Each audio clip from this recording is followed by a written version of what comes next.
your own method, looking for the one who's trying to be perfect, yeah.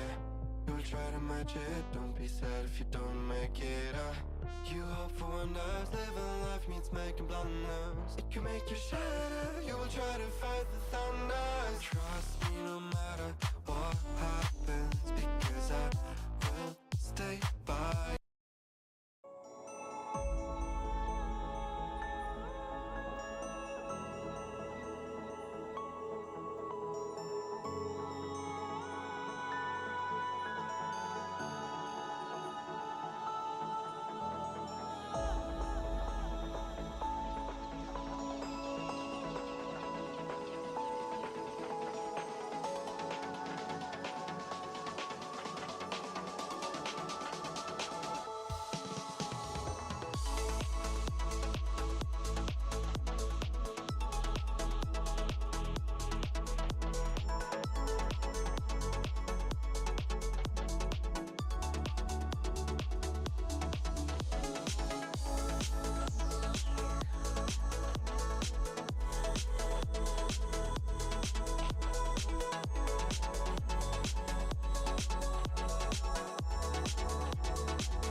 By bit, creative imagination began with a new art form.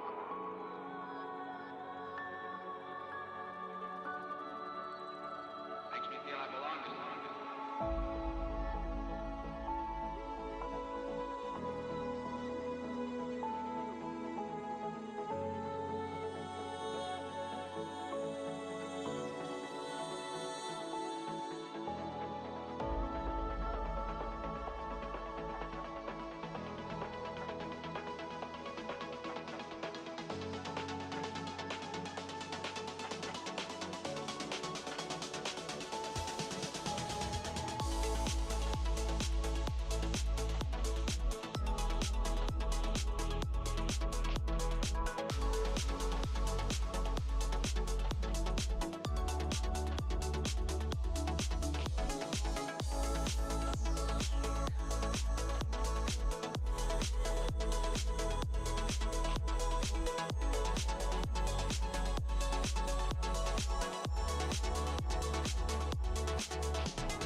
Got me thinking now, should I take it?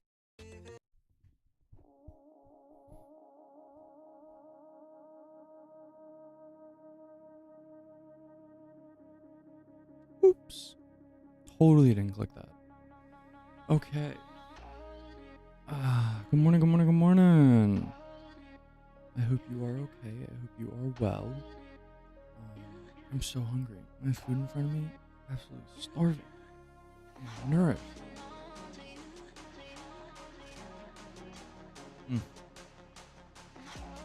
New latte type today, but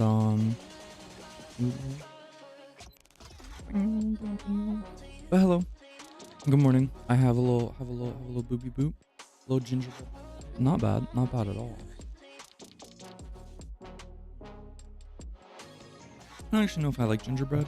I don't think I like any of the foods associated with gingerbread, but I like the food.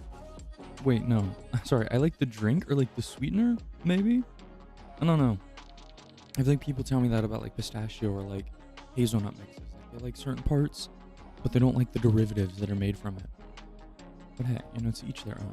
Okay, so I have another little mock multi-stream going, and it has been a while since I've been here. Oh my gosh, all the things I've been doing. The YouTubers, the editing, the being an adult, keeping up with things. Too much.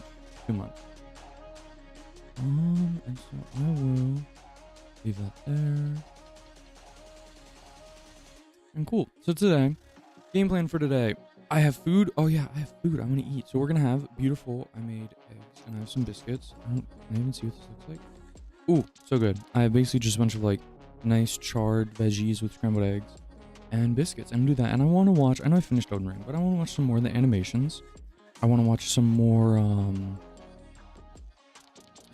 of just kind of like the for fun content that I get to enjoy now that everything can't be spoiled for me anymore since I'm familiar with it all. I think that would be quite cool. And I want to do it while I eat. I was going to eat beforehand, but I already woken up late and all the headaches, right? All the problems. What is this? What is this? Wait. Okay, I don't need this.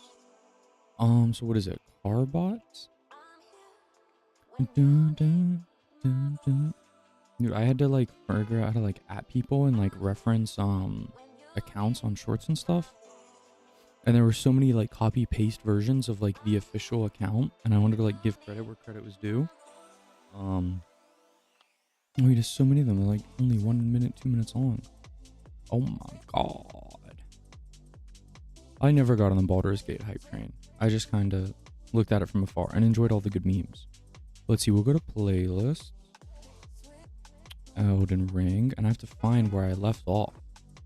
I feel like I'm watching an anime. Let's see, Radon, Red Main Castle. Ooh, I think it was the Radon one.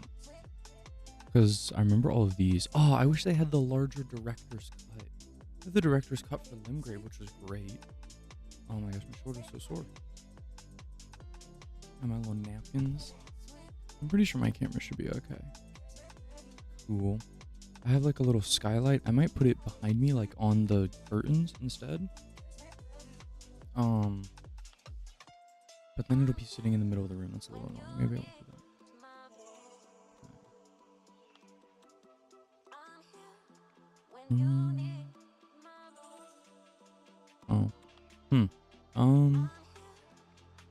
that. Just don't watch both of them then. Let's see, there's issues between the kick one and the others.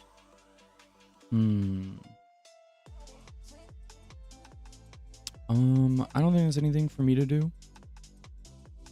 Honestly. Just like refresh. You don't have to worry about multi-managing them. All of them are at the same timer. So I just think it's whichever tab you have active or whichever tab you're engaging with will be the most up to date. And then the other ones will get set behind. And when you open them again, they're going to reload. And they'll catch up, but they won't catch up completely. So yeah, don't worry about how much them. You can, yeah, you're fine. Don't worry too much about it. I'll do the other stuff that I asked. So no sweat. Okay. Gamers time. Well, actually, it's not gaming time. Don't come mad at me. Gosh, why is YouTube chat like, why does it look like this? Like, remember what? Okay, sure. Yeah, sure. Okay, I'm gonna have to make this way louder, and I'm just gonna munch. I hope all of you guys have food, because I'm still waking up. It's a slow roll. It's a slow roll. I just want to hang out, do some small bits, and that'll be it.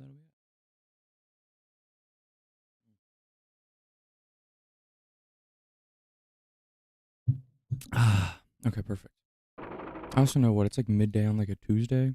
Yeah, it's a Tuesday. Oh my gosh. Oh, okay. I'm pretty sure this should be good. Yeah. Wait, this is the first one. How did I get baited? Did I not click? I'm blind. Okay, ignore me. Before we begin, allow me to paint you the full picture. What color was that? Was that pomegranate juice? Or he's just drinking, I don't even want to say it. Paint you the full picture. General Radahn is cursed ever to wander.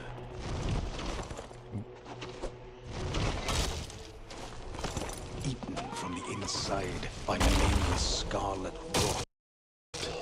Hey, where are my captions? Am I crazy? Where are my captions? Now he gathers the corpses of former friends and foes alike. Hey, this is ruining my immersion.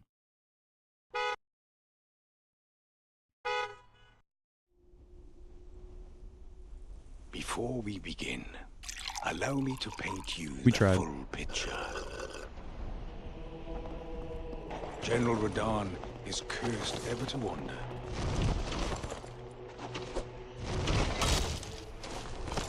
Eaten from the inside by nameless scarlet rot. His wits are long gone. Does he say this in the actual game? I don't think he does. Now he gathers the corpses of former friends and foes alike, gorging on them like a dog. Not the meal.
Okay, then reset all your tabs, you know?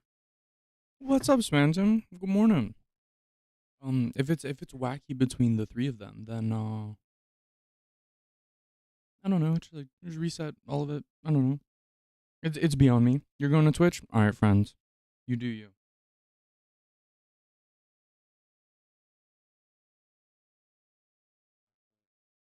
Probably let that.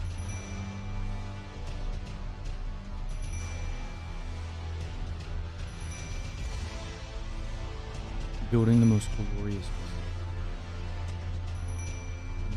Hey, my fingers stuff on them. Go to next video. Thank you. Do I have to click captions for all of them? Is it broken?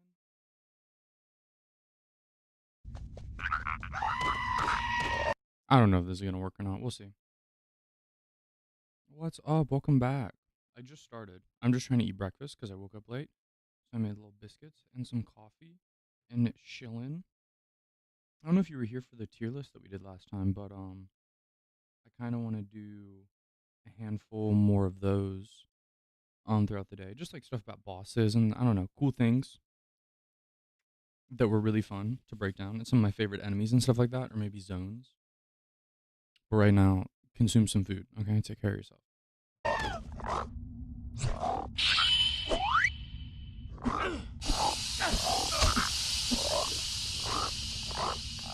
I don't know what the fuck's going on.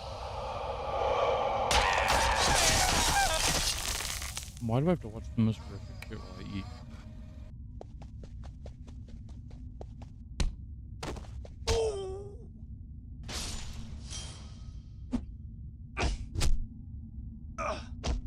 The camera. Oh, it took me way too long to get.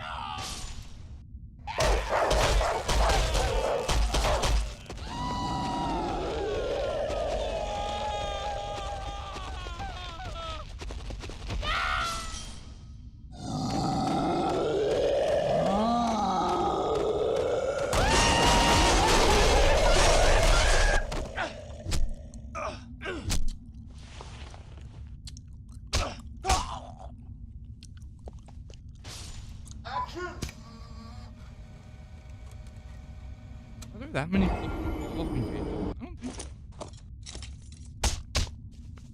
Maybe.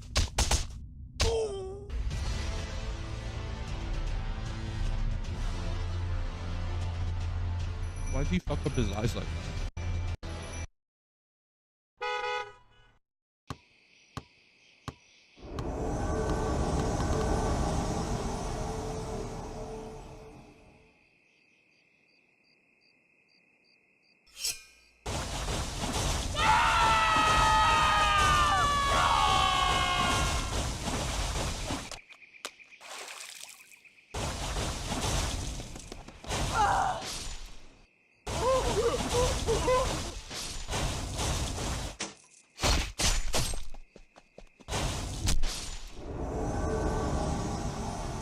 Like this guy in.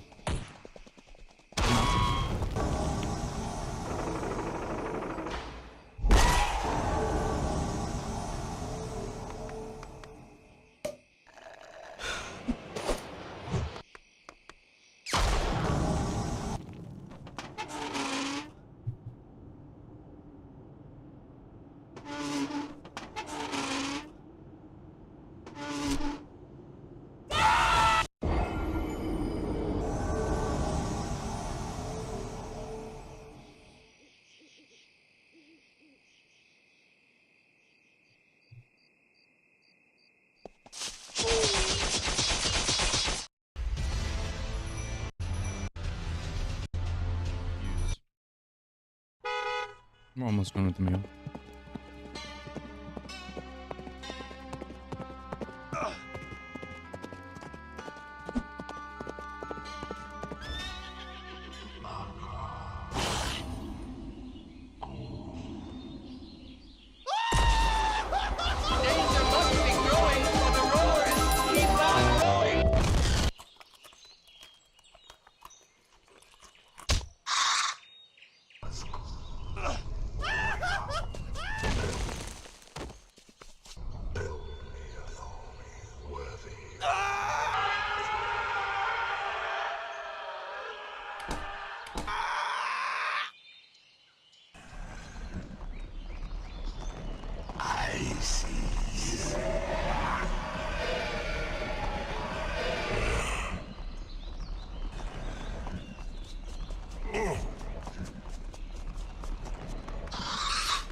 Absolutely not.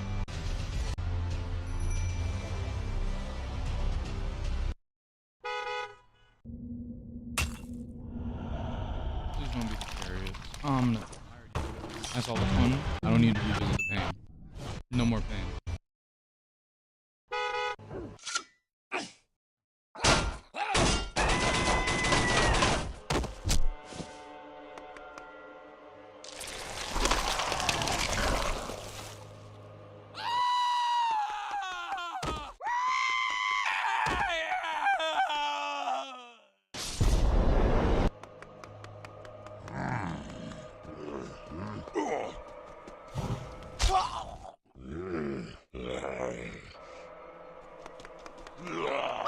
The aggro ranges on the guys with the bow were so rude. They literally would just rock up and they would just shoot you through like 18 different trees, like halfway across the map underground. For no reason. Like you were in the next zone.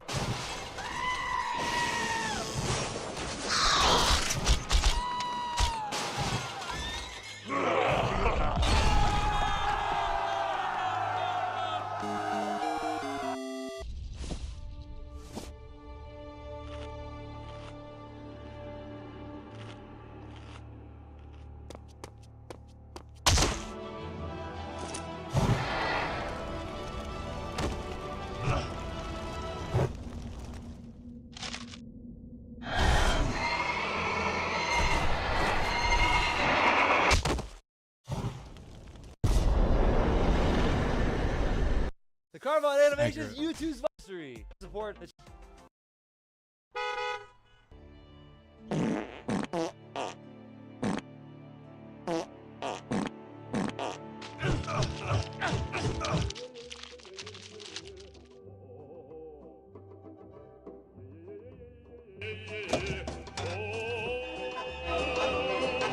Oh my god, these guys are literally just singing the Halo and sitting to the corners of them.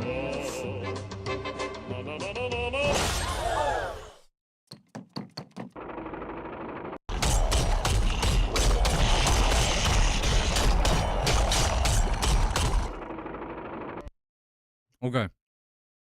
I finished food. I'm going to be back.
Oh, okay. Food done. Beautiful. I'll watch like one or two more. Move my keyboard in front of me.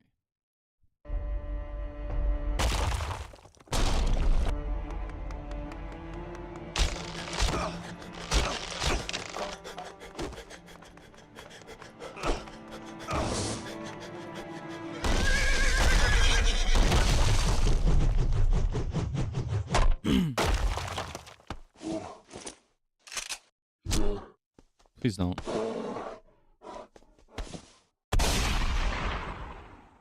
The Carvon animations. That was so YouTube's vital fucked up. Why does the bear always have the shotgun? Oh my goodness. Okay. The more I drink this gingerbread, the less I like it. I don't know. I don't know if I ever want to have it again. We'll see.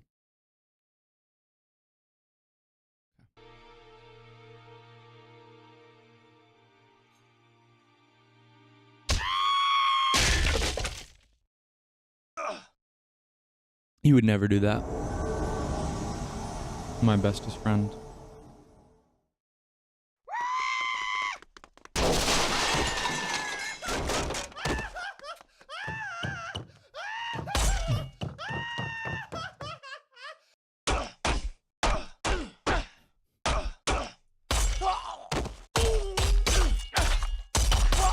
See, they put this video at 28, which is like right around the Atlas Plateau, but I don't even know.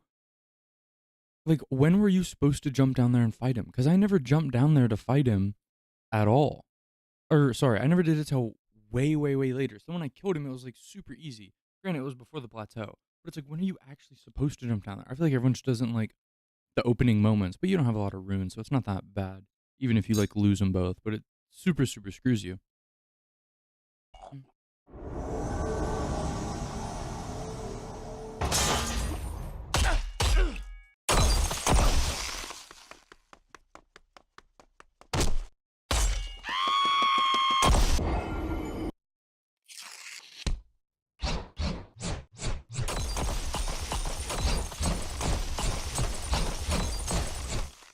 The Carvon animations. YouTube's Wait, was vital that supposed to be an Ash of War?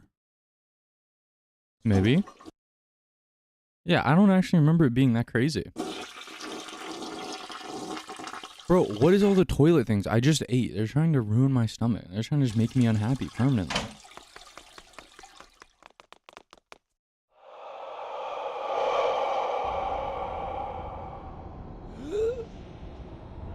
I have no idea.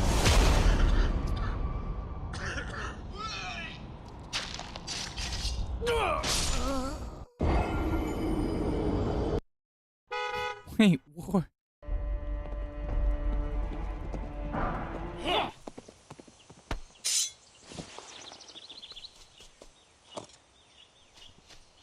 Japanese police.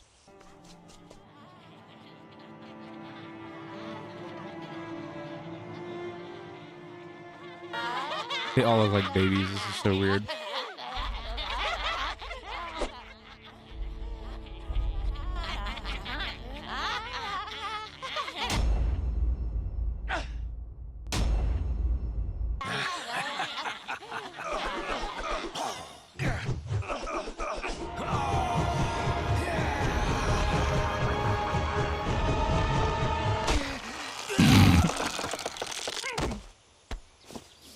The worm.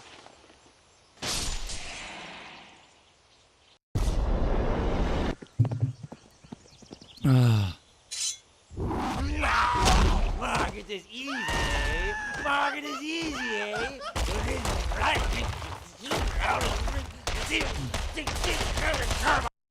You can get all. Man, it sucks because like I don't want to sound like super elitist, but I have like no reference to like the difficulty of bosses like the way other people have reference to it. Like I didn't suffer through any of these bosses. Like the only one that I really suffered from was Melania, maybe, and it wasn't even that bad. Yeah, not all of them have voice acting. Some of them will have like one character will just have a voice to go back and forth on.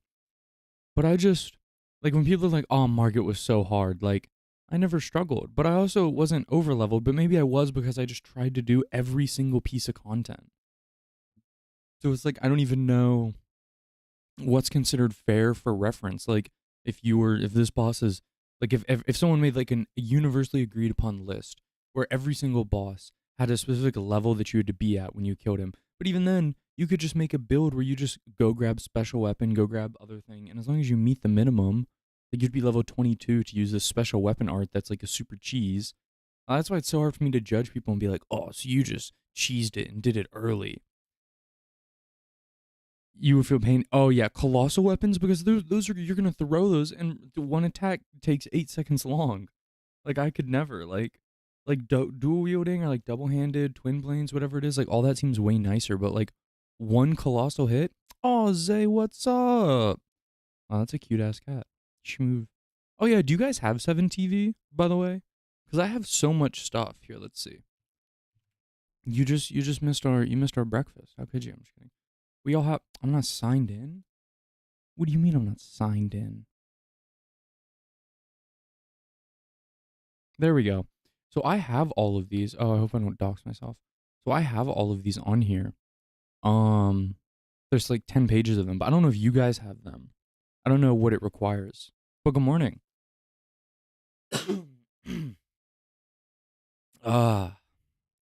I finished some food, did a little bit of munching on the coffee, and yeah, doing all right. How are you? It's been a while. I know I said I was gonna be here and I was gonna be streaming so much 5 days in a row.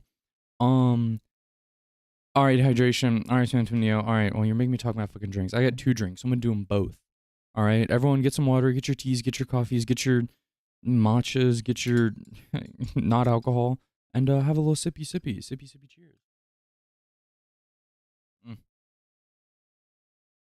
This is a mediocre gingerbread latte. But yeah, if you guys have 7TV, I don't know, try using it. I think all the stuff on there is so funny. Like all the really good memes. If you guys aren't familiar with it, you just download it. It like links into your Twitch, and then you can just like instant use all the things. I don't know. So basically every emote I do is auto translated. Yeah, I've noticed that too. Sometimes I'll try to do certain ones. It's because these, like if I try doing, oh, what is one that I do? Is it this one? No, that's just a normal. There are certain emotes that have like basically commands, and so if you type that version, it'll just make the 7TV emote. So maybe you do have it, or maybe I'm the one that has it. I don't know. Ignore me. But good morning. Good to see you. I'm a little on the fence on what I want to do today. I want 2 things. I want to do is basically advanced version of Twitch emotes. Yeah. And I want to do a handful of things. Really just 2 things that I'm going between.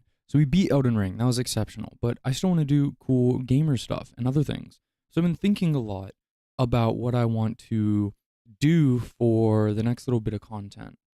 And I think I want to do a challenge run, not for Elden Ring, but for another game. But I might have to do a little bit of research to see what people do and don't do for that game. But I don't know if I'll do that on stream or not. I can't really tell. Today, if we don't do that, we might do some tier list stuff. What do you call it? Tier list things. I want to do the tier list for maybe the zones and maybe the bosses. Because I thought that was really, really fun. I really like doing the tier list for the endings of the game and going there picking out. I kind of want to do one for basically bosses, zones potentially, zones or regions, and then mobs. So mobs isn't just like non-boss enemies. Because I know when they when you do bosses, I don't know if they're gonna include every single enemy in the game that just has a screen-wide health bar. Like for every single one, a feat tier. So if you're extra cute and special and you do all the right things, maybe we'll do a feat tier list at the end of one of them if you're lucky. Excuse me. But so that's where I'm at right now for those things. And I know it's like literally middle of a day on a Tuesday. I'm going to try my absolute hardest to stream. I totally, that's what I was saying earlier. I totally forgot that it was fucking, that it was Easter. I just didn't remember. It was literally a day out and my parents and family were texting me and I was just like, oh yeah, you're right. Easter. Yeah. What's going on? Oh, okay, cool. Do this. Oh, okay, cool. And then I spent a whole day because then I was like behind on my other stuff. Then I spent a whole day doing stuff with family. Then I spent a whole day doing editing. I edited 2 videos, tons of shorts. So those are going to be coming out soon, which I'm excited for. Number 1 feat in the game, have to go Renala.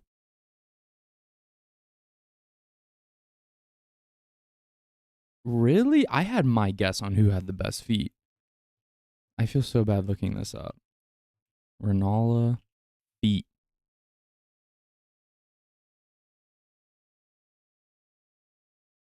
All right, we're now going to close the tab, and we're not going to revisit that tab, because what the fuck? But maybe I agree with you. I was going to say FIA, but maybe I was crazy. So I want to do some of those shows. I kind of want to watch more lore videos, but not everyone's here to watch a lore video, but maybe they'll pool in. I know it's like a terrible time to be streaming technically. But I also don't just want to watch movies all day. So the 10 is pretty high. I want to have an informed opinion on the feet, so I want to look them up, but I also know the risk and fear of what comes with looking up the feet. Jesus.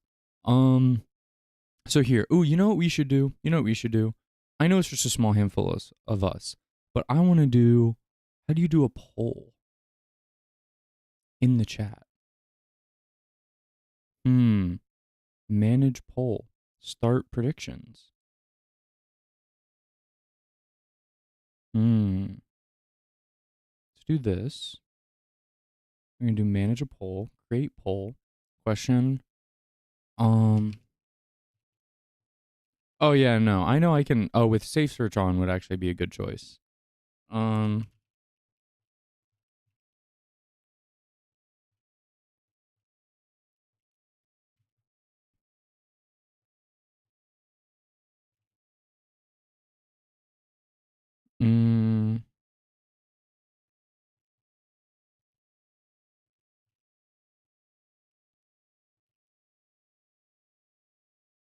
What, you can only make these so long?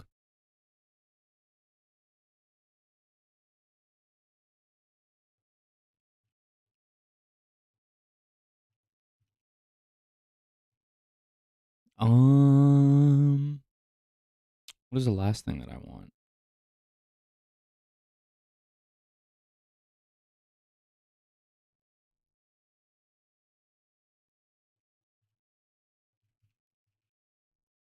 I don't really, doesn't really matter if we do this. I'm kind of just doing it to, okay, you guys should be able to do that. I just had to enable polls. Interesting. There we go.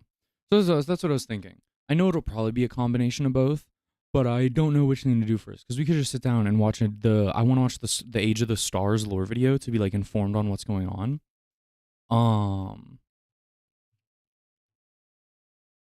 But I also feel a little guilty just sitting here watching. Is it supposed to be empty? No shot it's empty for you. Am I crazy? Did you click it to have the drop down? What do you mean 8? What? How is that what you gave me?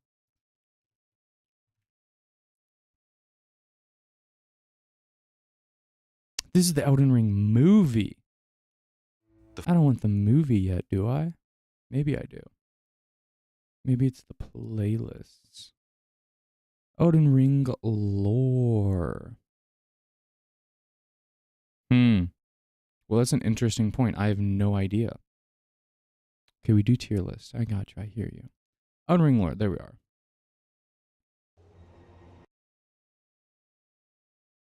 No, it's not in here. This is just the normal lore. And then we go to... Our story doesn't begin in the lands between. Shush. It begins in the Shush, cosmos, Mr. Man. far Oh, so... Yeah, I haven't watched this. So this is... Elden Ring movie. Okay. Oh, hurry. It's gonna go away.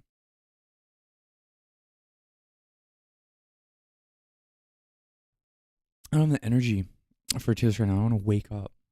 It's so empty. Listen, I don't want to tell you. If it's broken, it's broken. We will figure it out next time. I'm okay with that. But I think we'll watch at least one lore video. At least one. And then we'll do some tier lists. And then I'll let you guys pick the next lore video like we did last time. That's what I'll do. But we're going to watch this one at a little bit faster than usual. And there's this, and then I think the lore one we landed off on was the demigods. So I think probably one of these in the future, unless there's something else that's like really, really good. Okay.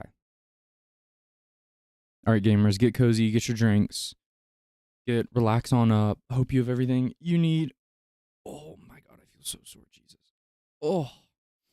Okay. Dun dun dun dun dun. Okay, drop that. Interesting. So that's how I do those. Okay. The First War for Leonia was a Shh. Are you prepared? Do you guys have your waters? I'm gonna wait 20 seconds. So sprint to the kitchen.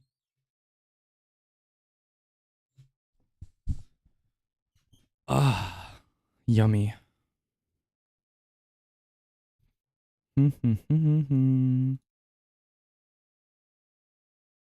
Okay. He's quietly about to quietly do war crimes. You think so? clash. The First War for Leonia. You did a Godfrey on Bowen SC first try. Let's go. Oh my god, I wanted to ask Marlon if they ever killed Melania. Because we did the whole breakdown on the fight. You did the Godfrey on your bow run and got it. Oh, so nice. Yeah, I remember, I think you said that you actually could nuke him and it wasn't going to be that hard. Maybe you said it was really hard. One of the two, but we were talking about a handful of bosses on which ones you would struggle with per bow. Have you beaten the game or did you take like a tiny little break on playing it? In lieu of our intermission? But kudos to you. Was a clash of blue against gold, reason against faith, Is this audio good? the stars against the Erd tree. Champions fought on either side, but none were. Hey, why is my light flickering? Do you guys see that? Am I insane?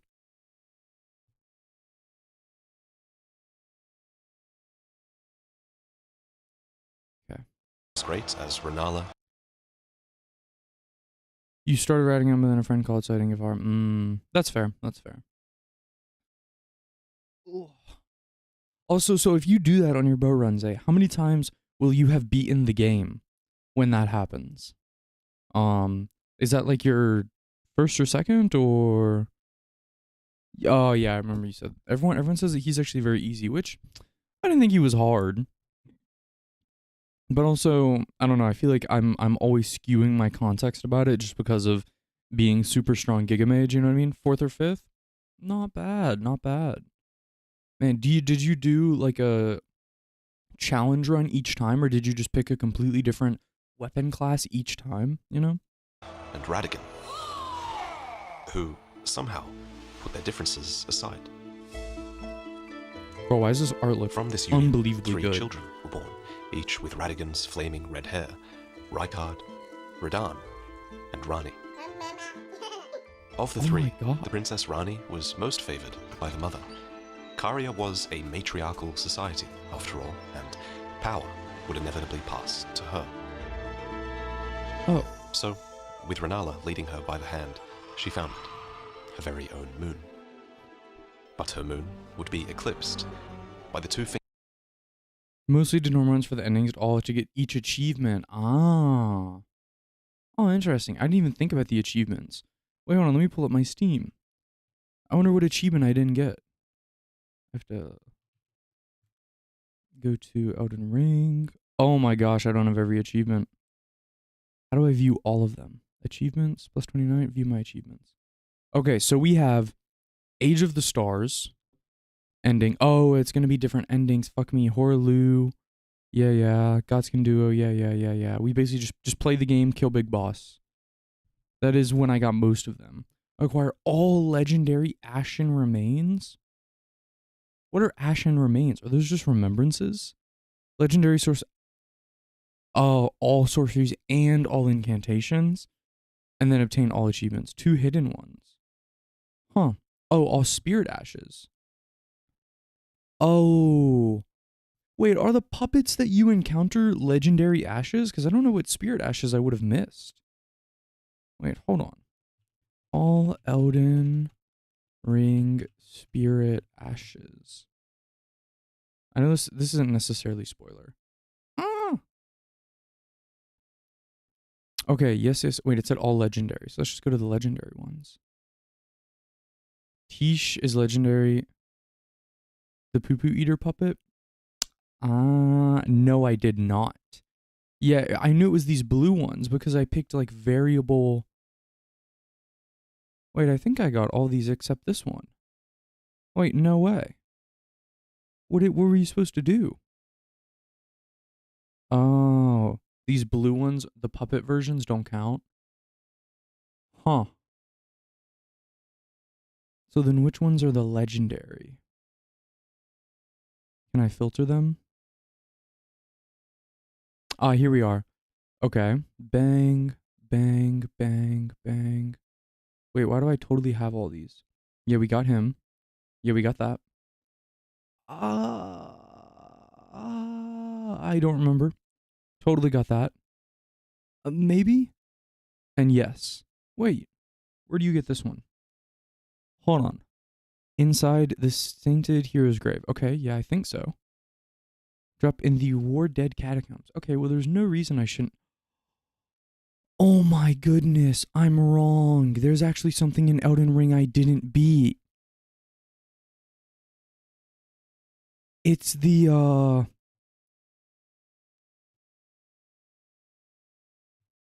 I actually know where it is. It's right here.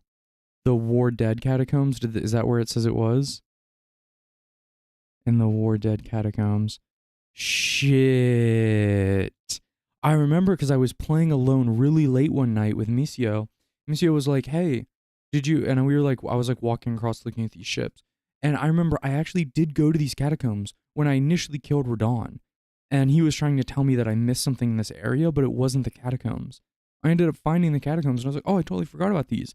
And they were still unbelievably hard.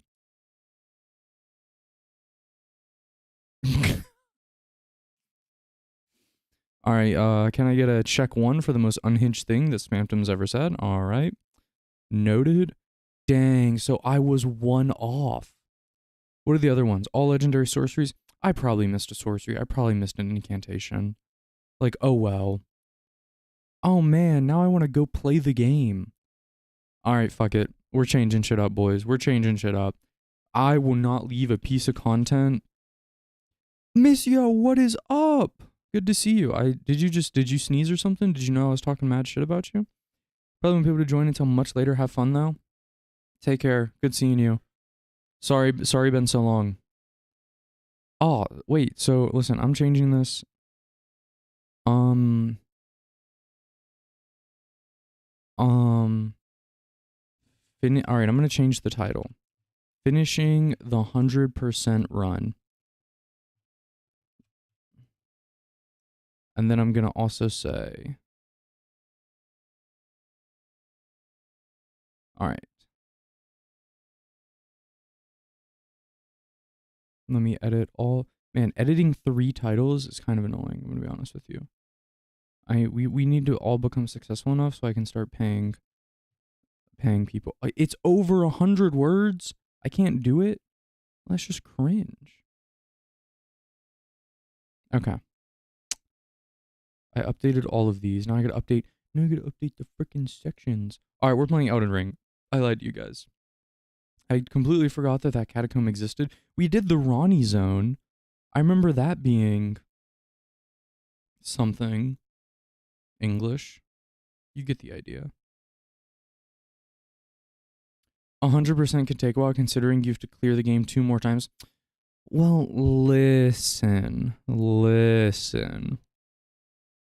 I'm probably not gonna try to clear the game 2 more times today.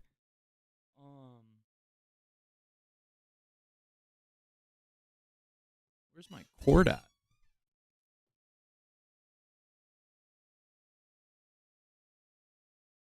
Oh, I put it over here.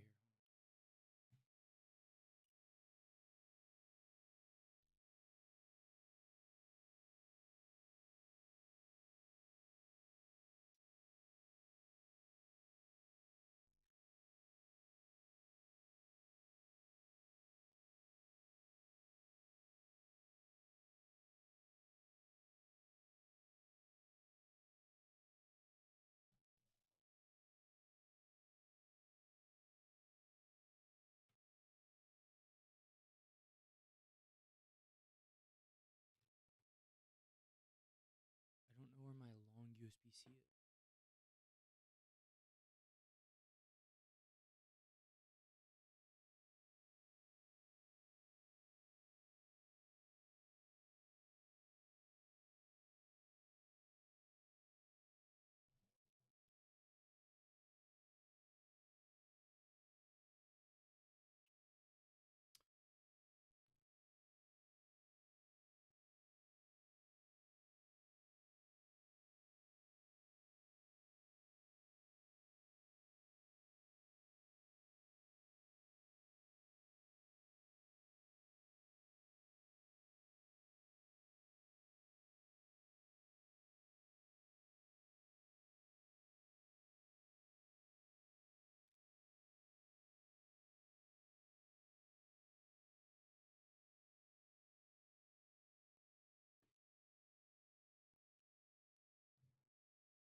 Okay. Got it.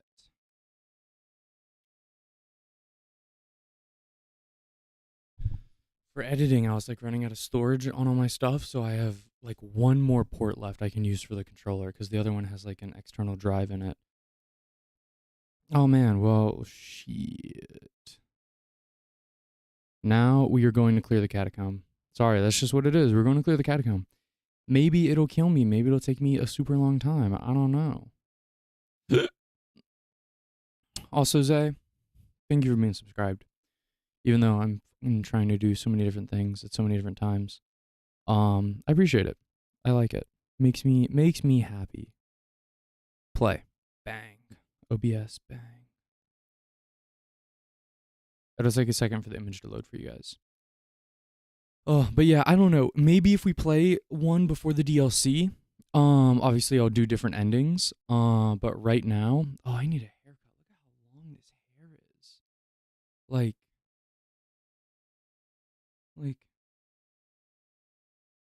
this is like down to my lip hair if I didn't like push it back. And it's only gonna, get hotter and hotter, and it's only gonna make me more and more depressed as we get closer to summer. All right, gamer, get on the Radgun grind. I believe in you. So I have to take my medicine.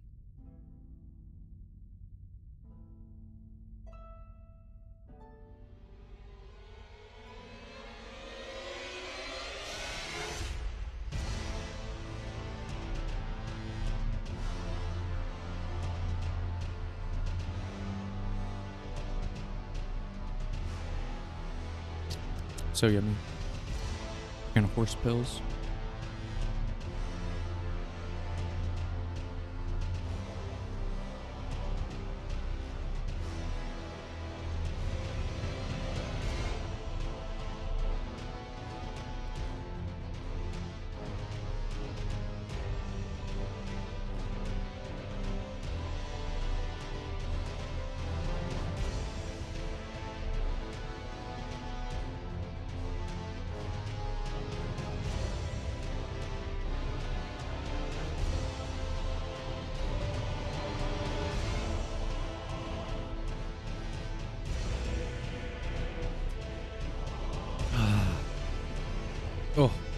Oh. Alright, gamers. It begins.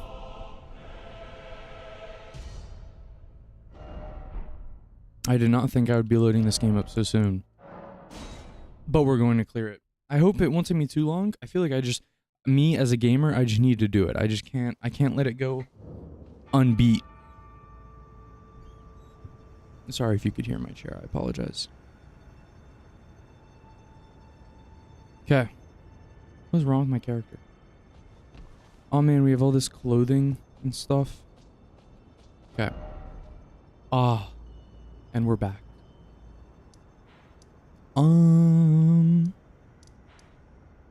Yep, here we are. So I learned that some people actually come here and cheese this place by getting free levels. They just stand there while everyone inside kills each other. And I think I was trying to do it with, oh, I should probably open this up correctly. Yeah, I think I said I was doing the Misio, and they were just memeing me because I think I died 4 times. It was rough. It was rough.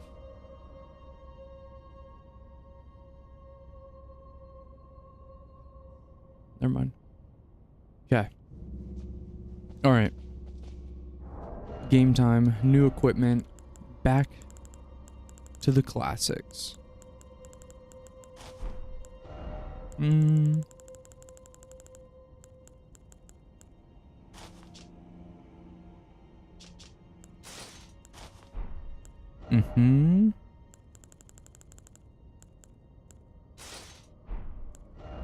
What a good looking gear set.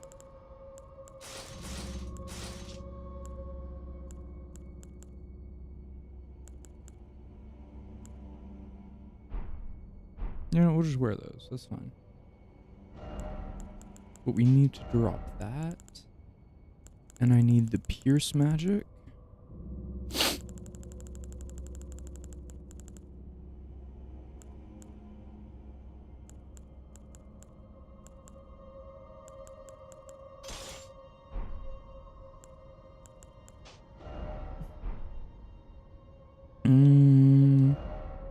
could I use here that isn't defense?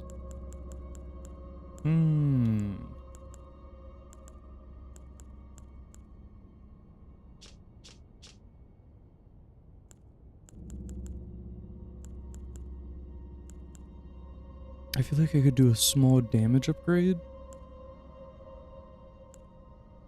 Oh, that puts me in heavy load for real.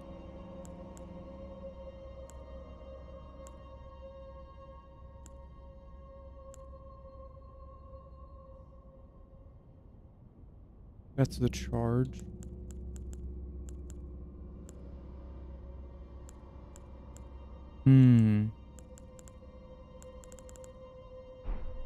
What if I wore lighter pants?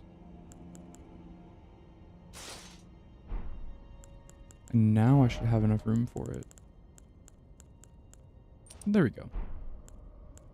So maybe get away with the Night Cavalry. Oh, easy. Okay. All right, now we're all set up. We're all acclimated once again. Do I even remember how to play this game? It's almost been a week. I can't believe it. Jeez. Okay. Spooky area. Oh, they're all going. I kind of want to use my Ashes of War now that we've like beaten the game and everything's done. I don't even know if we can in here. Are we allowed to?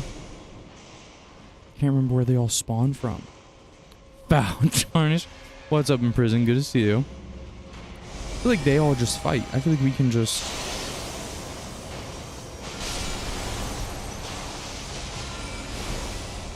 Oh my god. What's up? What's up, buddy? Been a while. Good to see you. Welcome back. Hope all has been well. Oh, you saw some of the TikToks? Awesome. Yeah, I did so much editing. I think I edited over 70 different ones. Obviously, they aren't live yet, but they were like some of the ones I will and won't keep over the next little bit. Have a backlog. I like to edit all in one sitting. But also some of them were your clips because I got to like pull them off the channel, the featured clips. So kudos to you.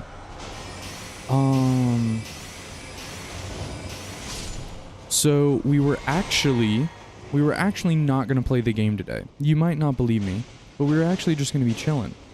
However, also these guys just keep respawning. However, I remembered that we were looking at the achievements because Zay said that they returned to the game or they did multiple runs to get 100%. Me, the bow people are what's hard.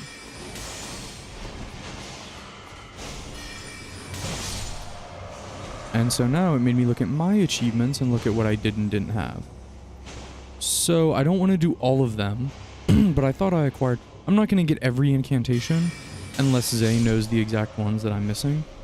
TBH, legendary armaments. I think I have legendary armaments. I think so. I could be lying to you. Didn't miss much, yeah. See, and then this guy shoots me, and then this guy throws things at me. Just really obnoxious over. Oh, my light's still on. Hey, bro, can you calm down? Oh, don't hit me. Oh, mother. Oh, so this is obviously the wrong way.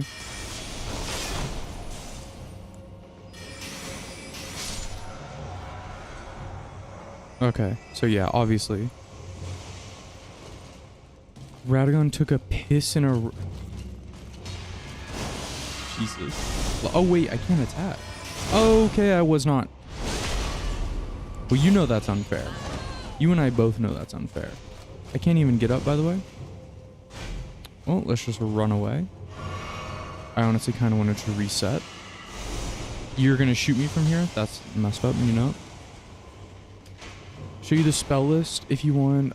Show me your spell list. Okay, cool, I will. It said legendary spells and incantations, but I'm imagining it's incantations that I don't have.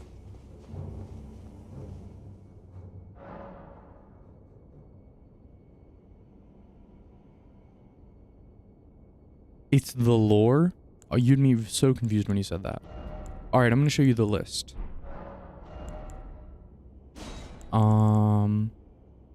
Wait, can you see my face? Or is my face blocking it? It is a little bit, but you can kinda see it. I think it should be okay. Divine Fortification. Wait, which one's legendary, which one's not?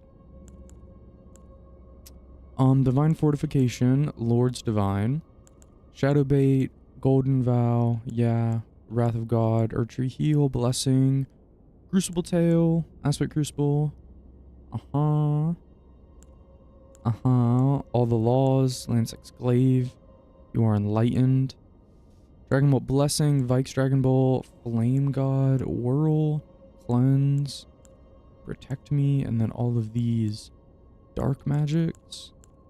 I don't know if you want me to read every single one, or should I just... It's a sign. Yeah, I do. I thought you were going to say that there's so many magics that you missed.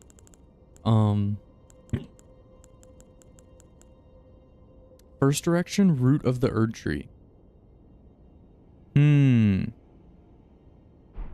Listen, on the next run, I will do a Frenzied Incantation run. Like a Light Sword, Frenzied Incantation. Below the roots of the Erdtree? Which Erdtree? Root of the Erdtree. The big Erdtree.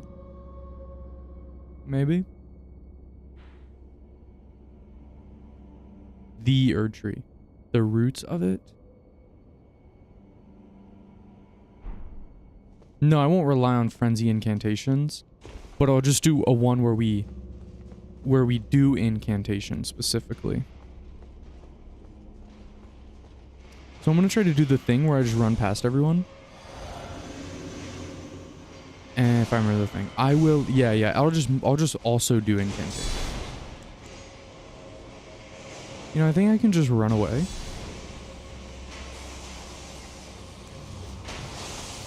I think I remember the path a little bit from last time.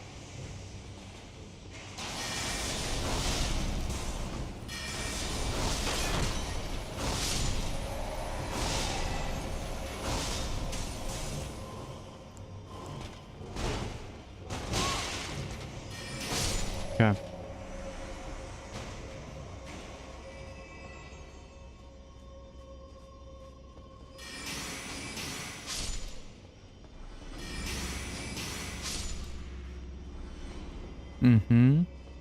And I think someone else spawns over here. Yep.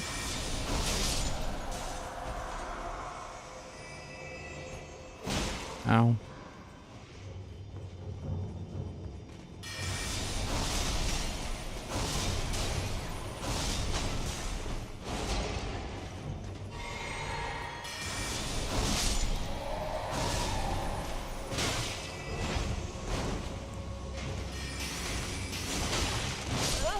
Are you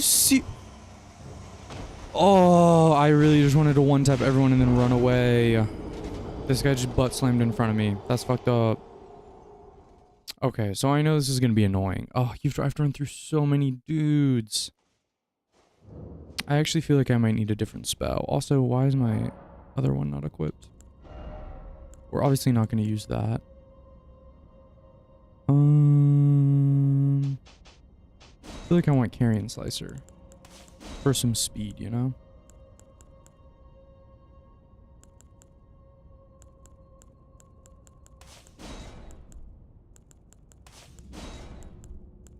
But I will go through and look at the Erdtree section right after I get through this. God, look at all. Just going ham. And then they all just fall off the edge for some reason. Unnecessary evil. No! Okay. Way to call myself out. Very nice. Okay. Don't know how to get back up there. Okay, let's not... Maybe this is an out? What the hell?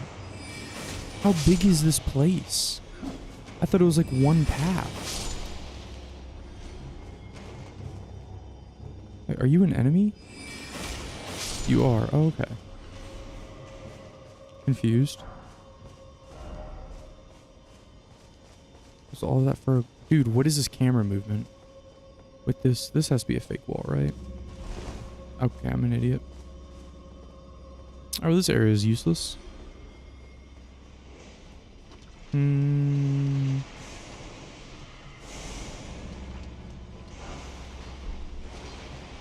Hi guys. Been nice. Just gonna excuse me. Oh, just gonna excuse me. Oh, that chest looks important. How am I supposed to get back up there? Am I insane? Am I trapped down here? Oh, we have to get off the thing. Oh, please. I'm gonna off myself. I'm gonna off myself.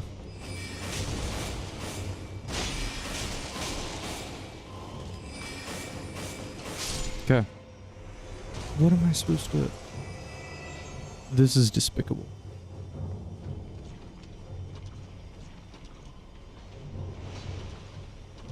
And then I grab that chest now?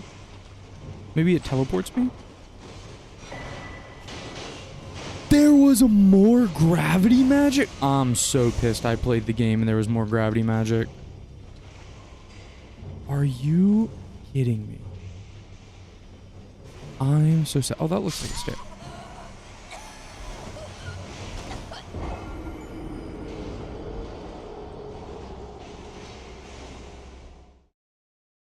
Well, that was depressing. Good thing I have really good awareness and really pay attention to things. Hey, can these people shut their mouth? Yeah, I'm really smart. I'm really smart. Wait, there was a more gravity magic and no one told me? Oh, you just shoot a bunch of those. You do the Radon ability. Ah. Well, this is interesting. Let's see, do they go straight out or do they like miss? Oh wow, it sucks so bad, but it looks so cool. Why do they fall off? Okay. Alright, off we go. Well, we got the stuff underneath. That's very nice. Now this guy.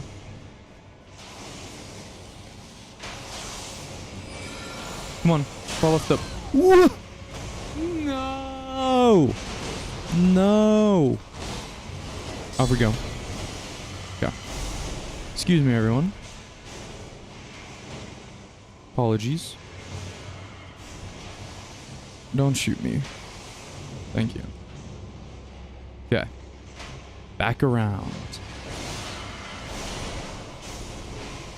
This is quite the place.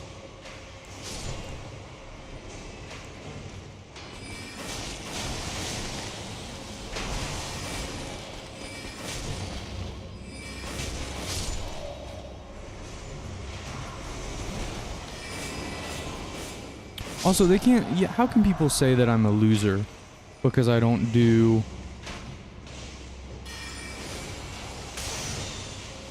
Because I don't do melee. I fight in melee all the time. Ow. That did so much damage. Okay, majority of them are dead. Easy. Whoa! Excuse you.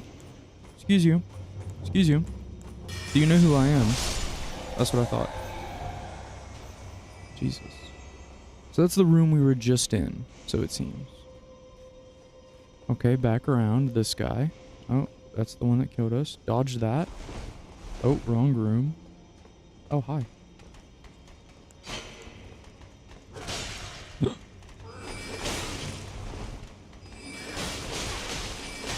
Character?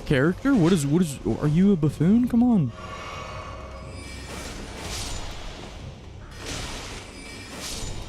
Okay. Okay.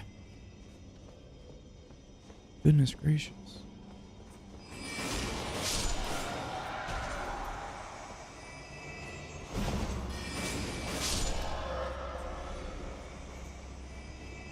Casters are easy mode because it's range, bows are hard mode because it's ranged. Beautiful. I'm glad you understand. Yeah, I just think casters have just the glass cannon, like, nuke me abilities. And bows feel more restrictive, but then again, I've never... Dude, are you really gonna do this every time I cast? Wow, this ability is awful. Are you gonna do every single time I cast? You're just gonna... Uh-huh. Dude, you can't even see that one. Why are you...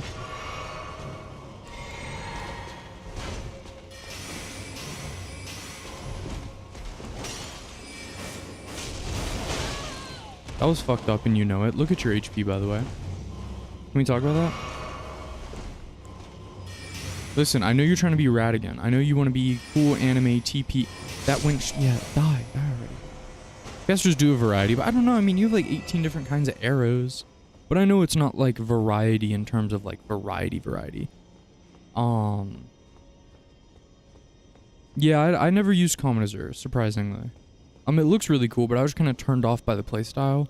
And I liked magic, but I didn't want magic to be like that. Also, I use gravity magic, which honestly is amazing for like 2 of the 6 abilities. Okay. I thought this is the correct way to go the whole time. So I'm a little lost. Unless you jump off here. Oh, that makes sense. Don't get ambushed. Don't get ambushed. So now we're on the upper portion. Secret door? Huzzah.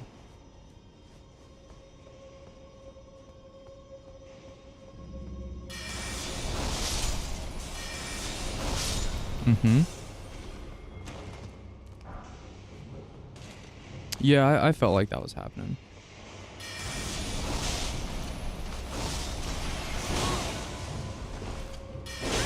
That way, you literally look delayed.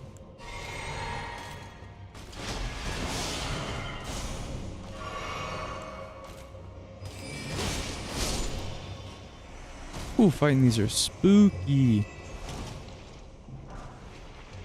Oh, I guess I did miss another one.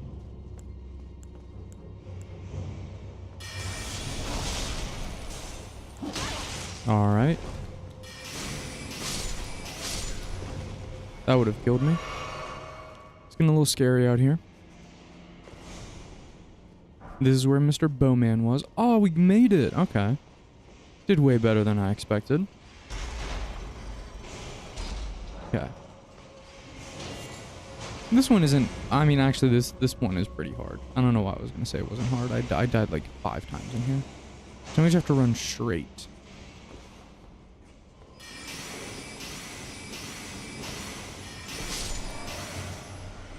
Guess we get my souls. Seems smart. Not that it matters in this day and age. That might have been a bad choice. That was also a bad choice. I don't have Cleanse Me equipped, so I don't know what I'm supposed to do.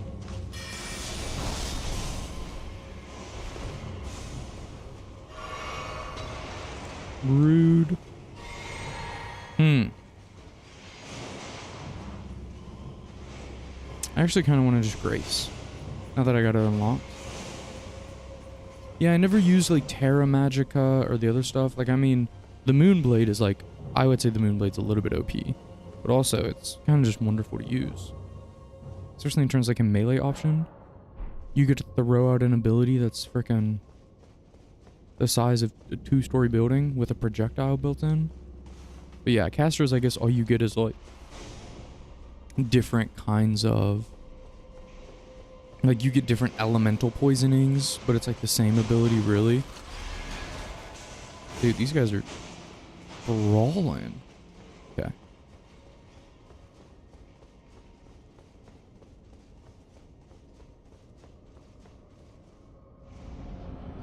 Who we got in here? Please don't be a magma worm. I'm so depressed. For all that is holy. Yep. Alright, just put me in. Yep, and my ability missed. Yep. Just, Yep. Ooh, Scarlet Rot. Very nice. Alright. Okay. Okay. I did a great job. I'm very good at this game still. Thank you for noticing.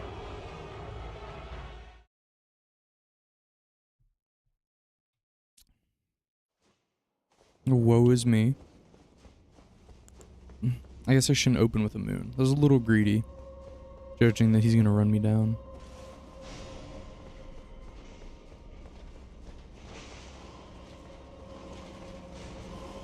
Hi guys, excuse me. Also, why does his firebomb do 66 to him, but when he throws it at me, it's like 500 damage? Seems a little cheeky.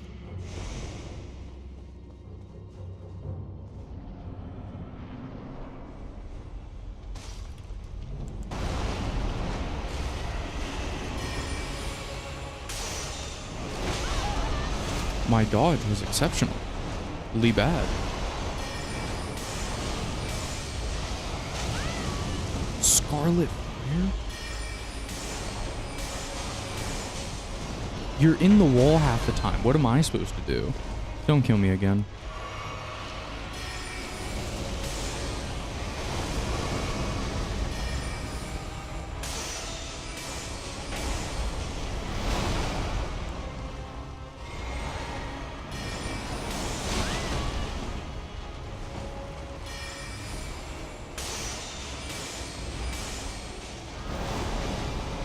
Okay, not as bad. Moon was a little too greedy, but we'll take it. Now we got it. Let's go. Achievement down. Oh, you get a golden seed from this. I hate that the golden seeds eventually become useless. That makes me a little sad, to be honest with you. What is this? Roa fruit? That's... never mind. Okay. Cleared. I probably could have gone through and cleared this one last time. I just think that path that I ran up, I don't know why. The path where you run up and then you have to kill the 7 guys in a row. Oh, the beauty. Was nice. Okay, so now you said run to the... Oh, I take my marker off. I should run to the actual Erd tree. I don't know if I know how to get to the root of the real tree. I don't even...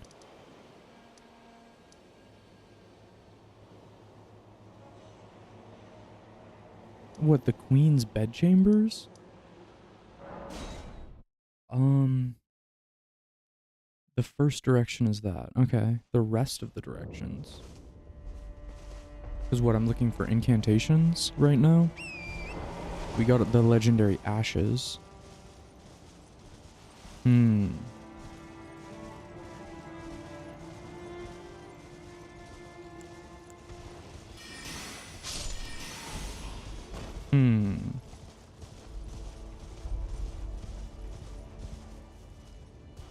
Where do you actually reach the Erd tree from?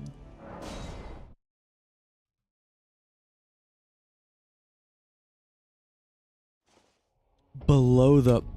You're so smart. Below the roots. I genuinely forgot there was something underneath the map. Well, you think there's something here that I missed? It's possible, but I don't think so. I mean, obviously I did, but... Oh, Lord. Oh, my poor... A scion of the golden bough. How could... Oh... Interesting. I know you do. Hey, shut up. Don't call me out like that. Sweetie. Okay. So let's see. If we're looking for magic... I mean, it could be at the beginning. Like a little secret spot, but I feel like putting magic in a random spot in the branches. We're doing clear for the first time, but not enough flasks left. That's how I felt. The second I walked in and I knew I had to kill them twice over, absolutely stunned me. Absolutely. I was just like back to back, really. Like, I guess I know there's like these guys which are really annoying. They shoot crap at you. You have the little, yep, these guys that are everywhere. There could totally be an item hidden somewhere, but I felt like I explored it a really good job. And I remember the locations of most things. Like all of this. We gotta jump around all this milk. What color? Oh my, you're so sore. Oh.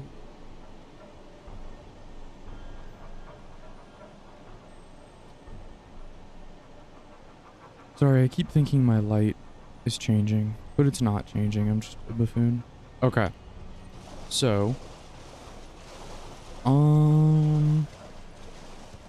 here, give me a hint maybe. You're just saying that it's over here. Is it in the first half or the second half? Like the bottom or where all the knights are at the top? You know what I mean? Also, did I ever use these mausoleums? I feel like I totally did. Bro, who am I in combat with?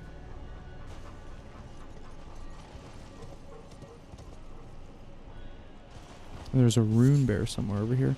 You want to be away from any buildings. Oh, that definitely makes me think the bottom half. What's up, ants? Oh, that's so awkward. Any secrets? Nope. Okay.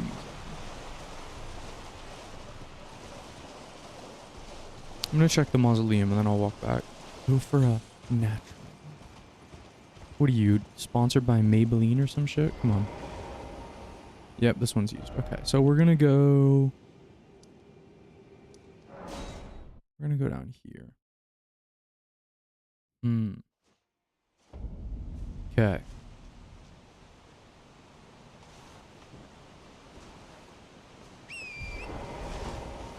Now that we are looking at nature.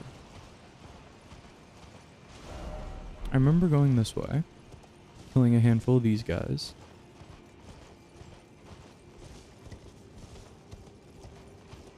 Nothing else over here. I guess it could be hidden up there in the branches. But even then, that seems like much. For an incantation? A legendary? Oh no, it's not legendary incantations. I hope it's not on the top.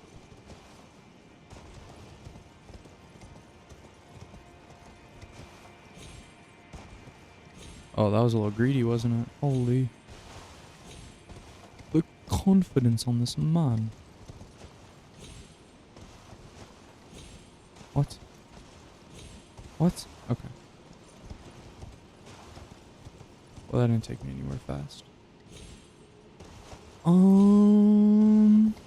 Looking, smiley face, looking. There's a little cave over there. Did I go in here? I wouldn't know why I didn't, but let's see if I did.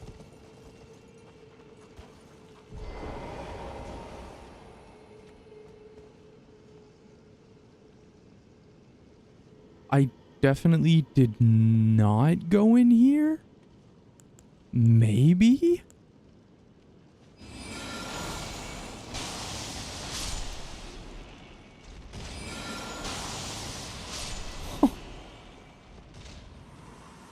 Okay. It's like the lighting is so dark. Like if you just do a scan, there's no way. Like if I turn this off, it's so dark in here.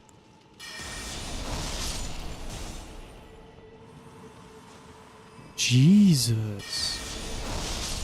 I remember I really wanted to learn about the ant lore and you guys were just like, there's ants, forehead. This is the mother ant. Oh! You tried scaring the fuck out of me. Jesus. Do they fall from the ceiling too? Ugh. Oh! Oh! Is this how ants reproduce? Really?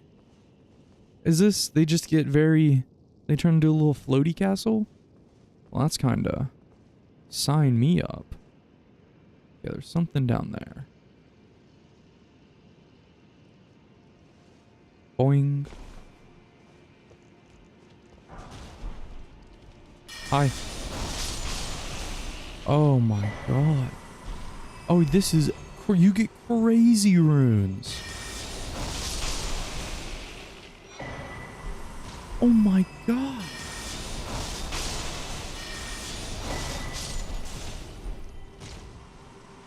Oh shit. Oh shit, I fucked up. Oh shit, I fucked up. Beautiful.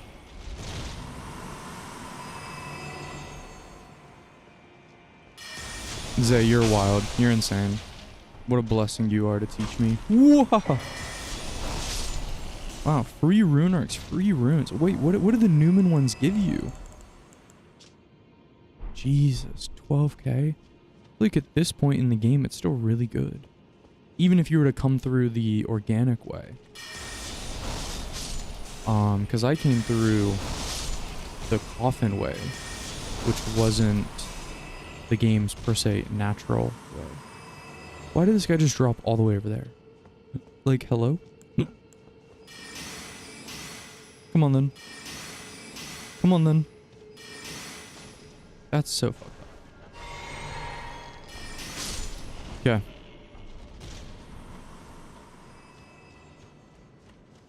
Is it just chilling? Oh my god. How did you know? Oh bug, oh bug. Wait, how would I not have seen this walking across? Am I blind? Oh my god, there's a fucker right there. I know what happened. I saw this and I was like, oh man, I need to get that. But I didn't see the hole in the wall. And so I just thought I'd walk along the branches and like around that right turn, you would enter the cave. Elden stars?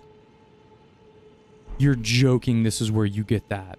If that's what I think it is.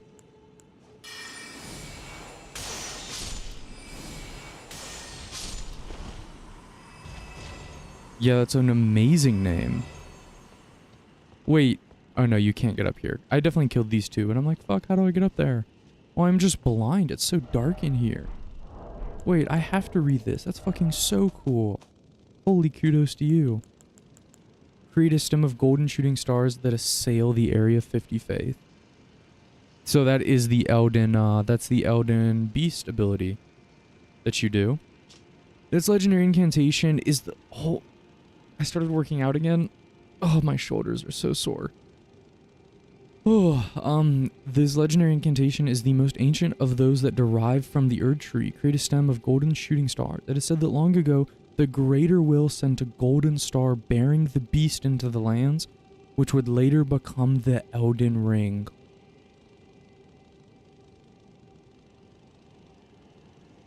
The Greater Will. Wait. So, the way that multiple outer gods have sent their influence into the lands in between, they literally just collapse a star. Because they send a golden star, and then what? Estelle sends, like, you know what I mean? Like, Estelle sends... What do you call it? Because it's like they're literally meteorites, gravity magic. Like, you fight the Hornboods, and then they evolve over and over, and apparently there's, like, a greater will... Or, sorry, an outer god that's related to that. A star-bearing beast. All the gods are really spacey. Oh, I hope that there's a very specific amazing game of my childhood that has really cool spacey concepts, but it's only for like a fifth of the game. And it kind of set up like space tropes in games. Not space tropes like Star Trek, like galactic, like battle, Star Wars, nothing like that. Like just space in video games and just memes about it. I'm being super obscure, but I really hope that I want to save that game for if like the stream does really well, when the stream does really well and we all pop off and I like be like, this is my childhood game. Fuck, that's gonna be great. But it's because I think about it and there's so many similar concepts. It's not really that unique. Oh, there's a land and something came out of space and the gods sent it. Like, it's not that unique, but, fuck, that's so cool. Wait, but we didn't get the achievement. Unless I'm mistaken.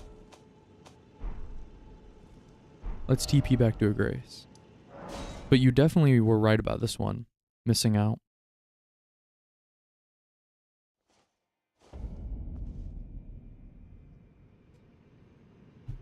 Oh yeah, Miyazaki's way of expressing things is just like the most the most, I don't want to say pretentious, there's a better word to describe it, but it's like using the word serendipitous. It's like, motherfucker, shut up. So what is the 100? Oh, I know there's some spells I don't have though. What does the achievement say? I don't think you guys can see this. One sec. I mean, the achievement says, ow, my forearms. Jesus.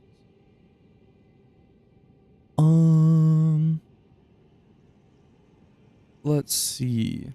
It says acquire all legendary sorceries and incantations. So it is legendary specific. Okay.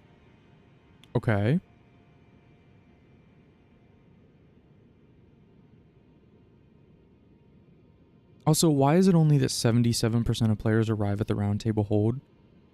Is everyone just losers or what?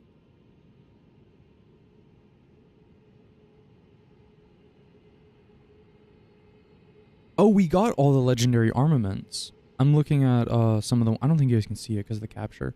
Yeah. So I have that. Legendary means the funny ass effects when you pick the thing up.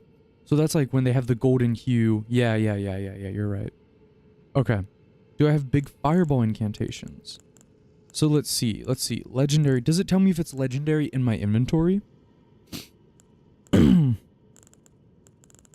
I have the big fireball? Yeah, I have Flame of the Fell God. I remember getting that one from the Everjail in Lunaria. Only in the description? Only in the description. I see what you mean. Well, I guess I wouldn't even know how many of them there are. This guy's getting nuked. Okay, let's look up legendary incantations. I know it's incantations. So, Flame of the Fell God. Okay. I'm just gonna click these and look at the icons, and I'll tell you which one I don't have. Flame of the Fell God, we have that. Oh, I already found the one I don't have. Greyol's Roar? It looks like a dragon ability. Oh my god, I never did anything with the dragons. Oh, let me guess. This dragon... Wait, I have to check my inventory. It's a dragon incantation. Wait, I would have to receive... Is that an incantation? Please don't tell me that's one that I receive from a remembrance. If that's one I get from a remembrance, and I can't duplicate it...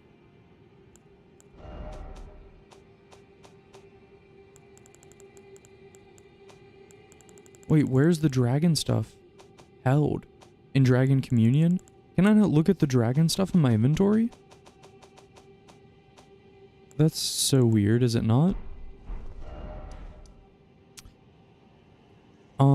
I have all of those water. Also, should I call you water or imprisoned? I always go back and forth. Founding Reign of Stars have that. Elden Stars just got it, and Stars of Ruin I do have. That's the one that's super good tracking that got nerfed. Oh, you're confident I don't have these? Really? I feel like I'm confident I do. Stars of Ruin. Founding Reign of Stars. Chug. Motherfucker, this guy. Alright, everyone, get your waters, get your teas, get your wines, get your juices, take care of yourself. Be hydrated. Water refreshes the soul, refreshes the mind. Take a sip. I have the really crappy gingerbread coffee, so I'm gonna have that and some of my water.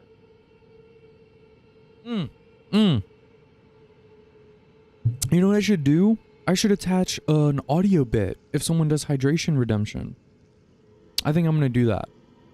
Because I think it'd be fun if there's like a 5-second thing that's like chug, chug, chug. That'd be funny. Okay, I'll work on it. So I'll remind myself later.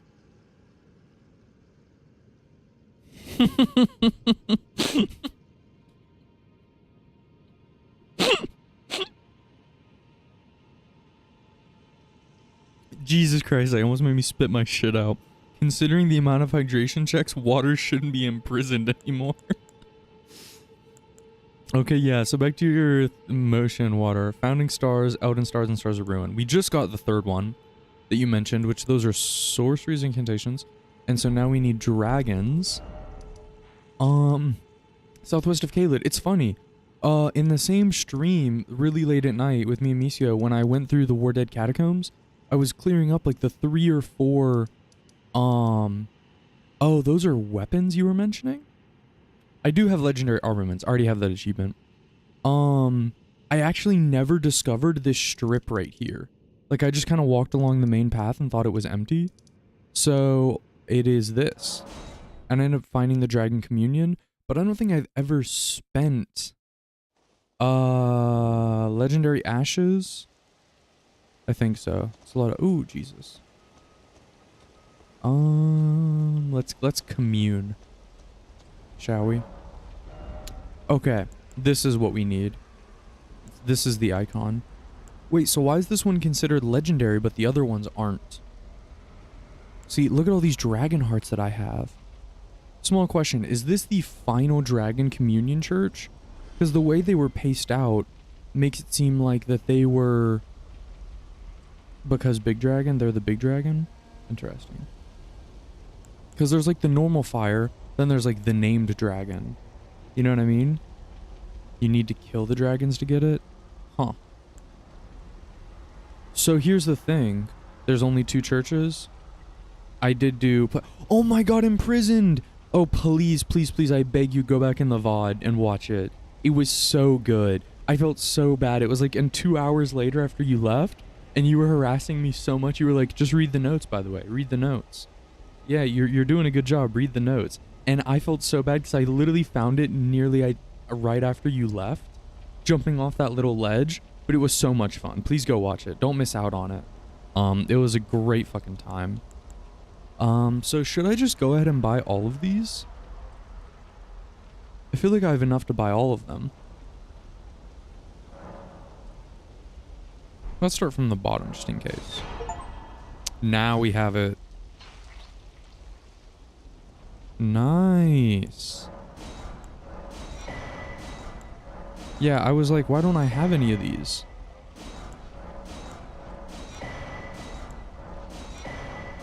What is that noise? What is that? Praching! Like that. I think it's weird there's only 2. Also, why does this guy walk so close to my area? Wait, that's not what I wanted to do. I want collapsing stars. Such a cool graphic, though. I wish it had more impact. Like Meteor. Meteor has impact. This just looks like it phases through them. I don't know. Not that cool. I kind of wish there was a church for every region. Now you're left with 2 endings. Yeah, I could tell... It means purple rarity? Huh. Yeah, I could tell that the final ones were just different endings. Because they were blocked off. Like, I couldn't see it. Like, you haven't discovered it yet. Damn, kudos to us gamers. Almost 100% it. Why is this guy T-posing? Why is he on the ground like that? With those duck feet? Ugly. Oh, yeah. Moving on. Okay. Dragon Communion, cool. Yeah, I completely missed this church. Because it doesn't matter which church you go to, right? I will say it was really cool discovering this little island church. That was super, super fun. Like going through the coastal cave and being like, oh my god, you end up this like special location. I don't know if you guys ever played Genshin Impact, but I'm a degenerate. I mean, we're all degenerate anime kiddos. But,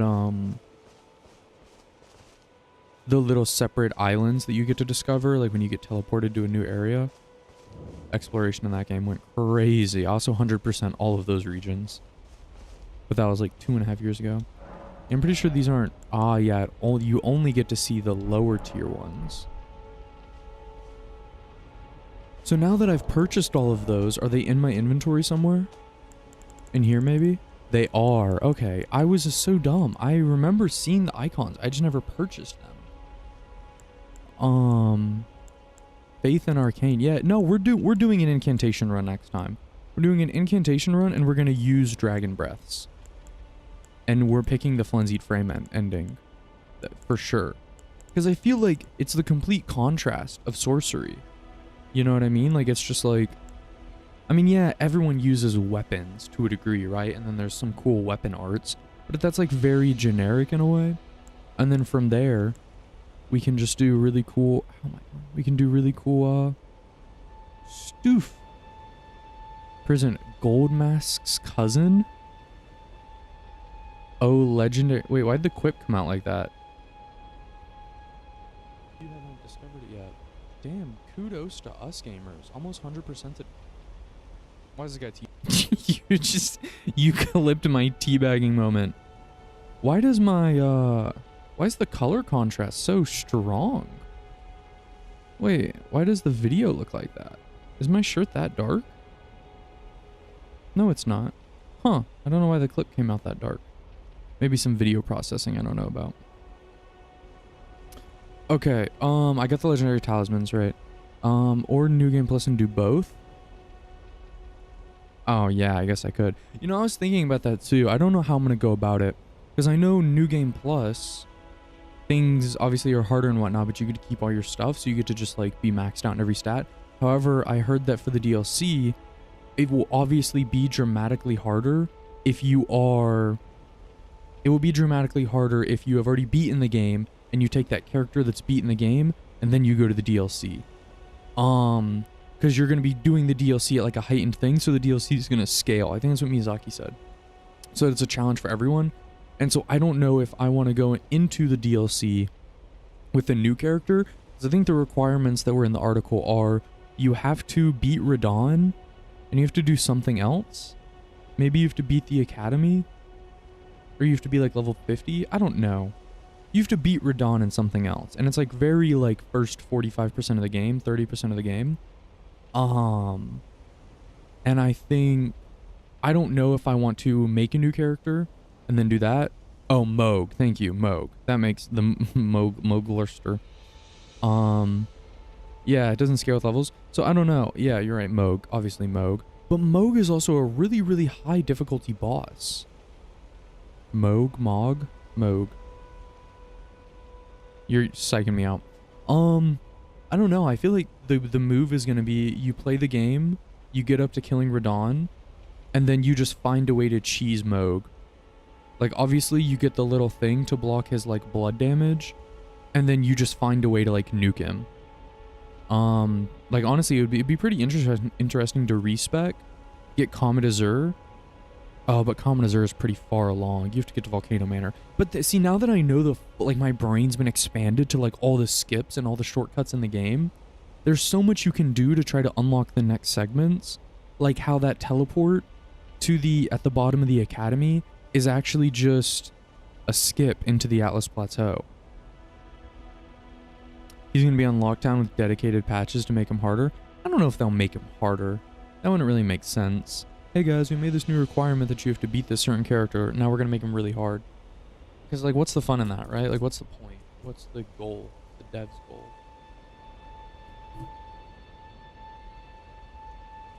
I don't know. Maybe if they did say that, you can link an article and I'll look into it. He'll be on... I agree with you in the sense that he'll be on lockdown to make sure people don't, like, skip and abuse a mechanic to, like, get into the DLC faster than they should.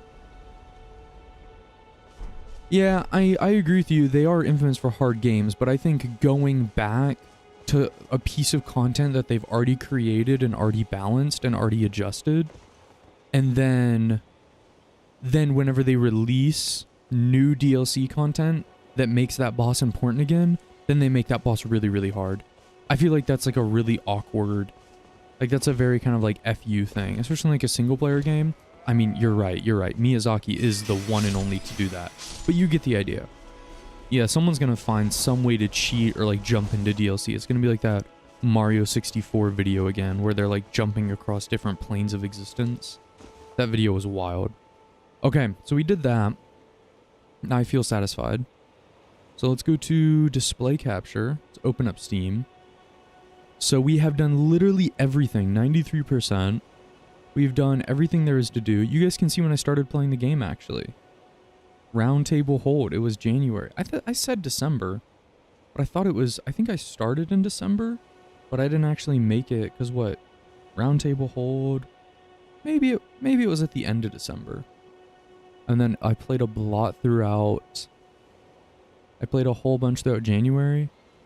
And then you guys joined at the end of February. So yeah. They murdered my boy Radon and then scaled him back up.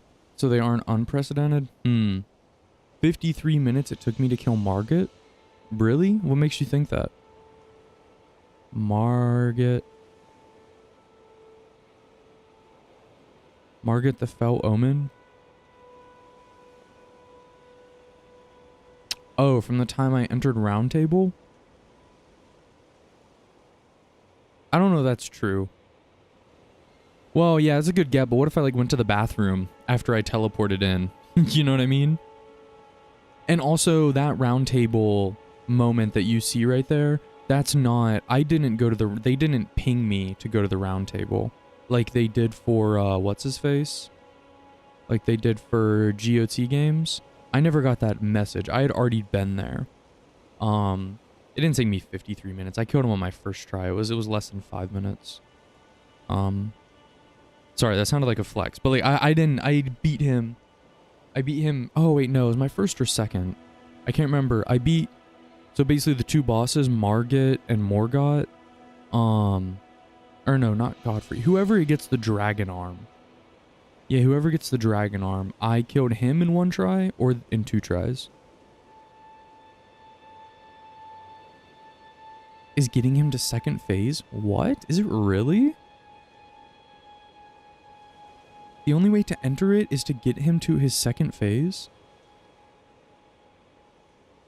Wait, hold on. Am I mixing up these characters? Are you gaslighting me? Margit. Margit's not the dragon one, right? Yeah, not the dragon. He has 2 phases. I think I definitely did one tap him.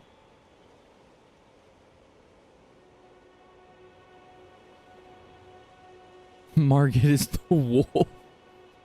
I had to have 1 or 2 tapped him. I feel so confident this is true. Because I remember I didn't struggle with him at all. Because I just threw gravity magic at him. Yeah, okay. I'm remembering. So what? So you're saying I would have had to have gotten him to phase 2, died, then go to Round Table hold, then come back, and then kill him.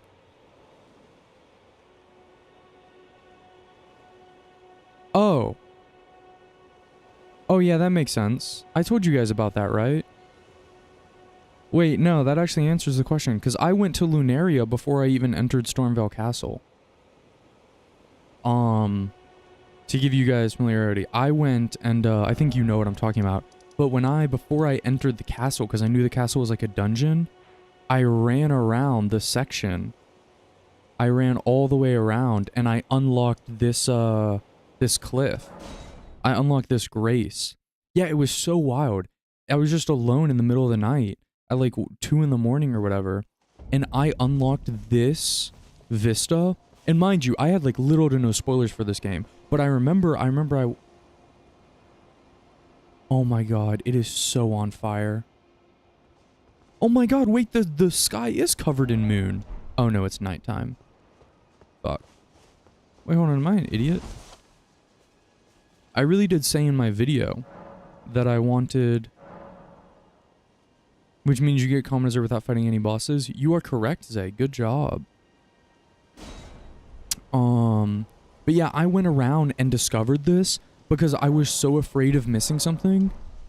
Oh no, it was just the nighttime. Because I was so afraid of missing content that I didn't essentially know how the game functioned. I didn't know that if you entered Stormveil, are you locked inside a Stormveil? Wait, am I crazy? I did pick the... Wait, the skybox is the moon. What? I thought it wasn't. Guys, am I crazy? Remember when we were talking about the endings and we were doing the endings tier list and I was like, I wish you could see, like it was like perma nighttime? No, it's not really. I can't tell if it's, if the skybox is moon. I don't think the skybox is a moon. They locked me in. Like, because since I picked Age of the Stars, yeah, no, it's not like that. The skybox is just different for each reason. The skybox was just like that because I picked because I'm in this zone. So anyway, what I was trying to say, are you copy pasting in fucking 18 different ones? So essentially what I was saying is that I went and I made it to Lunaria, and I went all the way down and got the, this guy, I got that grace before I even entered the castle. Because before you enter the castle, you have this option to like walk around the side, and you can hug the wall. And I did that, and then what ended up happening is I walked around the side, and you go through this whole section, because I was curious of like consuming all of my ancient paths. Sorry, not ancient paths. All of my alternative paths. So you can walk like this entire path along the wall. And I got here and I was like, holy shit, this is where they did the gameplay reveal for Elden Ring. And I was like, this is where it actually is. It was so cool. You get to see like so much in one shot. And then from here, I was like, oh, is there anything else? And I was like, ooh, secret dungeon. And so I enter the Stormvale Castle from behind. I did all this and I entered this zone and I had no idea what was going on because I came at it from behind without ever engaging in the bosses. So I climbed this ladder, a meager fucking 38-year-old mage, 38-year-old, Jesus, 38 level mage, if I was 38. You did that on your first run Tuesday? Bro, kudos to us gamers. And so I'm looking around and I'm like, oh my god, the catacombs. And then I enter this room and the room's completely empty and you can see a golden wall there, but you're locked out one way. So I couldn't enter it and I was like, this is the final boss. And then with this final boss, you then go to Lunaria. But I found a skip by trying to be super through my cunning ingenuity. To summon the storm, but your guidance surely lieth. Yeah, for sure. For the time being, at which time I'm raising you, I hope it is. Thank you. Also, is this guy just me? Like when I'm 45 or 55 or something? He's got a little bit of a goatee though. Both got that middle part. Hold on. Is it me? Can you guys tell? Is it me?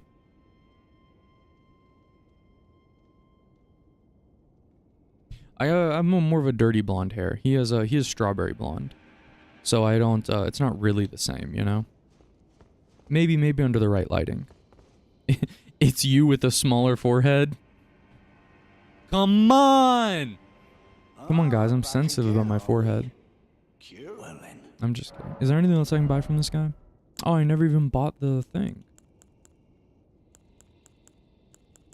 Oh. Nice. Nice. Oh, that's what I wanted to do. I wanted to go to this zone again. Do you guys remember how to get here? How to get back to, the starting zone? I wanted to visit it once more just for nostalgia vibes. But I completely forgot. It's the Belfries? Thank you. Now the question is, which Belfry is it?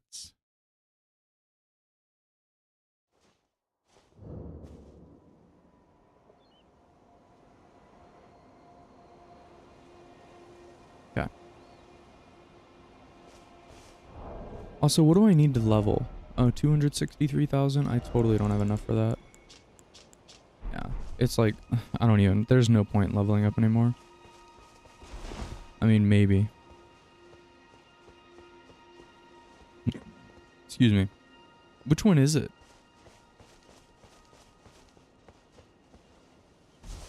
Wow, I guess I understand how you guys have such immaculate knowledge about this game. Like, especially Misio as well was like the first person that like really surprised me with like these extreme specifics. And they're like, oh yeah, 14,000 hours. Like, I mean, it's only my first time beating this game, but with like the wealth of content. Wait, where's the... When going up? First or second? I think the precipice of anticipation, I think that's the correct location. It's not this, is it? Yeah, it's not the crumbling lands. And what's the third one even do? Because it's like the anticipation of like the beginning of the game. Night Sky Unceasing. What is that? Do you remember? Can someone tell me? Where does it keep the Night Sky Unceasing? Oh, that's what teleports you to Ronnie's land, right? Her plateau. It sends you underground. Okay, I'm just gonna shut my fucking mouth. Oh, kill me. The Chapel of Anticipation. And this is where you die. Oh, that looks sexy. Oh my god. Yeah, listen. What was it? Marlon did say that Witcher 3 looks as good. To be fair, they did get an HD update like 2 years ago. Or like, 2 years ago. It was like a year after Cyberpunk. No, 2 years after Cyberpunk. But Elden Ring just hits different. And I'm playing on a 2K monitor. And you guys are looking at it in like barely 1080p, so. Also, I've been going back on that. I think that I stream at a little bit of a handicap 1080p. That way if I record or do anything, there's enough graphics card room. Because my computer is good, but it's not the best. But I think for literally any other game except Elden Ring, I'll be perfectly fine. Unless we play like the most cutting edge, like crazy ass, like brand new game. But I don't know. I think I might leave it at 936 for a while. Also, I kind of want a video about the Storm Lord, because I feel like I did not get lore on the Storm Lord. I just thought it was really stormy there. Like I just thought it was kind of matter of fact. What am I looking at? Oh, you get to see Ronnie's area from here. I don't think I was sightseeing at all when I came back. But, alright, no torrent. Man, it's just so pretty. We have like I have a nice, it's not the nicest, but I have like a 4K TV, and I played Elden Ring on it in the living room one time with friends. It was so beautiful. Granted, I had to do it on my laptop because I wasn't going to do my entire setup out there. My laptop sucks even more. But even then, it still looked really good. So there's nothing here you can get. Real question, only Elden Lords answer this correctly? Well, then you know my ass is going to get it wrong because I'm not an Elden Lord, I'm a consort. Can you breathe out of your nose and your mouth at the same time? When you say breathe out of them, do you mean just breathe normally, like as in one enters and one leaves? Because that's true. But do you mean like inhale through them at the same time or exhale through both at the same time? Like, are they both doing the same thing or are they both being used? Jumping required. I feel like this was literally at the same time. I feel like I'm going to do it and you're going to be like an idiot. I feel like this jumping ahead required was placed by the developers. And it's been here the whole time. Because I remember this exact one when I started the game. You know that's a Miyazaki thing to do. Wait, am I supposed to... No, breathe from nose and mouth. Why don't you say inhale or exhale? Because I'm still confused. Sorry guys, I'm just taking it in. It's a popular meme from DS1 board. Yeah, I know it's a popular meme, but I feel like that exact same note was there. And didn't you guys tell me that notes only stay active while the person is logged in? And this is where that section. Inhale and exhale. I have no idea. Inhale and exhale? I feel like it, but it doesn't feel consistent. It feels like I'm going back and forth. I feel like the answer is no. You're gonna like awkwardly... Oh, it's popular enough that enough people will place it. You'll never understand how people can't. No, you definitely can do it at the same time. I just lied to you.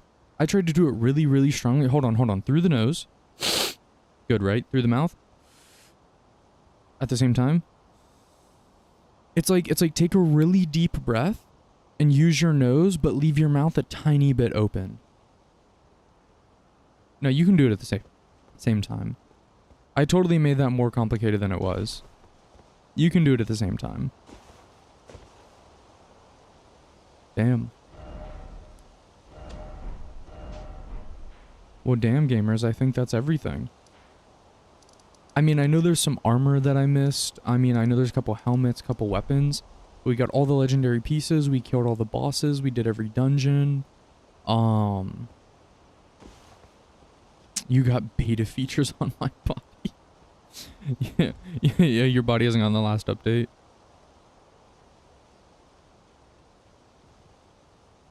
Damn, this game really did game.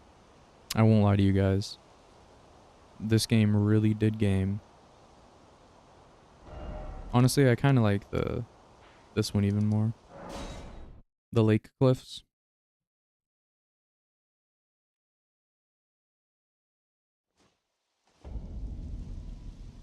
Hold it, staff check. Okay, staff check it is. And you want my catalysts?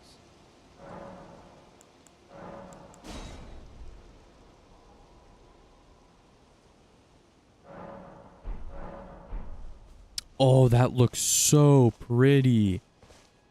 Oh my god. Look at that contrast. It's so beautiful. If it wasn't so foggy and ash. Wow.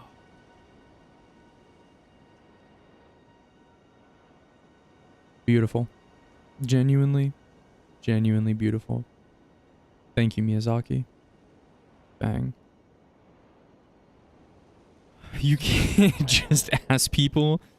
There's a theory that the Erd Tree is a giant version of the runes you get. Wait, the runes you drop when you die? Do you mean that little icon?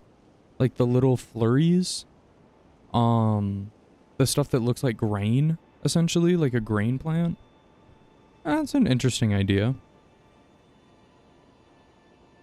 Yeah, the twigs. Alright, you wanna look at my staves? You wanna look at my rods? The astrologer's rod, the glintstone rod, the academy glintstone rod, the digger rod, the demi-human queen rod, the azure rod, the glintstone staff. I don't know if you can see this, so I'm just gonna put it up there. The Lusat staff. Some people think that the person... Some people link that person... Wait. And some people link that to the person Placidius waits for. Who is Placidiax waiting for? You mean the legendary dragon missing 2 of his heads? He's waiting for someone? Like waiting for like a lord? But he's like dead and like fucked up. Now. So you mean he's waiting for me? Like the golden tarnished? Now we have the carrion rod, the glint blade rod, the regal scepter, the albinaric, staff of loss, meteorite, prince of death.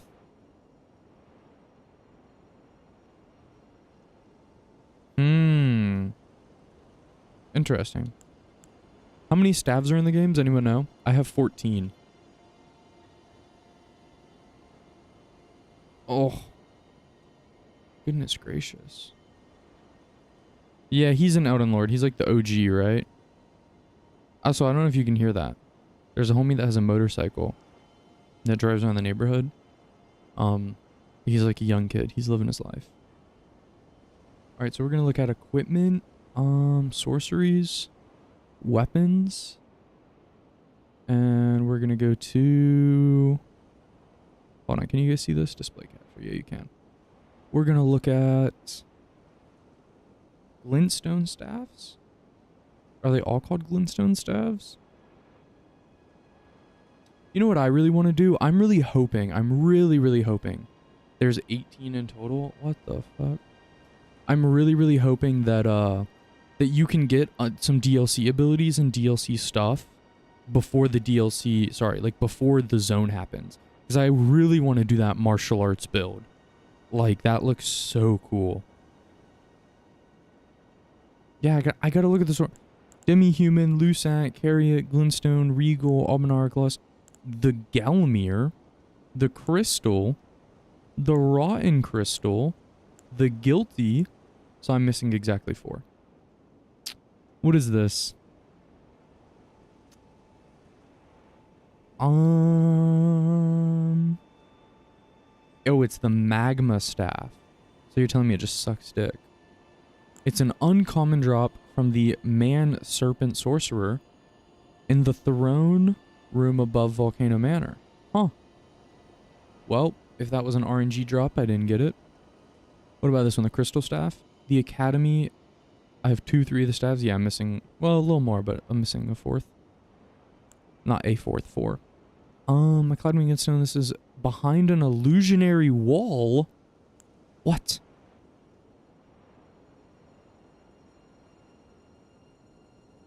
I know that's fucked up. That's fucked up. I remember that dungeon too. The Rotten one. I feel like you get this one in Caelid, right? Dropped by a lesser Crystallian mage, Embrace of the Halig Tree. Oh yeah, I'm not killing those. Those 3 guys that were in that trapped room, absolutely not killing them. Or the guys blocking the chest. Staff of the Guilty. Drops from Thorn Sorcerers wielding blazing staves. Not the ones wielding smoldering staves. Oh, I can't read. At Fort Layed. Interesting. No Shard Spiral? What is Shard Spiral? You mean the magic? Let's look at all the magic. See which magic I didn't get. Equipment, sorceries. What do these scrolls do? Oh.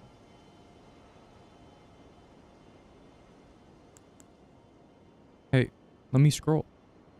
What the hell? Why is the website... What? Why is this website so fucking trash sometimes?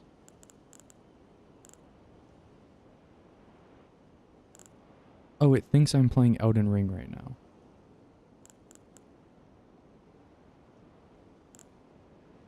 Am I insane?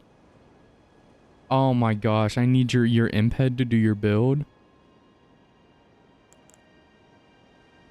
Dude, I'm gonna lose my mind. Why can't I scroll? I hate this website so much sometimes. I know this person does like wikis and things, but hey, shush. But sometimes their stuff just breaks all the time. Drives me insane. Alright, sorceries. Adulas, yep, we got that. Do I have the Briar abilities?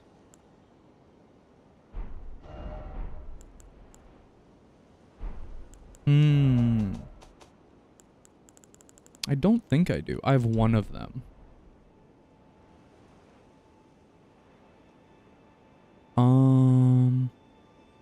So we have Briars of Punishment, Briars of Sin, so we missed one. We have Ancient Death Rancor, the legendary one. We got that. Okay, we have Cannon of Hinima. Yep, we got that. Gunstone, Phalanx, yep. Carrion Retaliation. I might not have that. Common Azure, Crystal Barrage. Some of these are just ones from merchants that I didn't buy. To be honest with you.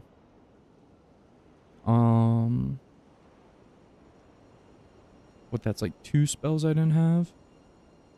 The Bubbles. I remember the Bubbles. The Night Comet, the Night Shard. The Bubbles, the Rancor. The Riker, the Shield. Yeah, I didn't... A lot of these... What are these? Glintstones? A lot of these Glintstone ones I didn't buy.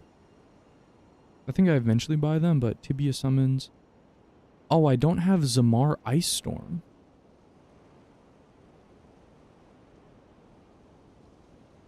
Wait, it can be just... What? Oh, no, I do have it. I just never, ever, ever used it. And then the incantations.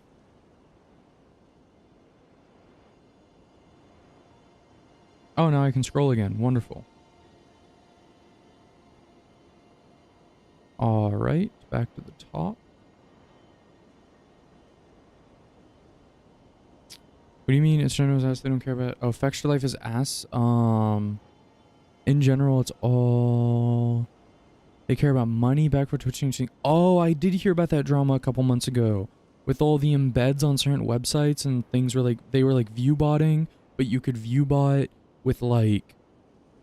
You could view bot from a website and then embed it, and then people like... Yeah, it's like super, super weird. And then Fextra Life had like all these people that were like just streaming, and they had like 20 people, but it was like 8,000 and shit. Yeah, that, I completely agree with you. I completely agree with you. Agniar's Flame, got that, got that, got that. Didn't get that. How many are there in total? I think I got a lot of the books. Yeah, I'm probably missing like 10.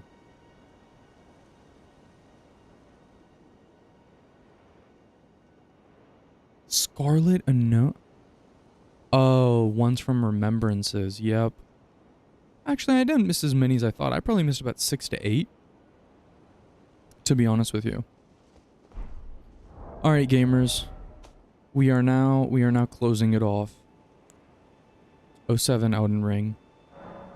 07. You beautiful bastard. But I think when we revisit it, it'll definitely be... I think it'll definitely be, some type of special playthrough. And or... I don't know, just something cool, you know? Something cool. Let's see. Let me make sure. This is going well. Okay, let's close all of these. I wish Stars of Ruin was still good. And it didn't get beat out by like, it didn't get beat out by this the Star Shower. I would have liked having it still. Okay. Alright, gamers. Now it is time to get cozy. For we are going to watch The Age of the Stars. It's time to get extra, extra cozy. Extra, extra cozy. To watch this. Ba-da-da-da.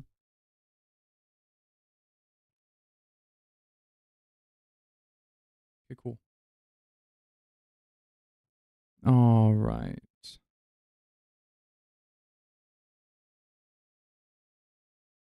All right, gamers. Off we go. Hope you're cozy. Leonia. Hope you're ready. Hope you're ready to learn. Prepare to cry. Against gold. Reason against faith. The stars against... You're gonna get hammered? What are you getting hammered with, my man? Oh, also, oh, by Radigan. I thought you were about to get wasted with that alcohol amount. Oh yeah, I remember we were talking about it. I think, I don't know if we'll do a pizza night, but I think over the next 3 days, I'm still gonna be streaming because I got all my editing out of the way and family stuff out of the way. I still have work, but they're mornings, so I'm gonna try to maybe still stream, but it might be shorter streams. So I still have to do a little bit of work. But I'll be seeing you guys. Am I a family guy?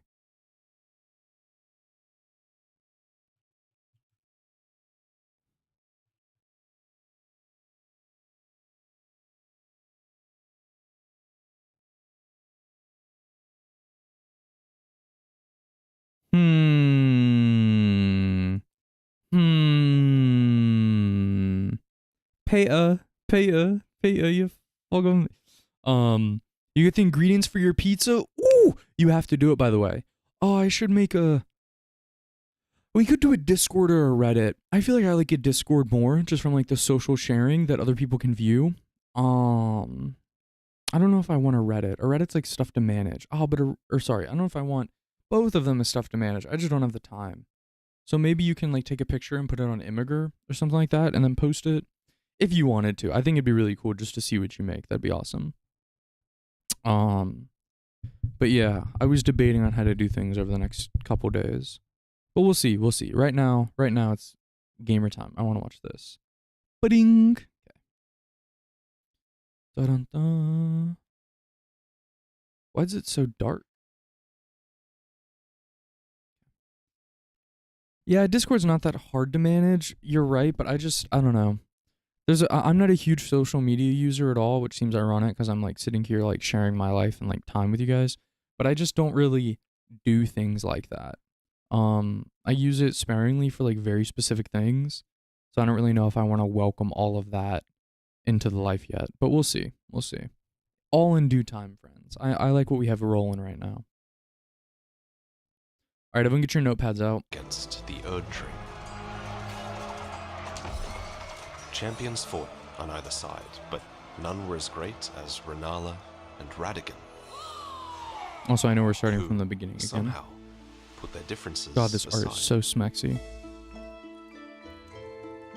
From this union, 3 children were born, each with Radigan's flaming red hair, Rykard, Radahn, and Rani. Of the three, Do you think the she wore Princess that Rani headpiece while they was did it? most favored by the mother. Caria was a matriarchal society, after all. I and wish it could be like that. power would inevitably pass to her. God, they make it look so pretty. So, They make it look so nice. With Rennala leading her by the hand, she found it, her very own moon. Moons! But her moon The would be banana stays eclipsed on in bed. by the two fingers who spoke for the greater will. Okay. They schemed to have the young Empyrean follow their path, a puppet on their strings. There's no shot that happened. And so they granted her a shadow, a half named Blythe, given to protect Rani, all in the name of the greater will. Is this really how it happened, just like that? And the finger hit her too? But it was a mistake, and Rani and Blythe grew extremely close. Why is that a mistake? So, Rani grew older. Wait, why is that a loyal mistake? allies by her side, and thanks to the greater will, she was never alone. Unlike her mother, who would be abandoned by Radagon. Damn, right after the this, smacks too? Rennala was no champion. She was destroyed by grief and left with nothing but Radagon's golden egg. His Meanwhile, what? Radagon reforged His his what? Moonlight Greatsword into a greatsword of order, showing his true colors. That's where the great sword comes from?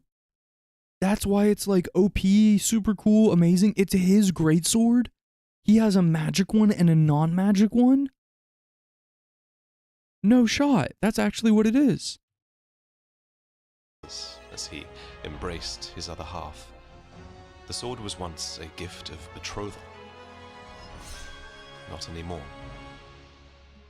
Oh. Suddenly bereft of her parents, Rani ventured deep into the woods, and there she found a new mentor, a snowy crone, well versed in witchcraft. Okay, hold on. Where is he pulling all this info from, by the way? Like, how did I don't know where to give him liberty due to storytelling, or where to give him liberty for storytelling. Should I turn this off, actually? Oh yeah, we should do that. We should just leave it off.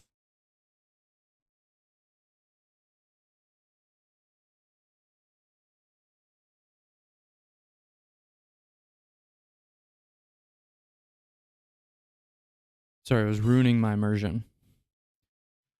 So he has basic pieces and builds a story around it. Okay, I didn't know like where I should trust him to take his liberties or not. I know he's like one of the greatest lore people, but I just was like, I wanted to know where the in between the lines presumptions came from versus like the literal. And I guess a lot of that is more of in the artistic and like in the fine details rather than the macro story elements. Who taught the young Rani in the absence of her mother. In contrast to Rani, Radahn grew in admiration of the father. And in an unparalleled act of power, he mastered gravity magic Let's go! and turned against the stars. Let's go! Why would he do that? I don't know. But Giga Chad. My man. I don't even know what pausing the stars means, but sure. Rykard, on the other hand, writhed and rankled against order, as did Rani, who would not acquiesce. And yet, her body belonged to the Golden Order, for she was a demigod, perhaps even more than she herself knew. So she devised a plot, stealing death and forging it into black blades that could cast away her Empyrean flesh. And so, as order slowly fell apart, she set aside her great rune and left with Blythe and Iji. Is that the Belfries? And was never seen again. So she hid away in that plateau. Maybe?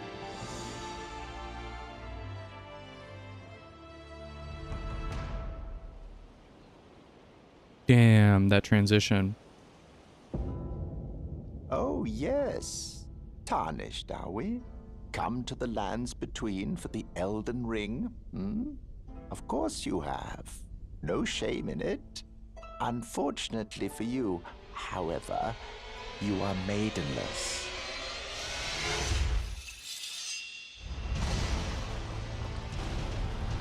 Wait, what is it? Why am I just getting my ass beat? Hello? No, not the chariots. My PTSD. It can't. We just get to watch my ass just get. I bequeath to you this ring. Oh my god, she does have pink hair. Named Torrent. Oh, she's so cute. Wait, they're just playing a trailer like right in the middle? Warrior blood must truly run in thy veins, tarnished. Yeah, Roger. I love me some Roger.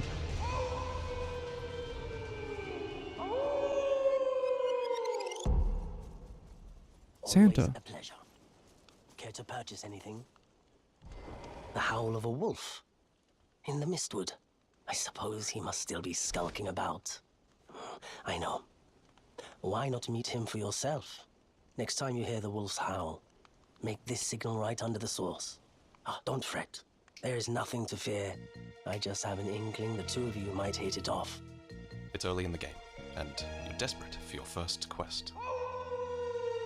That howl has not stopped ever since you set foot here, and it comes from a rare high point in the Mistwood, one that peeks over its treetops.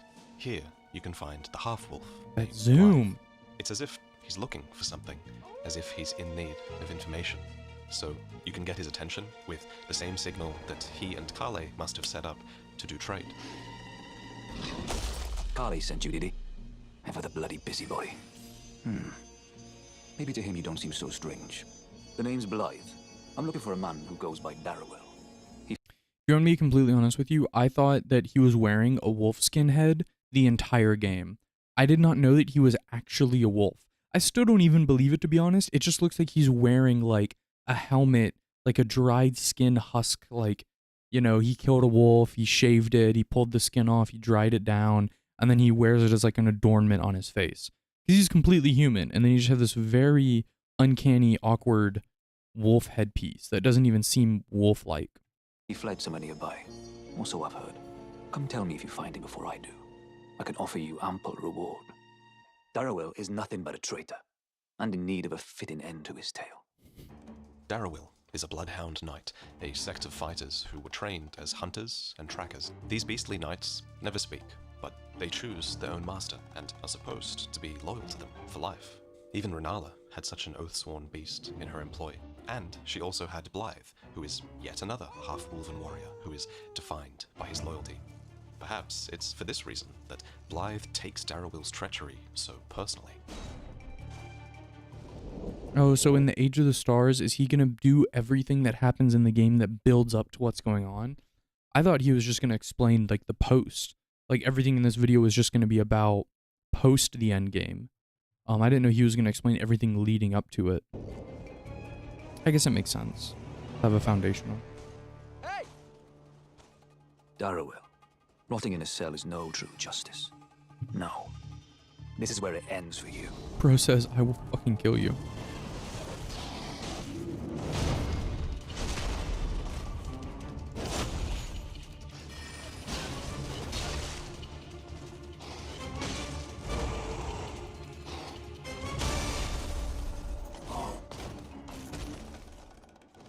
Such an ugly helmet.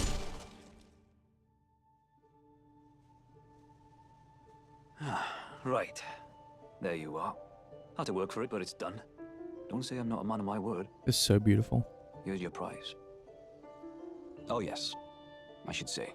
If you venture north to Raya Lucaria and come across a venerable... These are like a fucking movie. Oh my god. Tell him I sent you, and he'll be sure to treat you right. I owe you one, I reckon. That's enough chit-chat for now. It's time we parted ways. Of course, we don't know the circumstances of Darrowell's traitorous acts, but we do know that Blythe is obsessed with loyalty, and here, perhaps, he is projecting his expectations of loyalty upon another. Based. Then you met Blythe, did you? Wonderful. I'm glad I pointed you in his direction. He's boorish, blunt, and couldn't find his nose with both hands. But he's a good egg. I think the two of you are sure to find the best in one another. After this, word of your exploits begins to spread, and the Church of Ella is engulfed by a strange sleep mist. Oh. This way, Tarnish. Oh my god, I didn't even piece it together. No, you meet Ronnie way earlier on. You meet Ronnie way earlier on than the Blythe thing, but I get what he's trying to do. Also, I hear that some people actually miss Ronnie. Like, they miss her in the opener. Also, she's way cooler than your maiden, by the way. Your maiden's kind of a loser. It makes me a little sad, but that's fine. It's not fine, but whatever. May I have a word? A pleasure to meet thee, Tarnished. I am the witch Renna. I'd heard tell of a Tarnished hurtling about atop a spectral steed, and upon looking into the matter, the talk, I surmise, is of thee. Thou art possessed of the power, no? To call forth a spectral steed named Torrent. Ah, as I had hoped, I was entrusted this for thee, by Torrent's former master. 'Tis a bell of calling forth spirits. Summon them with it. From ash and return to the Erdtree, the spirits will obey thine command but briefly, as they recall battles past. Now it is thine, to do with as thou wishest. Forgive mine intrusion, Tarnished. I doubt we shall again meet. But all the same, learn well the lands between. How long will it be, I wonder, before the Tarnished tire of obeisance to the two fingers? The two fingers. Damn, they planted the seeds really early on. Great champions would gather at the round table and listen to the fingers, for they are envoys to the greater will, and the greater will is widely regarded as the ultimate power in the universe. So the two fingers speak with its language of light, but they are far from benevolent, and it was the two fingers that forsook the Tarnished long ago when their grace was lost, only to welcome them back upon the shattering of the Elden Ring. Now they are wizened, trembling, and bent with age, yet still they shepherd members of the Round Table hold, sharing incantations of light and warmth, but also shadows. Oh shit. And silence. Pause. Everyone pause for effect. What did I just do? I just clipped something on accident. God fucking damn it. Okay, we have to go back to just chatting. We go back to just chatting. Because we happen to be just chatting. Actually, more like just watching, but like, you know what I mean.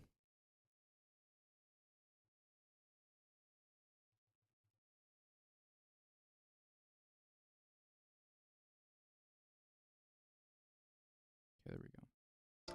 They have high hopes for the Tarnished, that even should they be wounded, even should they fall, that they will continue to fight for their duty.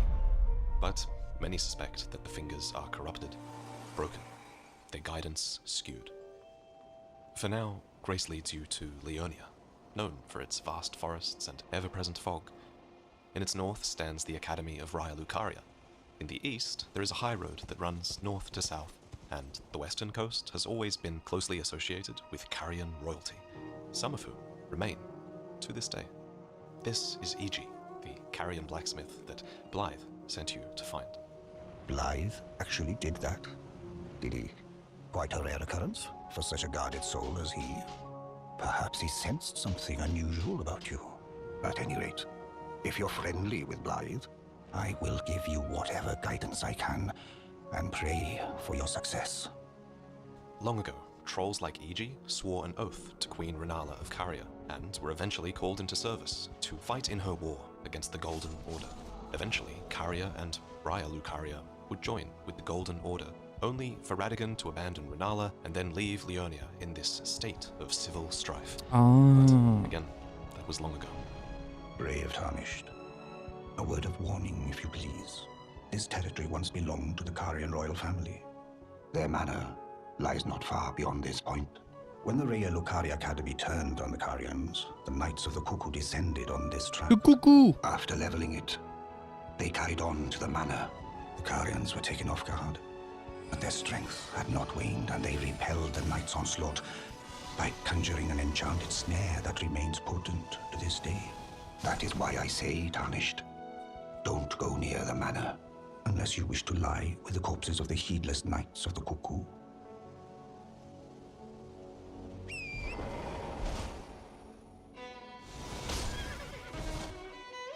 Absolutely correct.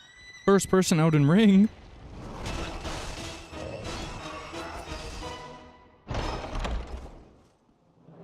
Oh yeah, the fire blade.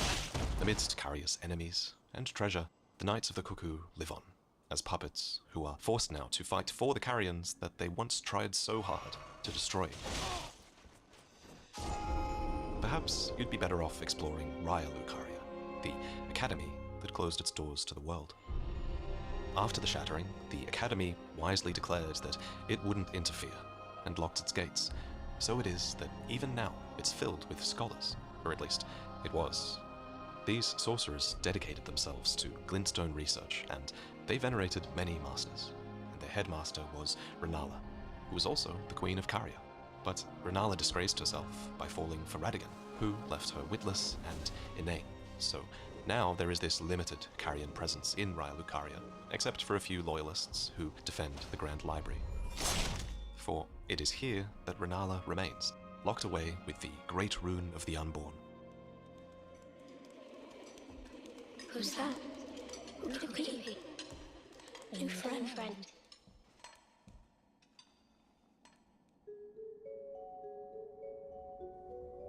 Hush, little Calva. I'll soon birth thee anew, a sweeting, fresh and pure. I feel like that it was way less weird in the actual game. What is going on?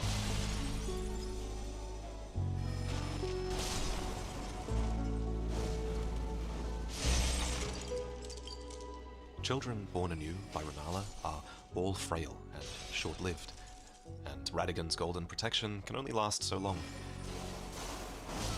Renala's true defense lies in the golden egg, which is enchanted with a snare. What is it's this a spell egg? that conjures a version of Renala at the height of her power. Something designed by the daughter to protect the mother.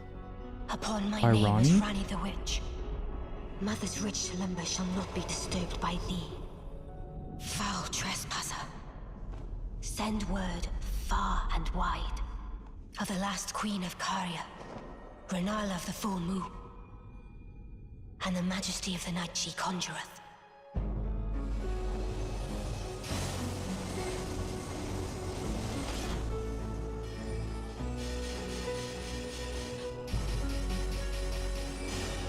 That's a cool ability.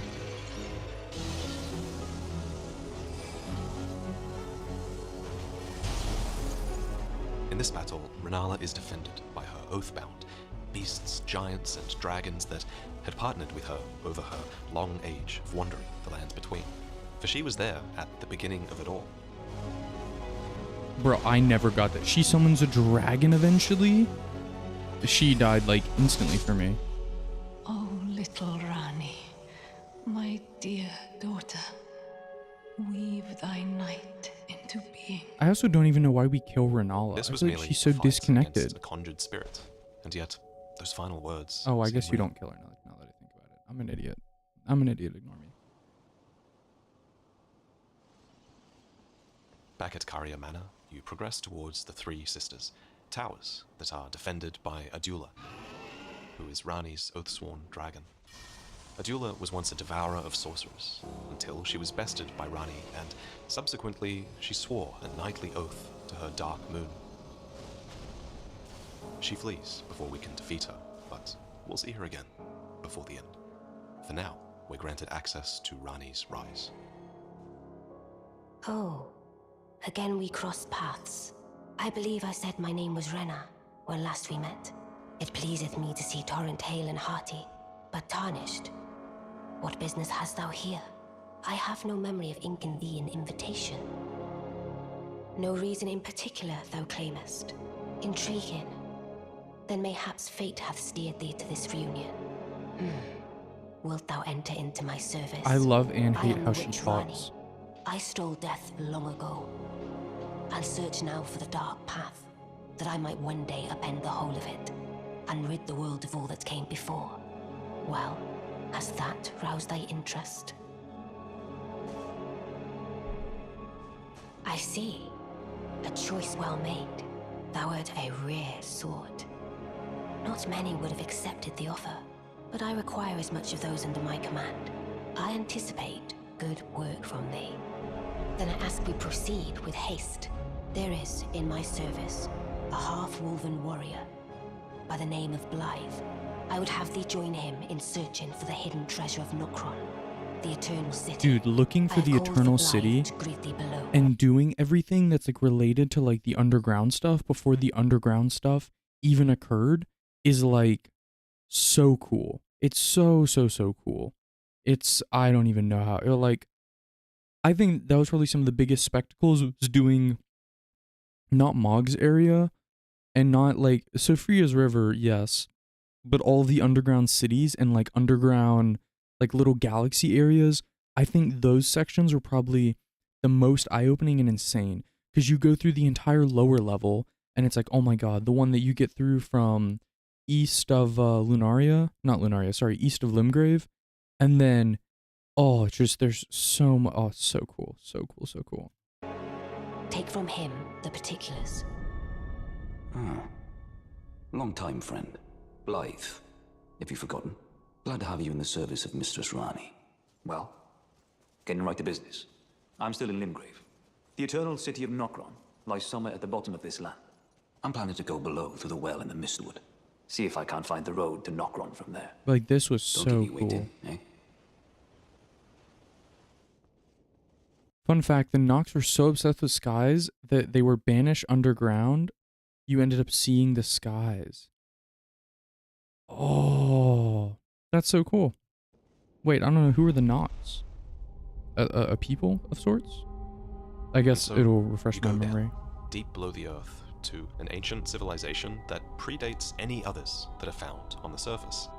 Here, ancestral followers and claymen persist well outside the purview of the Erd Tree.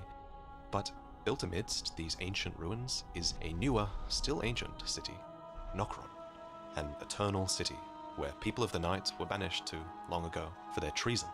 Like that, like this was probably, and I even knew this was coming because I saw all the shorts of all the people going down the well for the first time. And I remember watching my friend play the game when it came out way back when, before I even ever cared or even considered playing it. I just knew it was a cool game. Oh my gosh, just watching him walk through and just get like literally sucked off by all the little bubble dudes and the weird dudes that cling to you. Like, these shots, I was like, this game's good. It's not just good, this game's good. Their legacy lives on in E.G., Blythe, Rani, and now you. Ah, good to see you.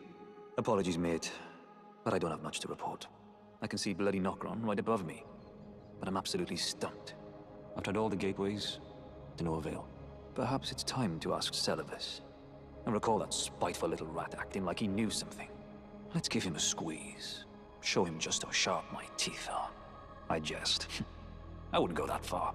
Besides, I should check on some things here. Leave this place to me. You just do what you feel is right. If either of us learns anything, you tell the other. Bro, Blythe is such a homie. He's such a bro. That's how I would go about it. Fuck yeah, I got you. Fist bump, we out. And so you go to confront Lancerris.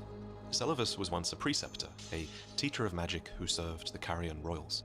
When Radagon married Renala, these preceptors were ordered to don masks of confidence, mouths stitched shut with gold thread, to make it clear that all their matters were to be kept strictly private. As Radagon was hiding a secret. As that secret was that, of course, Radagon was also Marika. Wait. Huh? So there's a set of mages that were like professors and teachers, and those mages, when they came to spend their time at the academy, when right after Radagon was connected to the academy, they wore face pieces that had golden stitching over their mouth to hide the secret and private things that they knew. Does that imply that they were always connected to Radagon? Like Radagon had his own court of mages that knew things? Or why would they know that to begin with? And maybe he'll explain. And Lancerris also has many secrets of his own. Okay, they don't. That's very interesting. You must be Rani's new hireling. Yes, I've heard all about you. I don't know what it is the mistress sees God, the in a royal prophet blue so with the gold. tarnished like you. But since we have the misfortune of serving the same lady, I am Lancerris, preceptor in the sorcerous arts. He does have some dummy Harry Potter vibes. Swung that way. Just like he does have some, like, he has some very like snake fucking like, oh yeah, like he just speaks like he's just he just has that voice. Makes you want to watch Harry Potter. As loathsome as Lancerris is, it seems he knows something about Nokron. Well, you're asking me about that, are you? The task was left to you and the mongrel, was it not? Not only are you incompetent, but shameless to boot. Well, there's no helping it. Now's as good a time as any. I'll let you in on it. There's a glintstone sorcerer by the name of Selene in Moongrave. I miss her. She owes me for the help I gave her when she was expelled from the academy. I asked her to look into the matter some time ago. I'll write you a letter of introduction. Go ask her. Shut up. He doesn't know how to get to Nokron, but he does know someone who might. Selene was I will say, I feel like the storyline of the stars and the storyline over the secret city and the storyline over like forbidden magics, I feel like all of that was way more interesting than like the Golden Order. Maybe that's just because the nature of my personality, but I just really enjoyed, like, I felt like meeting Ronnie and doing Ronnie's questline, even though a little bit of what happened was already kind of spoiled for me, just through like, I don't know, exposure and like orbiting information. That's why I was like, okay, because I already knew her questline and I already knew everyone's like, oh my god, mage girl, puppet, something. But like, I feel like this hunt, like everything that this video encapsulates, that experience in the game was probably my favorite. It wasn't about killing the holy bosses. It wasn't about sending Melania to the tree and like burning it down. It was really like the hunt for like the special magic and the stars and the city and the treasure and like talk to all the mages and the secret society and the expel and the forbid, like all of that felt so cool. At least for me personally, that's what I gravitated towards. Expelled from Raya Lucaria for her research into the primeval current. There you go. And among other things, these dark arts taught Selene how Wait, that's literally what I just... Okay, cool. to slice open her heart and imbue a primal glintstone with her soul. Selene is still in hiding, but you eventually track her down. I did say Selene, like what's the left of entire her, quest line. anyway. Oh, tarnished. He's in here? What? Are you? I am Jaren. So this is what I missed. I would have seen him. Oh, because I overexplored at the beginning, so I got to this area before. Oh, you're right, 'cause he's the witch hunter. Bro, fuck this guy. Foolish old warrior and witness. You didn't know Selene, did you? Well, whatever the case, she's dead now. It is strange, though. The woman, she was like a husk. Her soul already fled. Fuck, I Darren. suspect Selene lives on elsewhere. I'm sure she'll turn up eventually, in another body. The knight, Jaren, once served the Carrion Royals as a war commander for their general Radahn. Naturally then, he was also familiar with the Carrion Royal blacksmith, Iji. Well, I haven't heard that name in an age. Then you must serve Princess Rani. The next time you speak to Iji, tell him this. The Festival of Radahn will surely set Rani's fate back into motion. By the by, is that old fool still hammering out weapons? His enormous frame cramped in that little place? Bit of a haughty sort. Strange fella when I knew him. And funny thing, his swords were all blunt as stone, but not one of them decayed when faced with the Scarlet Rot. Jaren shares a long history with his general Radahn. Wow, The man that's a lot of preferred a nomadic dialogue. existence, and yet, before long, he became sworn to Radahn, bound by an oath of honorable death. So Jaren was there when Radahn conquered the stars, and he remained by his side, even after the Scarlet Rot brought the general to his knees, for he had an oath to keep, a promise to bring Radahn an honorable death, even if it meant releasing the night sky from his grasp. Jaren. Now that's a name I haven't heard for a while. Oh no. Wait, how did I not see it before? I ought to retire as war counselor for such a gross oversight. Let me explain. The fate of the Karian royal family is guided by the stars, as is the fate of Lady Rani. What does that mean? First heir in the Karian royal line. But General Radahn is the conqueror of the stars, who stood up to the swirling constellations, halting their movement in a smashing victory. And so, if General Radahn were defeated, the stars would once again resume their movement. So, like, I have no idea how the stars are quite literally connected to, like, the destiny of the Karian royal family. Like, her existence and future cannot perpetuate unless the stars are moving. Like, this seems like such an odd thing. I don't, like, is it because, like, one part of me is like, well, what are the stars connected to? Like, maybe the outer god? Like, maybe the stars and the moon? Yeah, you're right. But also, like, that's what I see as well, but I don't know how that connects in, like, the immediate, like, because Ronnie's still a person. Like, it's like, is Ronnie just, like, locked out of her own content, her own story because the stars aren't moving? Like, she tries to proceed, and it's like, oh, well, the stars don't move, so I can't do it. Maybe he'll explain whenever they unfreeze what it was prohibiting, in a sense. As would Lady Rani's destiny.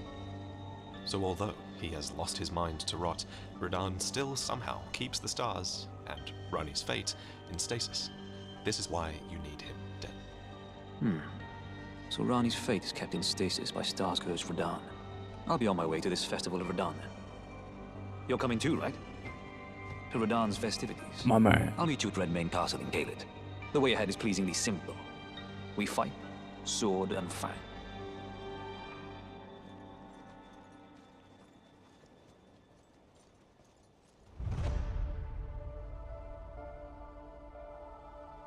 Ah, there you are.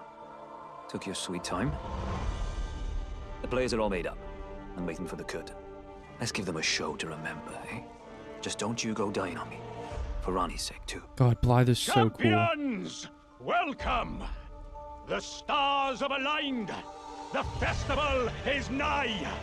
General Radahn, mightiest demigod of the Shattering, awaits you. Champions, prepare The Avengers lineup. Defeat the General, claim glory, and grab that great rune. A celebration of war. The Radahn Festival!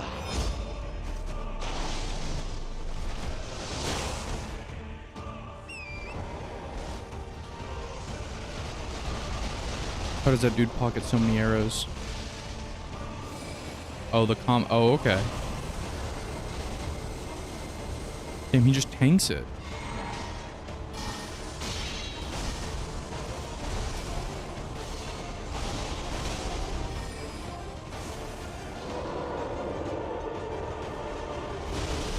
They made this look way too badass. Oh my god.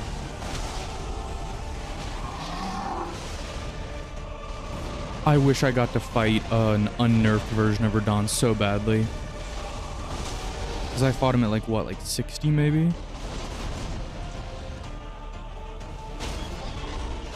The door! Big W. Well played, good sir. Yeah. My thanks to you and your razor-sharp wits. Then there's nothing left to say, except I am Iron Fist Ali.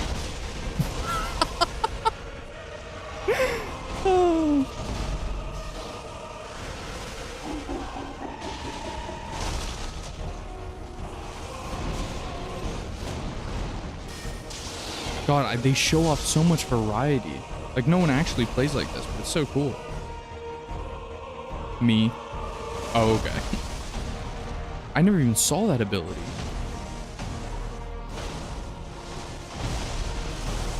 I never even saw that ability either. What in the world?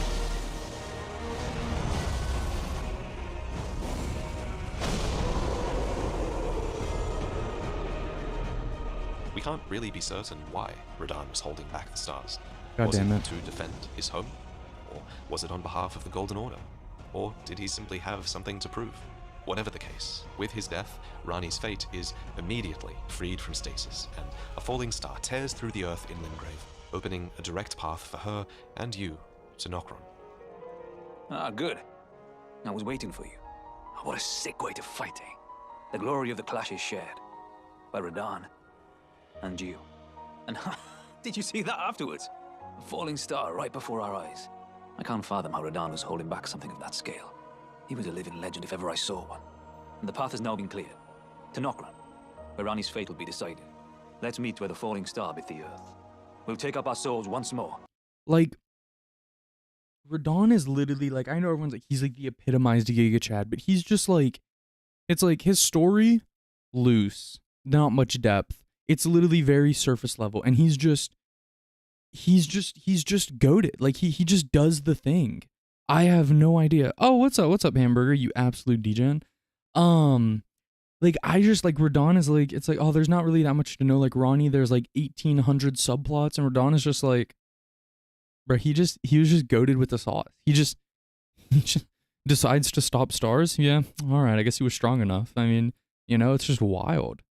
I mean, what a character. Oh, I look so blue right now. Holy. For Mistress Ranni.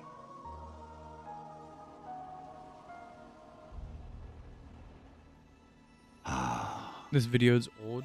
Yeah, hold on. How old is this video? It's 7 months ago. It's not that old. There can't really be like dramatic changes to the outcome in like 7 months. Because what, 7 months, wherever that was like a year and a half after the game came out. So it's pretty far out. What game is this? Goat Simulator 7. Blythe told me everything. You've defeated General Radahn, unlocking the stars. There is no parallel to your achievement, nor to Lady Ranni's acute judgment of character. Thanks to you, Lady Ranni's fate once again stirs. Or Blythe. Oh gosh, you got it and you greeted me out. All right, gamers, get your drinks, get your sips, get your wines, get your teas and your coffees. More like goated simulator, you fucking nerds. All right, I haven't even finished this coffee. I don't even want to anymore. Ugh, I'll always drink a bad coffee. I actually like going to diners and like having like that disgusting coffee that just like sits around and sits in a brewer and just gets really hot. But yeah, you know, bottoms up, babe.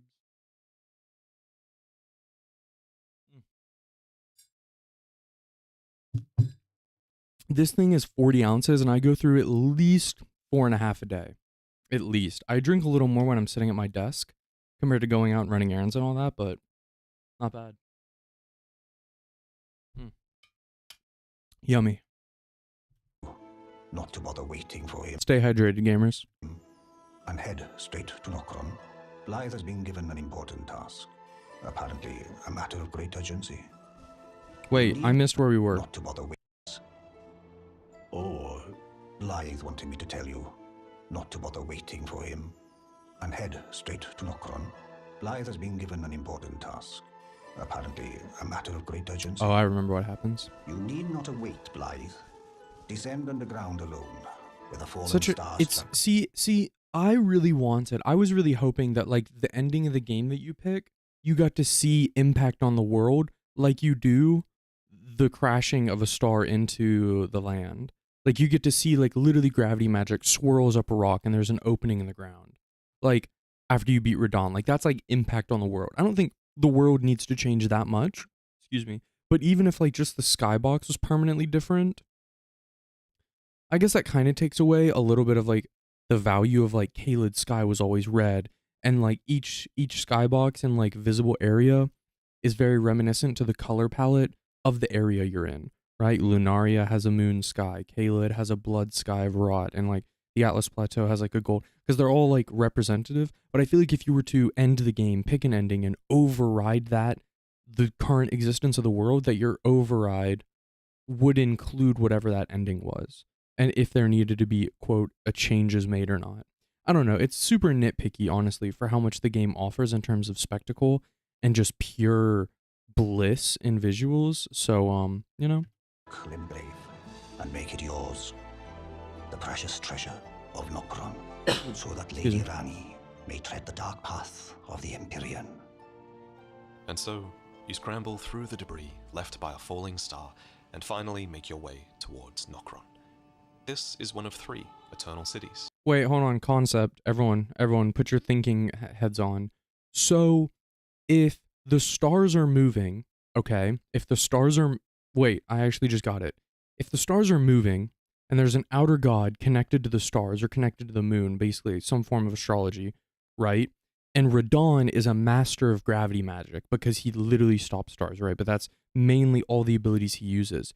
However, the only enemies in the game that are connected to the outer god of stars or moon or whatever they might be are, one, the meteorite bulls, the Estelle monsters, like basically all of those variations, as well as some of the smaller mobs that use gravity magic, like not the Nox, but the guys that, not Albinarix, the Alberhasts? I can't remember the name specifically, but the super skinny tall dudes that are purple and have swords.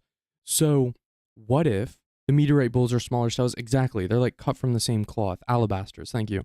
So let's say, right, that Radon became so goated that he mastered everything, and because he was just so strong and obsessed with being strong, and he was like, fuck the outer god that was having control over this world. Because if we think about it, all the meteorite bulls, they're in a crater.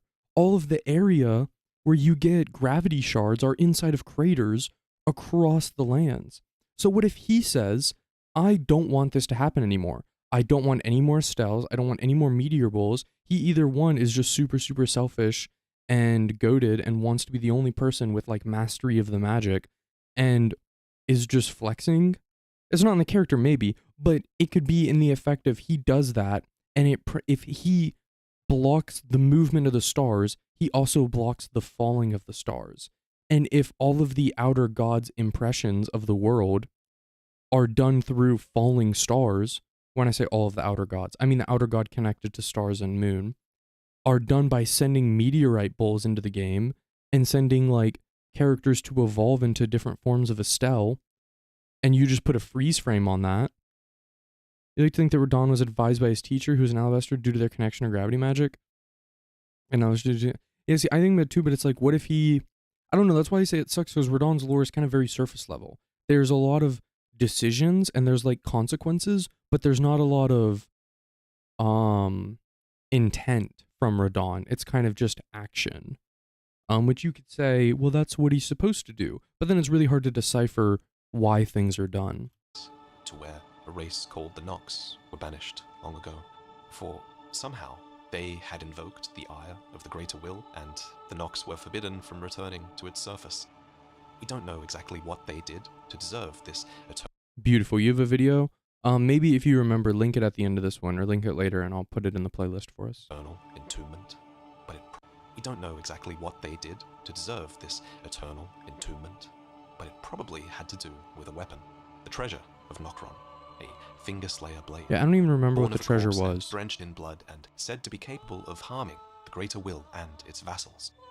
So it was that the Nox became... Oh, you linked a playlist that had it? Okay, I might have saved that entire playlist. nothing more than another civilization that had lost its fate. I think I know what you're sharing talking their about. ruins with silvertears, listless treasure hunters, and the songs of the ancestral followers.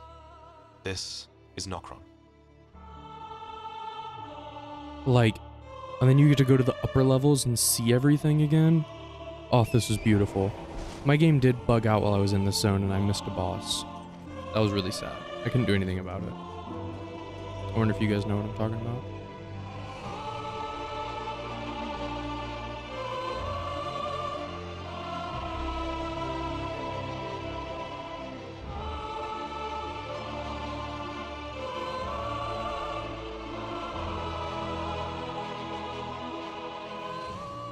But now that Radon's death has freed the fate in the night sky, we are able to discover Nokron's treasure. This is what Blythe was sent to find, yet we are the ones to claim it, so that Rani can finally usher in the stars and bring about her age of night. Ah, it was thee, not Blythe it seemeth. Even in my slumber I sensed it. It is in thy possession, is it not? The hidden treasure of Nokron. Wait, I don't even remember what I looted from that chest. Wait, when you loot that chest, is that the assassin's blade? Or the black knives? Is that what it was? My thanks. Finally all the pieces are in place. Soon must I begin my journey. Upon the dark path only I may tread. But before I leave, I must entrust thee with this. Oh, the Mage Tower, the Take Finger it. Slayer blade. Okay. My thanks for thy sterling efforts. Oh, this was the My Mage Tower discarded was so flesh cool. lieth beyond the seal unlocked by it. A strange gift, perhaps, but a rare sort such as thee would welcome it, I'm sure. Okay, so Ronnie has 3 different bodies.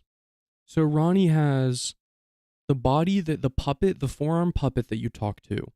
She has the body that she has like gotten rid of.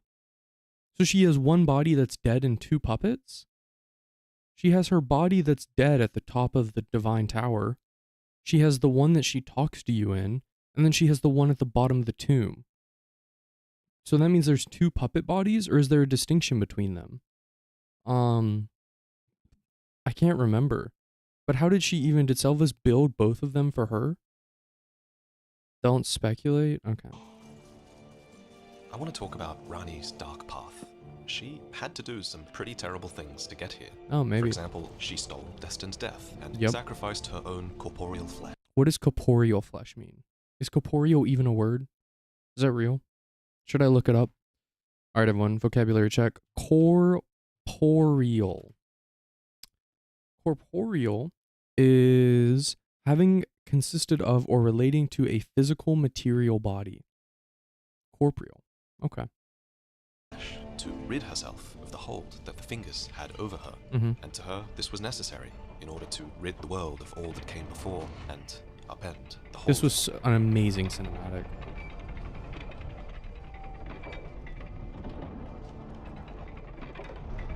But her sacrifice wasn't all that was required. For Destin's death demanded a body and a soul, so another demigod was very carefully selected, and she chose Godwyn the Golden. By killing him, Rani could at once shed her body and strike a terrible blow to the Golden Order as well, ridding them of Godwyn the Golden, who was probably the very best of them. Why was Godwyn the very What best? happened to Godwyn? So you have to ask, does Rani's end justify the means? I am certain now. Fate steered us to our first encounter. I must thank Torrent too for his part. Oh, there you are. Good of you to drop by. Have you heard? Lady Rani has departed on her journey, along the dark path of Empyrean, from Renna's Rise, as she calls it. It would not have been possible without you. As Lady Rani's war counselor, and moreover, her childhood warden, I express my deepest gratitude. You, and only you, were Lady Rani's true champion. My purpose is nearing its end. This motherfucker just hate Blythe or something? I've served Lady Rani for as long as I can remember. It has been a long and wondrous journey. Now Lady Rani is in your hands. I pray that you serve her well, unto the very end. So we decide to take the portal at Renna's Rise. This tower is likely named after the snowy crone that taught Rani her sorcery. Rani modeled her doll after that mentor, and Rani and the doll that she inhabits are busy somewhere on the other side of this portal, which leads to the Ainsel River, which flows underneath Leonia, underneath the Moonlight Plateau. Here you find a miniature doll, a tiny replica of Rani that she likely devised so that she could advance unseen in this place. For her 2 fingers are close, and their baleful shadows are even closer, prowling, looking for trespassers, looking for her.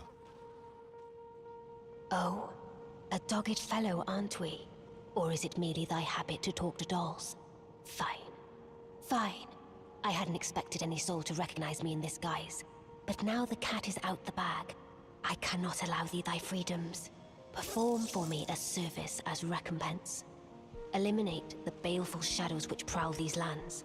The name of Rani the Witch is already sullied by thee. I will not brook disobedience in this matter. So Rani is here, trying to get close. Wait, that's not... I didn't kill Blythe? Oh god, don't tell me. I'm already... Dude, the red spectrals, I'm like so confused by like how they work. I used to think it was just like a PvP mechanic that like didn't really matter. Then I learned that it was like Moog and like all of his like blood sacrifice spectrals that they were connected to, and that's how PvP was kind of explained.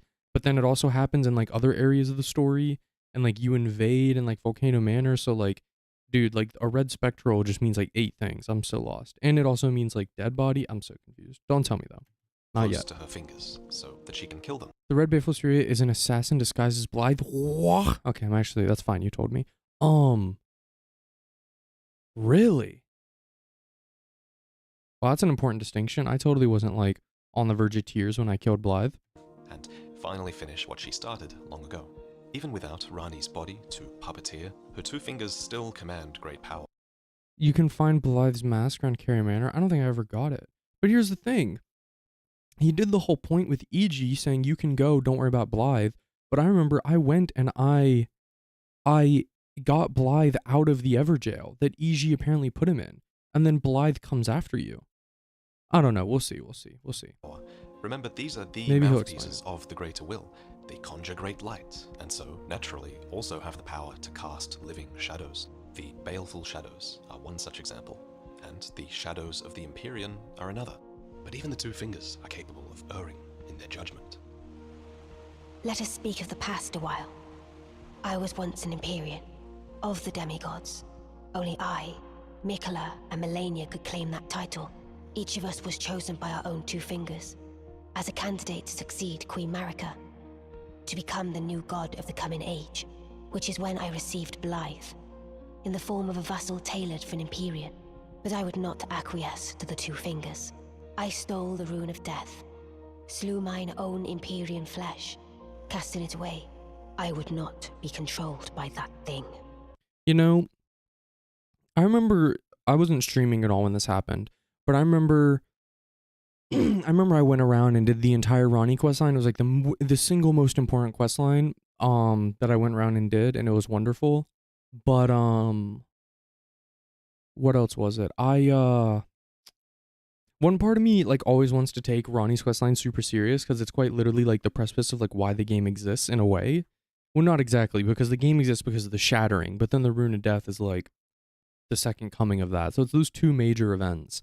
But also sometimes when Ronnie goes about things, she's kind of just like an edgy teenager that like doesn't want to do, like she's like literally the quintessential stereotype of girl is born in royal family, girl has to do thing because of family traditions and patriarchy or whatever, and like, oh, she has to do these, not exactly right because they were queens, but she has to do these, oh, I really don't want to do these things, mom, I want to just live my own life and be like, I want to open up a flower shop. No, sweetie, you can't do that. You have to be an Empyrean. Oh, but mom.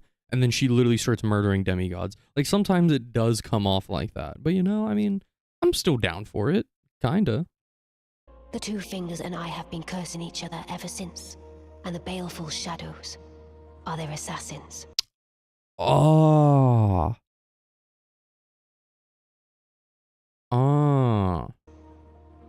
Soon, you size up against a baleful shadow, which naturally resembles Blythe. It's easy to imagine, then, why someone might doubt his loyalty. Even when I turned my back upon the 2 fingers, Blythe remained my loyal ally. Though he was created a vassal for an Empyrean, he was a colossal failure on the part of the 2 fingers. Blythe and E.G. both art willing to give too much to me, yet they both understand what lieth beyond the dark path, that I must betray everything and rid the world of what came before. Fucking dramatic. Should I add thee to the list? Another one. Kind of heart. As kind of heart as they. This form hath loosened my tongue. I've let slip too much. Forget what thou'st heard. Forget. Perhaps the baleful shadows are what the fingers think Blythe should have been. Red phantoms, without Blythe's great sword of frost and with blades of destined death instead. A tool that only the agents of order have any right to wield now.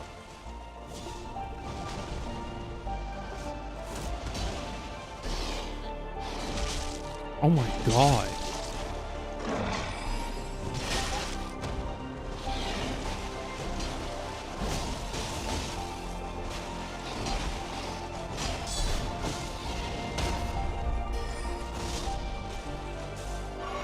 Meanwhile, I'm just throwing out fucking meteorites.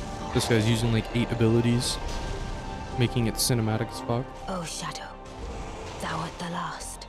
Tell Tell the Two Fingers that Rani the Witch cometh to rend thy flesh with a fateful wound, ne'er to heal.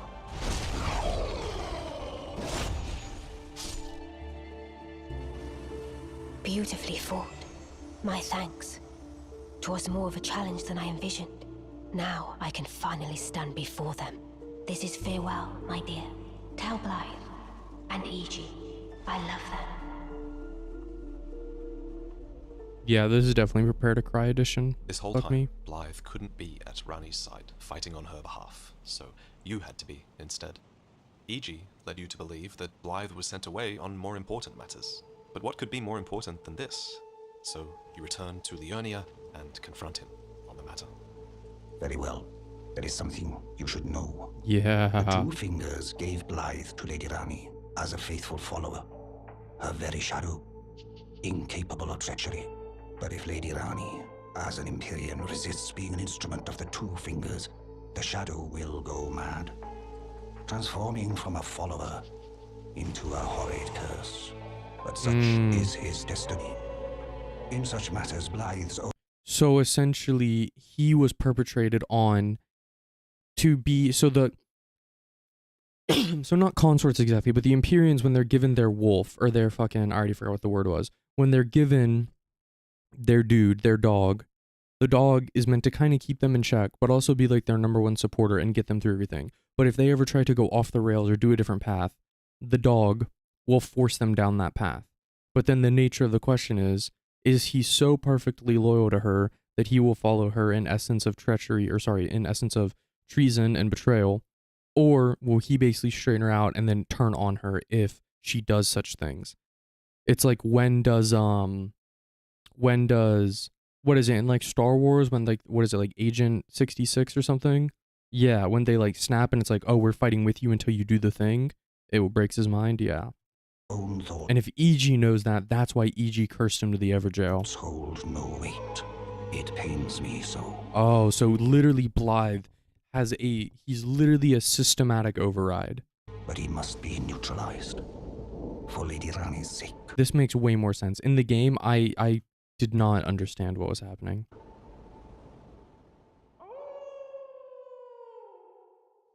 So E.G. had Blythe locked away in an Everjail in Limgrave. Incidentally, it's the exact same cell that a supposedly traitorous bloodhound once occupied. And now, the half-wolf is here, imprisoned not for any treachery, but to prevent it. Fuck me. It's you. It's me, Blythe. Old E.G. trapped me here. Told me I'd bring naught but bale to Lady Rani.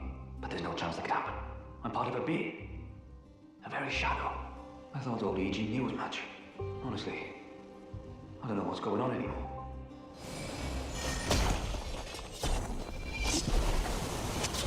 I'm sorry, what the fuck was that ability?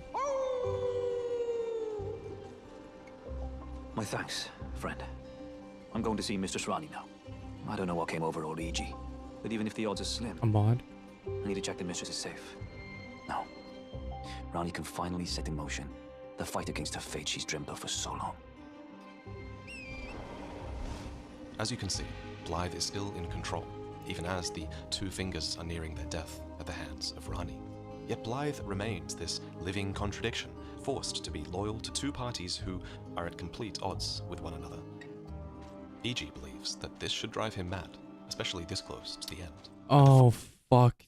You do fight him outside of the red spectral form. I let him out and I remember this happening. Final stage of Rani's ultimate betrayal, fuck. But it hasn't. You fight him on the fucking staircase. According to Carian tradition, the Princess of Caria is supposed to give a ring and sword to her chosen consort. But Rani locked away her ring of betrothal in the Grand Library and engraved it with a warning instead, telling you not to take the ring from this place. What's? Warning that the solitude beyond the night. That's what's in the chest? Her alone. But you ignore her and follow doggedly in her path. I thought I might expound a little further upon the order I envision. Oh, he escapes regardless. Mine will be an order not of gold, but the stars and moon of the chill night. I would keep them far from the earth beneath our feet. As it is now, life and souls and order are bound tightly together. But I would have them at a great remove, and have the certainties of sight, emotion, faith, and touch all become impossibilities. Wait, what? That was a lot But of... I would now, chill night. That was so much to take in. Mine will What? be might expound a little further. Upon the order I envision, mine will be an order not of gold, but the stars and moon of the chill night. I would keep them far from the earth beneath our feet. As it is now, life and souls and order are bound tightly together. But I would have them at a great remove, and have the certainties of sight, emotion, faith, and touch all become impossibilities. Which is why I would abandon this soil with mine order. Wouldst thou come to me even now?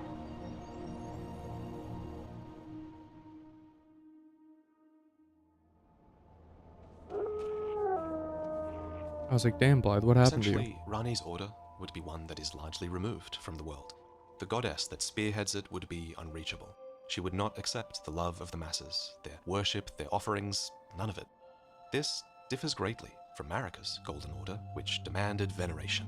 It wiped out other ideologies, it grafted those it couldn't wipe out onto itself, and gave the world absolute evils to contend with, all with Marika as its figurehead. Oh, so Ronnie's perspective on what happens in the game is like, what is it?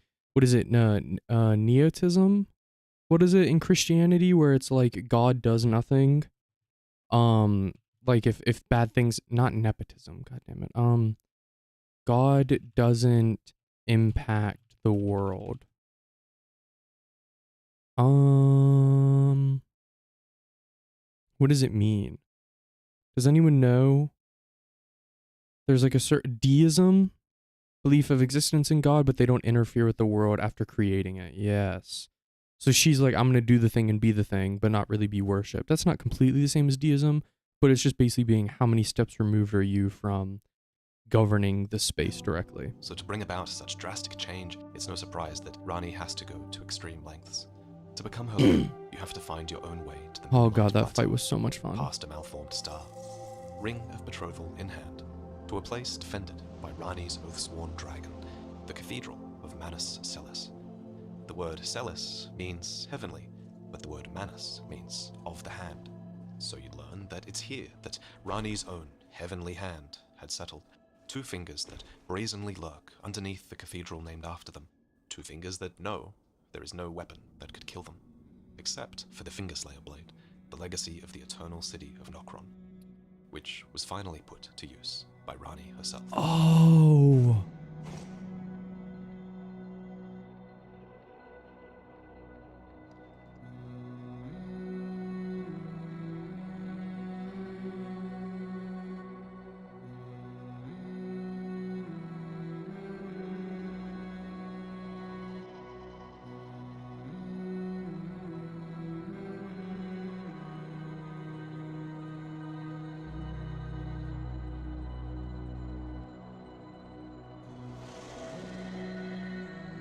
I'm so embarrassed. I get it now. Whenever I went down there for the first time, I thought that at the beginning of the game, I'm such an idiot. Whenever she did the Night of the Knives, she killed Godwin, and she killed her physical body, and then cursed she did the half and half curse to essentially rid herself of the body and like move on with things, right? I thought she also killed her fingers when that happened. I did not know that her questline resulted in killing the fingers. When you go down there, I thought that was a killing of her fingers that she had already done. Well, I knew she did it before you got there, but I thought she did it. That makes, because you give her the blade and then she kills the fingers. I thought her fingers had died whenever she rids herself of the flesh that is bound to them. But I guess she just rids herself of the body, but the fingers are still out there. And that's why she needed you to get the treasure. And the treasure was locked in the city. And the city was blocked because you needed a star to crash into the land. And the stars were frozen because Radon. If you work backwards, it makes sense. But I don't know why. I thought her relinquishing herself of flesh, the Empyrean flesh, also killed the fingers. I have no idea why. I just thought they kind of both happened at the same time. That explains why that moment's so important. So it was thee who would become my lord.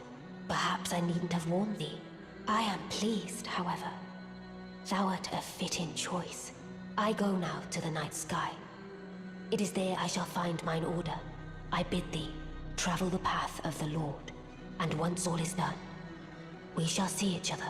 So here's when she tells you you're going to find me at the end of the game. It makes sense now knowing what happens at the end of the game. So like now she's like, I'm going to travel. Like she's not locked to the world or to the realm in a sense because of the fingers. That doesn't even really make sense to me necessarily. The stars being frozen, prohibiting her fate doesn't make sense other than the fact that, like, couldn't we just get a bunch of shovels and dig? Like, did we really need a star to, like, impact the earth? I don't know. There's a bunch of, like, oddities, if you ignore it in a literal sense, I guess. Once more. Rani's sigil is a full moon, cold and leaden, and this sword is a beam of its very light, gifted by a carrion queen upon her spouse to honor long-standing tradition. Bro, if I get married and this girl gets me a massive fucking sword, bro, it's game over. Like, she's already getting me forever, but now she's getting me forever and ever and ever. Like, oh my god, are you for real? Do you guys know in some Scandinavian countries when you graduate, they give you a sword instead of like instead of a gown, you get a sword. That'd be great, right? Instead of a diploma, you get the paper and the sword. So it was you that would become Rani's lord, not Blythe, who was forced to wait, while you fulfilled the role of shadow and consort. With the two fingers dead, something has indeed broken in Blythe, but somehow he still remains loyal to Rani. The law states that Blythe would have defied destiny itself if it would have had him turn upon his lady. But Rani was always destined for the dark path. Since there falls no shadow, where there shines no sun, There's Rani another leaves her assassin. shadow behind. No. I'm part of her very being. I can never betray her, no matter what might happen.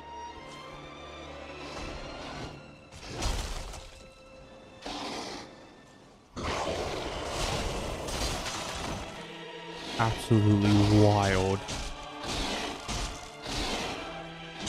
Jesus Christ. What is this, Final Fantasy 16?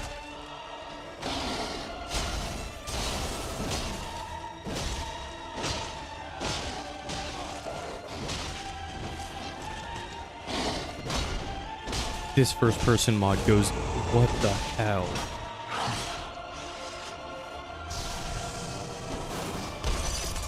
Stop. Please. Rani. She needs me.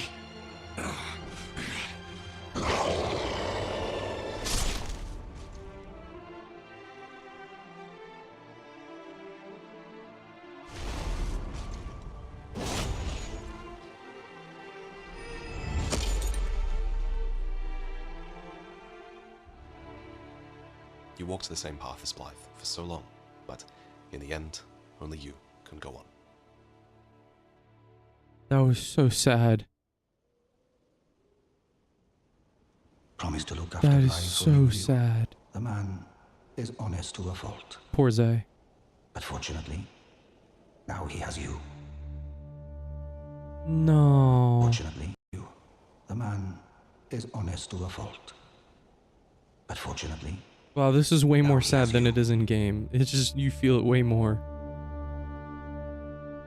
Before Blythe's death, he was attacked by a group of black knives. It's impossible to know who sent them or... Yeah, that's something I noticed. Because I remember I prophesized a bit of a theory on that Marika and Rani were like in on it together. Because if Marika's, she has like a great plan and she kind of enacted Rani to be able to do it. And Rani was like not the arbiter, but Rani was the person that enabled the situation and did it through Marika's kind of info. But that also wouldn't make that much sense because why are the Black Knives going after Blythe? If Blythe is also supposed to be with her, even though he's going crazy, why would they ever send Black Knives? Like, I feel like this is a very stark idea that splits Marika and Rani from like conspirating together, which is what I thought initially might have happened whenever Rani does everything, but then everyone says, but remember Marika's great plan. It's all accounted for. But then, but also I don't even know who leads the Black Knives. So I don't know who would have been out there being like, go get him. Because there were also, they're probably going to get to it, but there were also like 3 or 4 black knives towards EG as well. And I remember that broke my heart because I completely forgot about it, and then I checked it right at the end of the game. Why they acted. We as they talked about did, it a bit, yeah. But if they've gone after Blythe, then it follows that their next target would be EG. Yep. Unthinkable. How could Blythe? How did he break free from his cell? No. More importantly, Blythe became a curse that plagues Lady Rani. Yet even in madness, gave himself to her. I made a grave misjudgment. And I thought myself a capable war counselor. I'll catch up with you soon enough, Blythe. When I do, I only hope you'll accept my apology.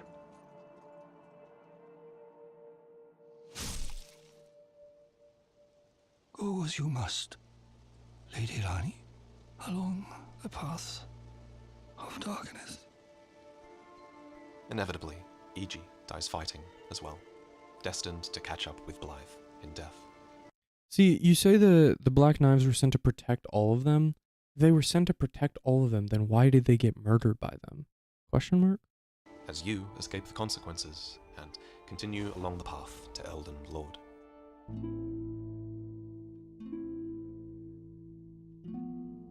God, this is insane. Oh yeah, that great, that moon.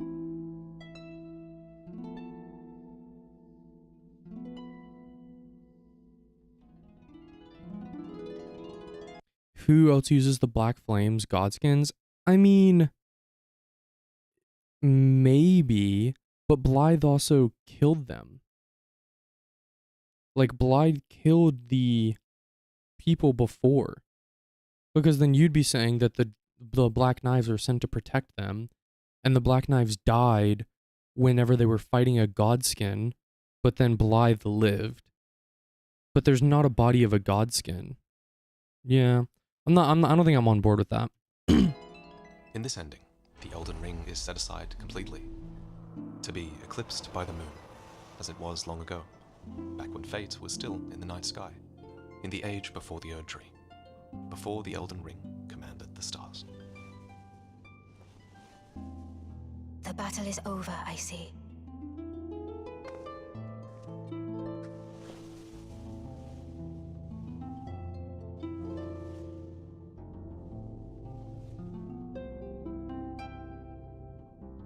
I do solemnly swear to every living being and every living soul. Now cometh the age of the stars. 1,000-year voyage under the wisdom of the moon. Here beginneth the chill night that encompasses all. Oh reaching yeah. the great beyond. Oh yeah.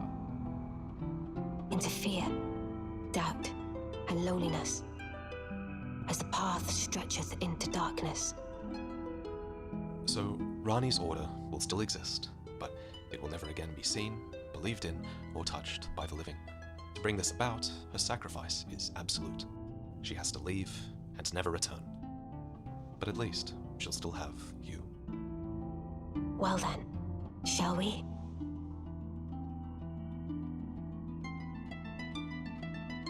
Two hands. My fair consort eternal. You could get a lot of work done with 4 hands, is all I'm saying. Does it just end? Thank you for watching. You know, despite being one of the most convoluted quest lines that From Software has ever devised, You're telling me. Rani's ending is the most popular ending in Elden Ring. Damn Speaks to the power straight. that this narrative has. 'Cause it's the best. So many of you took the time to have your playthroughs defined by it, and that's why we wanted this Prepare to Cry episode to be the best of all. So, special thanks then to everyone else who made this project what it was. First and foremost, to Miss Pap1, who was my project partner, my editor, and capture artist. Bro, he also what a gave goat. really valuable insight on which parts of my script worked and which didn't, Marlon, and what's all of this wouldn't have up? been what it was without his help. And then there's John Devlin, the artist for Prepare to Cry's awesome. Bro, I visual love that productions. video gives shout outs to all of them. Like, Marlon, good to see you. Good to see you. We were talking about you earlier. Also, Marlon, did you ever kill Melania? Have you gotten on it? Did you ever break through, my good friend? Sorry, it's a little dark in here. We're going for a little. We're having movie vibes. Did you ever get through your fight, by the way? I ended up turning that segment where we overviewed oh Misio, what's up? The gang's back together. We've been watching the Age of the Stars Prepare to Cry, and we just made it to the end. And it was so quaint and so sweet. It was kind of just like a breakdown of the entire quest line. But yeah, we turned that little piece where we talked about everything with you, Marlon, about the boss fight. I went back and recorded the segment and just turned it into a video as a little guide to survive the waterfowl. Let's see, Misio, what did we do? We went back into Elden Ring, surprisingly. I didn't expect myself to play it. Speaking of, I should unplug my controller. We went back and cleared out the final catacombs to unlock the last achievement. So now in Elden Ring, I have every single achievement except the other endings. So I basically have nearly 100% of the game in terms of metrics. Yeah. We set out to create scenes that players were never able to see in-game, and I think we achieved that goal. John put a monumental amount of effort into this art, and I'm so appreciative of that. You're now at 1,600, you're at 200 more? I know, there's definitely more to play. Like, everything that's been seen hasn't been seen, but I've done everything you technically could do. Sadly, not yet. At one point I thought I should just focus on other bosses for now. Marlon, I don't even blame you. It's definitely a hard one. It's probably the one that I mean, outside of what, she probably has the biggest like upper level difficulty outside of Margit, because everyone encounters Margit. Yeah, so I guess if you ever wanted to go back and look at it, you got the little dock there. So let's see. Ooh, try out PvP at some point. Okay. So I'm thinking for our next character, which we might do 1 or 2 before the DLC. I don't mean like today, but we might do, I want to do an incantation build where obviously we fight, we play as melee, and we do dragon stuff. We're definitely gonna do dragon. Okay, I'm so blue. Let's turn that.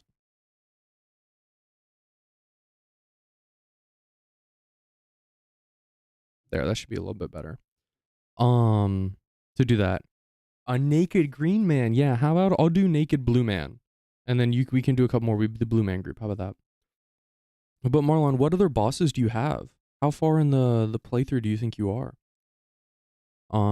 This is so good. Then it was Xavier who brought this art to life, animating it and never complaining, even though I was probably really annoying whenever I requested a ton of changes. So huge props to Xavier.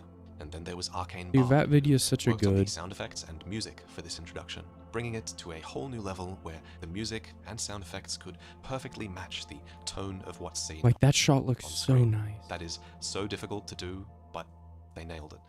Finally, Alex Rowe contributed the music for the Nokron scene. He took a few notes of music that the ancestral shaman. Yes, this was the Prepare to Cry. You did it, you're done, Zay. Ooh, kudos to you. The successor. The gamer. Shamans sing, and he turned it into this fully fledged masterpiece that was just amazing to show off in this video. But finally, thank you to you guys. Your views and your support on Patreon, or you buying merchandise, all of that just allows me to justify spending a lot of money commissioning the most talented people out there. You've beaten the game, the bow only. Projects. So what a task. Thank you for enabling. So now that you've done that, so your next task is crossbow. I'll see you in 2 years. This marks the end of the 5 main episodes of Elden Ring Prepare to Cry. Wait, this is the last of the Prepare to Cry? Oh shit, we watched the last one first. We wanted to be really epic. Yeah, torch only. I'm actually planning on doing a kick playthrough, by the way, just kick. In scale, because all of these are based around some of the most powerful stories, each corresponding to an ending in the game. There are still more Prepare to Cry videos that we want to make, and there are definitely more lore videos I want to make, but they'll probably have to wait until I've spent some good time with Armored Core. So this is kind of goodbye to Elden Ring content for a little while, but I'll be back. Don't worry about that. Thank you again for sticking with me through all of this. Thank you for watching. No, I haven't watched all of them, not at all. But this is, yeah, sorry, I haven't been streaming as much. I totally forgot that Easter exists and I had to do family things. And I spent a full day.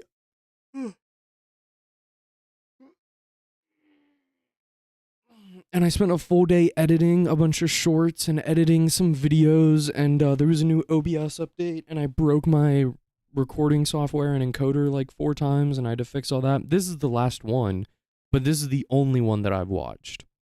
So I haven't watched that much at all. So don't you even worry. All the bosses you can do after burning the tree. Okay, you didn't do. I haven't done some of these dungeons yet, also because I didn't focus on the quest in the beginning. Now you're locked out of most of them. Oh, that's so sad. I'm so sorry. Hey, at least you got to experience the quest lines through me. You know what I'm saying? You're welcome. You know what I'm saying? You know what? Actually, that's kind of one small video I want to watch. Wow. What a go. Oh, I already liked it. What a go. That video. Let's see. All Elden Ring DLC, not DLC. Character quest lines.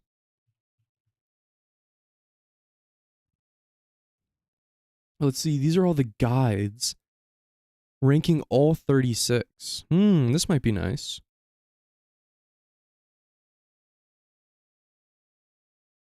So there's 36 of them. Can't wait for him to rank the seal. Okay. Oh, he does. They do Elden Ring ranking videos. I like these. I think these are funny. We're going to watch these because I kind of want to rank them. And we might, actually, we might do the, hold on, let me do this. Let me write this down. Quest lines. We're going to do NPC quest lines. We're going to do a couple tier list videos today. Zones / environments. I'm going to do bosses, mob / enemies, and then that. Okay. Okay. That way I can keep tabs on it. Rogier's quest is also where you talk to him, explore for 6 hours, and he dies. Yeah, Rusty does make good stuff. I remember I watched some, I think I watched like his spell tier list and stuff like that, or like cosmetic tier lists, or rankings or whatever the hell you wanna prize it. But we'll watch this. Today's our chill day. We're just kind of doing, we went back, we finished the last catacombs. So I felt like I've gotten as much as I can out of Elden Ring for that one big playthrough, and gotten all the achievements for the time being. And yeah, I already know what the next run's gonna be. And so I want to do this, maybe a tier list video or two, and then, or sorry, like a tier list, not watching a tier list, like doing a tier list. I want to do some of the bosses and whatnot, and then, and then we'll see. Please rank all the shields. I need to know. Ranking all katanas. Ranking every particle effect. Elden Ring ranked types of grass gets closer and closer. For my next video, I shall rank the crafting materials. Rusty, have you ranked the skyboxes Rusty doesn't yet? eventually rank Jesus all the Christ. weapons we're riding in the streets. I wonder if he's ranking all the, like some, I don't know, some cat videos or something. No? All right, fine. You guys can watch this instead. NordVPN, what are you doing here? Hey, listen, I know, we all know it. This is sent to only internet people, so I'm just gonna leave it in. Who cares? If you sign up for an exclusive 2 Yeah. quests for some reason, I don't know what constitutes 6. The reminiscence paintings. Wait, the reminiscence paintings? We're gonna count that as an NPC quest line? I mean, okay, that's fine, I guess. How many paintings are there in the game? I feel like I only got 4 of them. 4 or 5, maybe. I kind of wish there were more, to be honest with you, like 10 or 15. That'd be fun. I already ranked these, but people technically count these as quests for some reason. I don't know what constitutes quests, but I feel like it should be more than an X marks the spot minigame. I feel like quests would be, at least NPC quests are always going to be things that they're going to be like you interact with like a character and complete a goal. That's what I think. What is this, Resident Evil? Do I get to harpoon a fish and sell it to Kale for a secret incantation no one knew about? The rewards are far from outstanding. You get a larval tier, which has a nice function, but isn't exactly rare when you I don't care about the rewards. People are picking larval tiers out of their Cheerios every morning. A bug, a summon, a harp, a hood, a decent Ash of War that makes... I don't think I ever got that Ash of War. Bows worth using. Maybe I did. And the great privilege of being able to set yourself on fire, which gives you the opportunity to make your own emotionally themed paintings. Cute. Number 35, Raya and or Zorias. I think right about... What? They're gonna rank this one really low? I don't know. I don't think it's low. I thought it was quaint. I thought it was nice. You got it? Oh, kudos to you. I feel like hers was quaint, unless he's only doing the invitation part and he's separating her inviting you and her like... I think hers was fine. about now is when I should be clarifying that this ranking has little to do with the quality of the NPCs themselves, but rather how natural the progression feels, how impactful the Okay, natural, I agree, because it's like split in half. quest is to other events in their proximity, and just how good the rewards are. Rest assured, if this were strictly an NPC ranking, Celovus would be chilling right here in dead last just like he deserves. Boo, you stink! It's not like Raya is all that memorable either, right? Yeah, you guys remember Raya? The hunchback of Volcano? What do you mean? Of course you remember her. She's a girl that turns into a snake, and she's like a preteen. She's kind of weird and like awkward. Manor, this is way too much legwork to just watch some shit turn into a lizard, but Datakar's woe is the kind of talisman there's just barely enough support for me to be afraid of saying anything bad about it. Wait a minute, no I'm not. Shit's trash. Leave it alone. Number 34, Preceptor Celovus. I honestly don't think this guy has a single supporter in this entire community. It's genuinely impressive how unanimously disrespected this dude is. This game's community really does come together on some of the oddest subjects. We can't talk about something as simple as a weapons tier list without someone getting verbally disemboweled for expressing a fondness of whatever greatsword people don't like this week. But there are fewer senses of unity stronger and more ironclad than a 20 million player-sized middle finger to what might be the most morally unpleasant, rejectable NPC Miyazaki has ever non-consensually placed in our laps. Go fuck a puppet fucker. Take your stupid rewards with you. Number 33, Sorcerer Roger. Okay, I think Roger is great. I also just like the way he talks, and that's carrying like 80% of what I feel about him. This dude really deserved so much better. Look at this drip. Man probably could have courted Cleopatra if he wanted, but he spends his last days as a tier 3 sub sinking into a sofa while his E-princess hugs everyone except him in the next room over. There isn't a single reward given by this questline that you can't just naturally obtain by talking to Roger at Stormvale, sending him to the round table, and just waiting for him to bite the dust. If I can just keep playing— Well, yeah, but like you can just do— oh my god, feet. But you can just do like bell bearings. Like I agree that like not all the quest lines are super cool because you can just kill them and still get the items. That's why I'm never judging it by the items. I'm judging it by like the character and then the experience. At least that's what I'm gonna point out.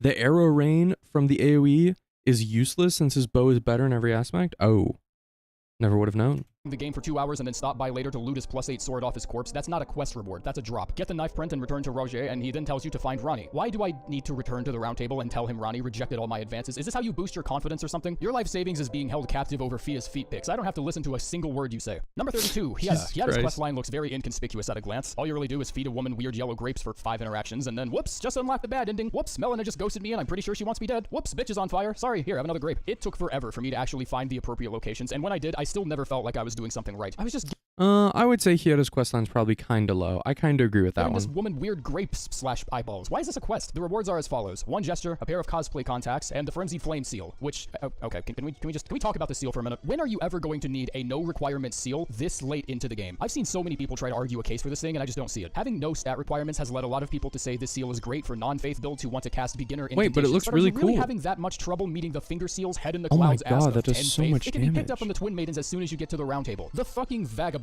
can use this seal with 1 measly level. Just help me understand, please. Number 31. It gets boosted when she realizes it's connected to the Castle Morn. Her questline's connected to Castle Morn?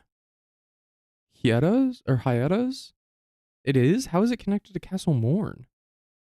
Am I blind? Wait, what is Castle Morn? Hold on, I don't actually know which one that is.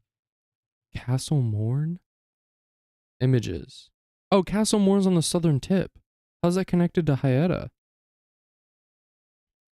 Yeah, she's the girl that dies.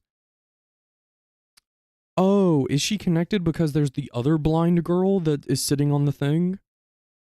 And all the maidens are always dead? Gatekeeper Gostok. Gostok's questline is just something that completes itself in the background while you're busy doing more important things. Talk to him at Stormvale, doesn't matter which option you— Yeah, I feel like Gostok maybe should be a little lower. The other blind girl is her? What? You're telling me she gets reincarnated? The girl sitting on the little stump right when you enter the peninsula? That they're the same person? How on earth? How are they the same person? And then they die. Oh, Tiger, good to see you. What's up? You're just lurking.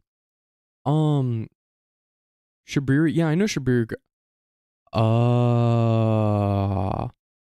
So she, okay, I thought they were eerily similar, but I just thought they were just making every maiden blind.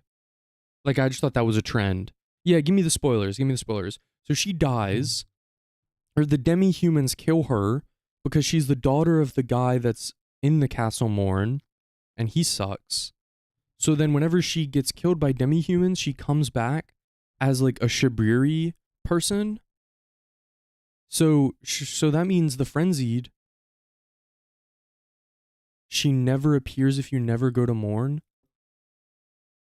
Well, I guess technically if you never go there, wait, why wouldn't she? Because couldn't she still die? Like, the player doesn't really create her death.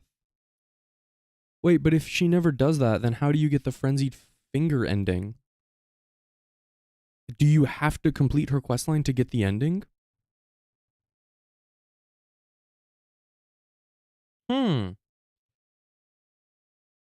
Gustok or whatever is a commoner serving a Feli. Plan to be Godric's son. Ah. You pick, go inside this door and get ambushed by the Banished Knight, and then kill the Lord of all that's insecure. No, you do need a request for And the seal. fucking bam, Yeah, yeah. you don't need to revisit this quest line again until you've put down Morgoth 6 hours later when you forgot about his existence entirely. There are also 2 other entirely separate quest lines tied to this quest's completion and to Gustok opening his shop again. Not sure what kind of inventory he's peddling. Bitch looks homeless, but he does sell you an ancient dragon smithing stone for 20,000 runes. Jesus Christ. Oh, okay, I see the arrangement now. I'm the one funding your fucking shop. Is that it? Number 30, Gowrie. I can already tell we're gonna run into a lot of quests like this. Overlapping side quests are one thing, but having an NPC quest line facilitated by the existence of another quest line is just a bag of bricks, pants on head, stupid. Wanna know the first? I don't think it's stupid, but I kind of agree with what he means. It's like one questline only exists, and the only way it can perpetuate is if you just interact with this other character that is just kind of like the enabler of the questline. They're kind of just like, there's kind of like a little encyclopedia of information so you can progress like the real person's quest. That makes sense. Task you're given for Gowrie's questline: go find the AIDS general somewhere in the swamp and get his needle or whatever. Then find Millicent and finish her questline. So you're sending me to do another NPC's quest? Sorry, can't talk to you till you're done. Number 29, Kenneth Height. I'm sorry, why is this guy important again? And why is he asking me to go sack a random knight into fort that doesn't matter? Actually, do you even explain why this fort's so important? I don't even think he says anything notable outside of just repeatedly saying it's his fort and those are— That's why I was so confused. I was so confused about this guy's existence. for his men. Do whatever he wants and he'll give you an Earthsteel dagger. Wonderful, a weapon that doesn't get good until the mid-game, which just so happens to be exactly when you find another one. I don't know about this guy. The whole air of him just reeks of crypto scams and taking shit personally. I can't bring myself to trust anyone who uses the This phrase guy is jumped such up an country bumpkin to overly describe memer. another man, no matter how pathetic he is. Number 28, the Jar Baron. Now, Hard disagree. hold on. I like the NPC by Cringe. himself. I think he's a good character. A quest with this many prerequisites and handbrake turns, however, should not be rendered inaccessible just because I got slippery fingers and my halberd suddenly wedged itself inside the stomach of one of his brothers. Meet and save Alexander at least once, exhaust some dialogue, reload the area, exhaust some dialogue, make some headway on Dialos' questline, reload, talk to Dialos and try to calm him down before he does anything stupid, return to Jarburg and see Dialos doing something stupid, only not that stupid because he was actually defending the Jars from Good God. poachers or something. Reload, talk to the Baron, reload again, talk to the damn Baron, holy shit, stop this. Follow Alexander all the way to Faramazul. Okay, I feel like Rusty Man here is making a little bit of an issue. I think the way you progress and what you do to create stage 1 to stage 2 or part 1 to part 2 of the questline should not be a massive decider on the quality of the story. I think the story about the little kid is really good, but maybe what if all you're doing is reload the area and things progress, yeah, that does kind of suck, but I don't really attribute that to the quality of the questline.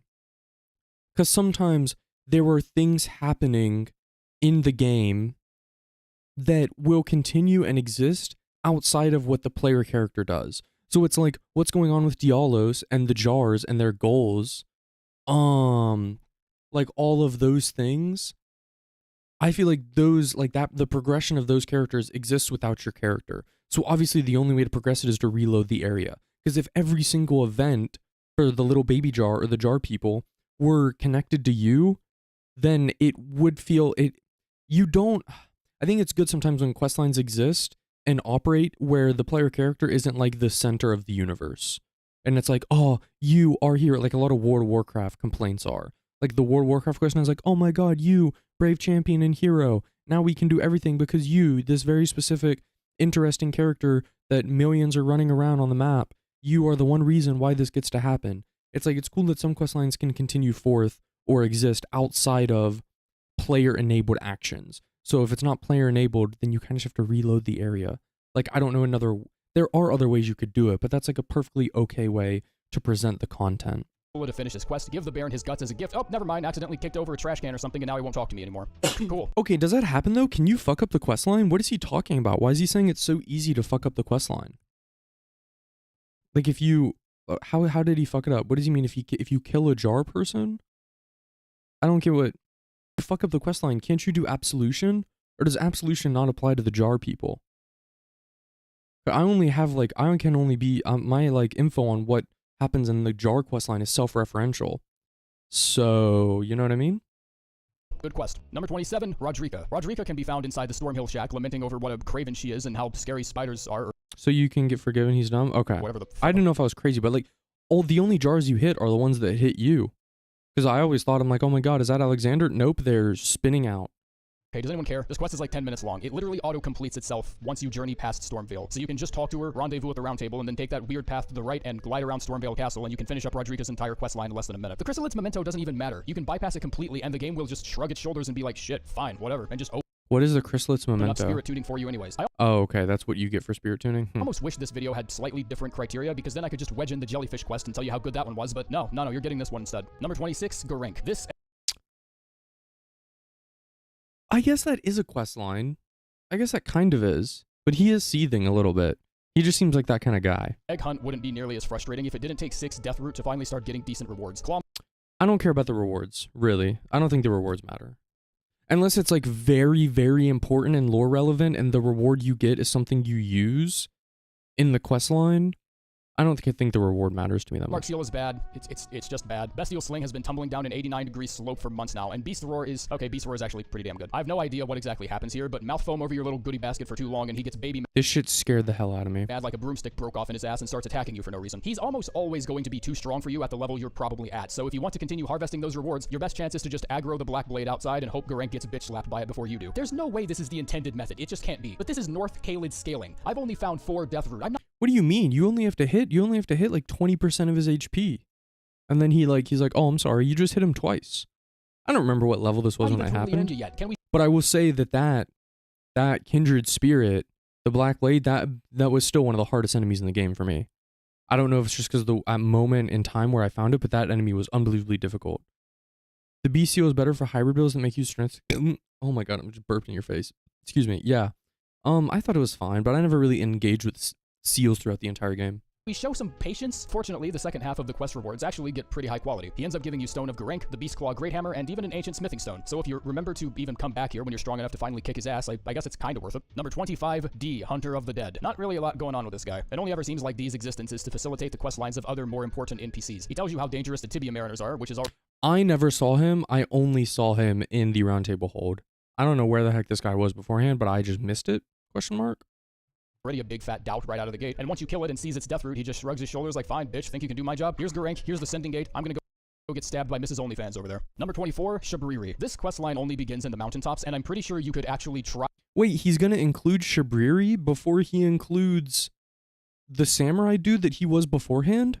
That you fight, like, in the canopy under the rock in Limgrave? Cringe. Oh, well, no, it's not linear. I'm cringe. Ignore me. I thought he would group those together, so I was confused why he was starting with the second form of the character. Try to screw up Yura's quest as much as any human possibly... Yura, that was the name. Quest line only begins in the mountaintops, and I'm pretty sure you could actually try to screw up Yura's quest as much as any human possibly could. You could delete Yura from the game, and Shabriri would still just show up in a checkered textureless version of his clothes. There's no stopping the appearance of this quest line. It just doesn't happen. Shabriri standing here next to this boulder is as inevitable as daylight itself. So that means it has to be, like, important, right? Well, he essentially just tells you how awesome the frenzied ending is and how cool it would be if you went and did it, with the same energy of a cop teaching a middle schooler how to say no to drugs. And then you can just go and do it. Go and complete Hieta's quest line while you're there, I guess, and he just starts screaming his balls off. Wait, so you always have to do Hieta's quest line, correct? So that means the only way to get the Frenzied Flame ending is completing Castle Morn, or at least getting to the point in the story where she dies, correct? I think that is completing it. Right? Just to make sure that I'm clear, because I know you guys said yes earlier, but I think I said like 3 things pretty fast, so I wasn't sure what we were agreeing to. When you come back to him. Number 23, D, Beholder of Death. D's twin brother, the Beholder, has a slightly more interesting questline in that it has the opportunity to fork into different paths depending on who kills his brother. Okay. I think I'm going to disagree with this one. Finding a random character that you can just give a set of armor to or not, I felt like this character was way flatter than D. I felt like D, I feel like he's completely ignoring the dynamic between Roger, D, and Fia. The, like, love triangle and then, like, the contesting, like, masculine, like, dynamic between, like, the 2 friends that were adventurers. I thought that was really cool. Oh, you don't actually have to, but I see what you mean. So you could still get down there in the room and click on the wall, but she is kind of like, she nurtures you through it. But ultimately yields no interesting rewards for either outcome. If you give him the twin set after Fia kills D, he appears as a summonable phantom for the Valiant Gargoyles fight, and then he'll be found mourning in front of Godwin's body in the Deep Root Depths with a bloodied sword and Fia's dead corpse just laying right there. But if you kill him and then give D the Beholder the twin set, he becomes...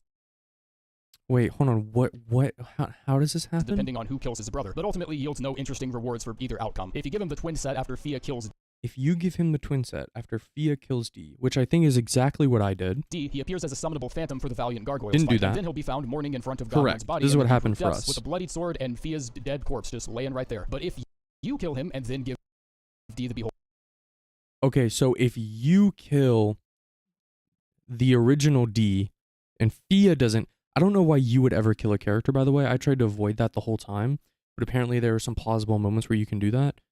So if you don't kill him, then, sorry, if you do kill the first brother, and then Holder, the twin set, he becomes hostile when you reload the area. It's a nice expansion of the game's backstory, but the actual tangible rewards you get are pretty boring. Number 22, the Dung Eater. The Dung Eater. Okay, I guess that's, okay, whatever, I guess. Oh, I get it. So if you kill, so he does the same thing regardless, but the only issue is that if you kill the brother versus Fia kills the brother. Is a fat sack of bloated crap that constantly goes around thinking he's stronger than he is. He can very easily kill the blackguard towards the end of his quest if you're clumsy and overlap the progression of the quest lines in a weird way. So if... Okay, that's exactly what happened to me. What do you mean if I overlap them in a weird way? I felt like I got baited. Shabiri, always Shabiri. Thank you, Miss Yo. Than he is. He can very easily kill the blackguard towards the end of his quest if you're clumsy and overlap the progression. How am I clumsy? Did I get baited? Did you guys trick me? Am I just an idiot? I don't even know. I thought they were connected anyway. I don't know. Of the quest lines in a weird way. So if you... Yeah, if I overlap them. So if he's present when the Dung Eater comes here, but I actually thought they were connected, so I didn't imagine a world where they would be separate, if that makes sense. You've been progressing the blackguard's quest line far enough to where he appears in Altus for the first time, you've pretty much sealed the fate of his untimely death. Do this quest first, if it really matters that much to you to begin with, and then just forego the Volcano Manor quest line for now, and go buy prawns from Bogart once you've advanced the Dung Eater quest line along enough. Following this quest line actively puts other people in danger, and you have to jump through a bunch of weird fucking hoops just to keep everyone safe. He's called Loathsome for a reason. His puppet is one of the best spirits... Wait, what other people can he damage?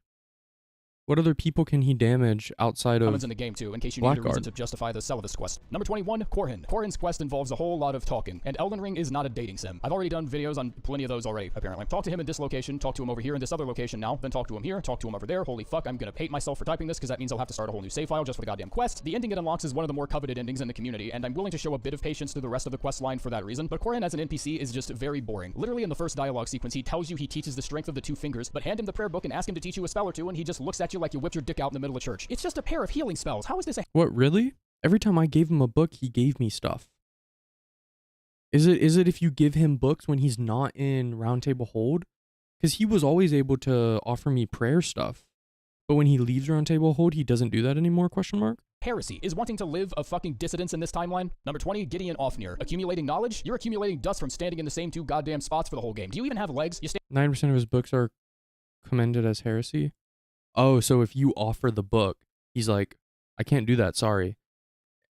If you give him the book, and then you go to the turtle priest, does the turtle priest sell you the things in that book, even though you gave it to someone else? Like as like a safety net?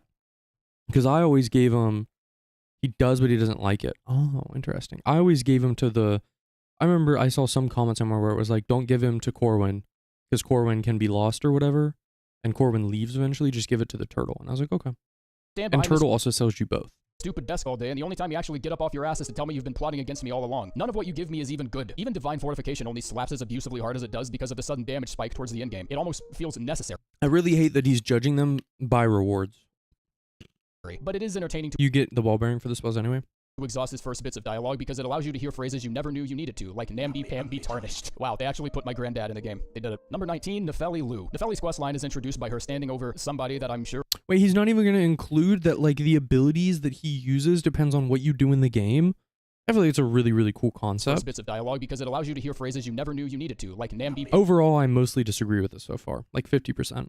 And be tarnished. Wow, they actually put my granddad in the game. They did it. Number 19, Nefeli Lu. Nefeli's quest line is introduced by her standing over somebody that I'm sure meant something to someone at some point. This is part of a trio of somewhat linked quest lines that once you defeat Morgott, will have them rendezvous at the center of Godric's throne and throw a you're gonna kick ass party, only instead of confetti, they just stand in an awkward formation and compliment you for 2 minutes and then leave. Nefeli's quest is slightly more eventful than the other two. One tries to kill... Wait, they don't leave after they compliment you? At least I don't think they do. ...kill you like 5 times without your technical knowing, and the other gives the impression of a failed CEO of a company that hasn't been around for 15 years and doesn't want to admit he can barely afford rent. Nefeli, on the other hand, gives me an arsenal charm. So, small benefit, I guess. Number 18, Fia. This quest would... Wait, is that all he includes?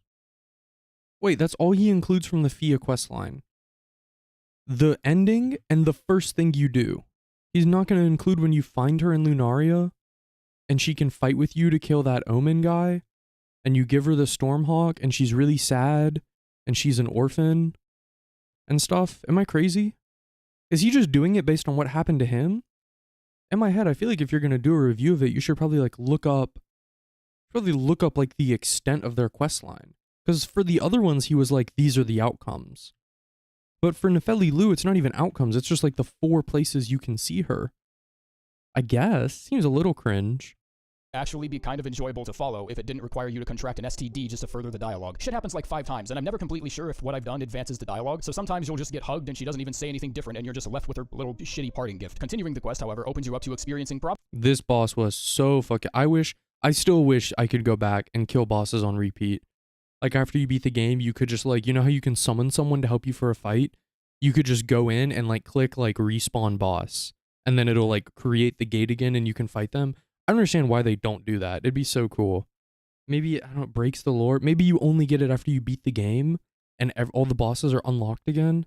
That'd be so cool. Probably one of the coolest dragon bosses in the game. Meet up with her in the Nameless City, give her the curse mark, watch her advertise her OnlyFans for a couple minutes, and then enter the dream. I really like the dragon fight, but I don't like how I have to slap my way through her simp army to get to it. I like the cool new area, but I don't like... Why? Why would you dislike that? Maybe, oh, a lot of people hate like 1v3s. See, as a mage, I never really cared about fighting multiple enemies, but I know as a melee, it can probably suck, especially if you use a... They did it in Sekiro as a free DLC, so you don't know. What do you mean they did it in Sekiro as a free DLC? The ability to fight bosses again? Like a boss arena? And you pick which one you want? Huh. I guess I'm not familiar on the systems of Sekiro. Huh. I really like the dragon fight, but I don't like how I have to slap my way through her simp army to get to it. I like the cool new area, but I don't like how easy it is to miss otherwise. I don't know. There's lots of highs and lows with this quest, so I think... How easy it is to miss? See, I just disagree with a lot of this. I don't know. It's most appropriate to just put it somewhere in the middle. The exact middle, to be precise. Number 17, patches. Lots of trivial, meaningless rewards to be gathered here, but there are 2 exceptions, being the Magma Whip Candlestick patches gives you after killing Tragoth, and Tragoth dropping the Bull Goat set, which, if you're going solely by the numbers, is probably the single greatest heavy armor set in the game. It's also home to one of the most underwhelming gotcha moments of all time, since his chest trap sends you into the woods of Limgrave, but if you've been inside the Murkwater Cave at all, then you can just, you know, teleport back. So what's the point? It's still worth seeing his quest through to Liurnia, because he divulges some info about the awkwardly placed Turbo Virgin inside Rhea Lucaria that kidnaps you and takes you straight to Volcano Manor, where Patches ends up anyways. Get on Tanith's good side and complete one of her requests, then find him somewhere in the manor and he'll tell Patches not on first place? you to go and take a big old poop on Tragoth near the ruin-strewn precipice before where you fought Makar. He continues his reputation of trying to look like he's inconveniencing you, but secretly helping you along the way, pushing you right to where you need to go. He even sells you... Oh, he doesn't do the part where he kicks you off the edge. He skipped that. That's not really his quest line, though, to be fair. It's kind of just a funny moment. Margit Shackle, which works twice on Margit's fight in Limgrave and once on Morgod and Leyndell. He's surprisingly very helpful, even if the leather set and that +7 spear does start looking pretty shiny when he kicks you down that fucking cliff. Number 16, Irina and Edgar. Her quest line doesn't give you a lot. Wait, Irina and Edgar. So this is Hyetta. Or Hyetta, but this is Hyetta's first form. Or sorry, this is the body of what Hyetta and Shabriri get. Equipment-wise, but the true load comes from the heavy emotional weight you must carry when facing the cruelty of the world you've trapped yourself in. Delivering Irina's letter to Edgar gets you this monologue about how he's really bad at paying child support or something, and he needs to go stay with his weird derelict castle for a few minutes before coming to his senses. So go kill his boogeyman down near the lake, get a legendary armament, and head back to Edgar to give him the all good. I still understood absolutely nothing about Edgar. I still had no idea what was going on. I have no idea. Feel a weight lifted and returns to Irina only to find her dead on the ground with a meat cleaver buried into her spine. He invades you inside the Revenger Shack in Liurnia and drops one of those Shabriri grapes. This is one of those few cases where I actually feel like putting him down when he's still in the castle and looting his halberd might be the morally superior option. Number 15, Ensha. Wait, small question. He gives you a Shabriri grape. If you kill him beforehand, do you just lose a Shabriri grape? Or is the one that he drops like an excess? Yeah, he went insane, but like, if you need X amount of Shabriri grapes to progress the quest line, if you kill him early, do you never get that grape? Are you like locked out? Or is the grape that he drops just like one extra? Huh.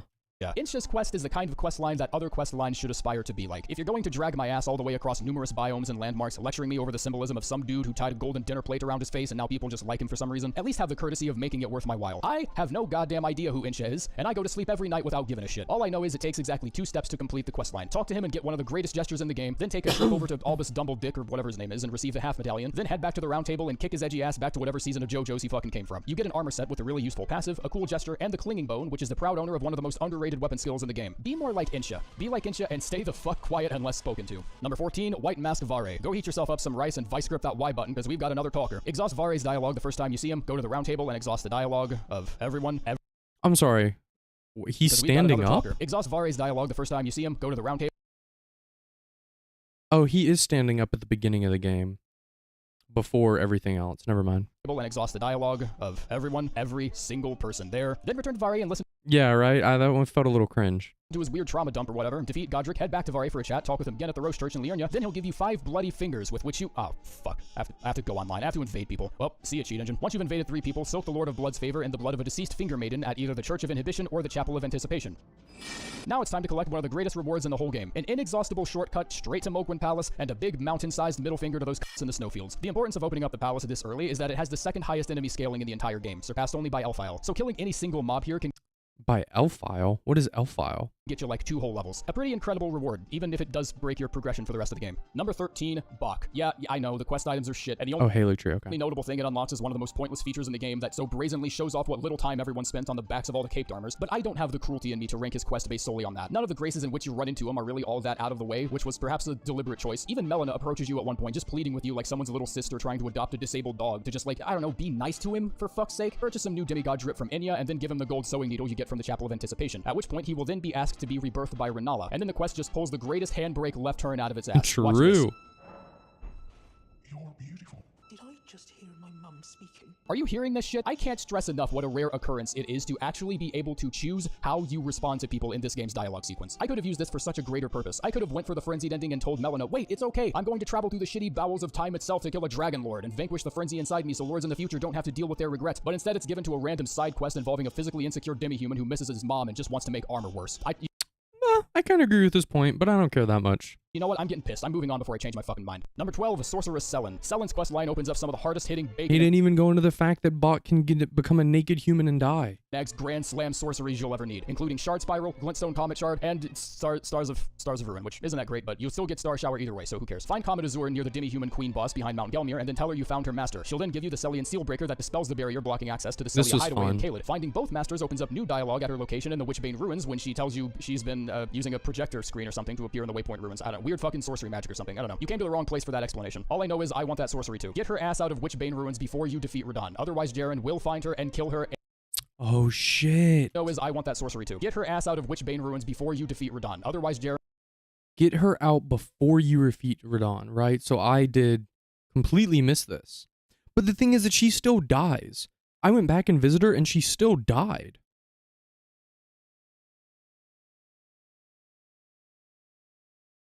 Oh, he's wrong. Okay, I was like, that seemed a little backwards. Jaren will find her and kill her and end the rest of her questline. Extract her primal glintstone and then find— Wait, it'll end her questline?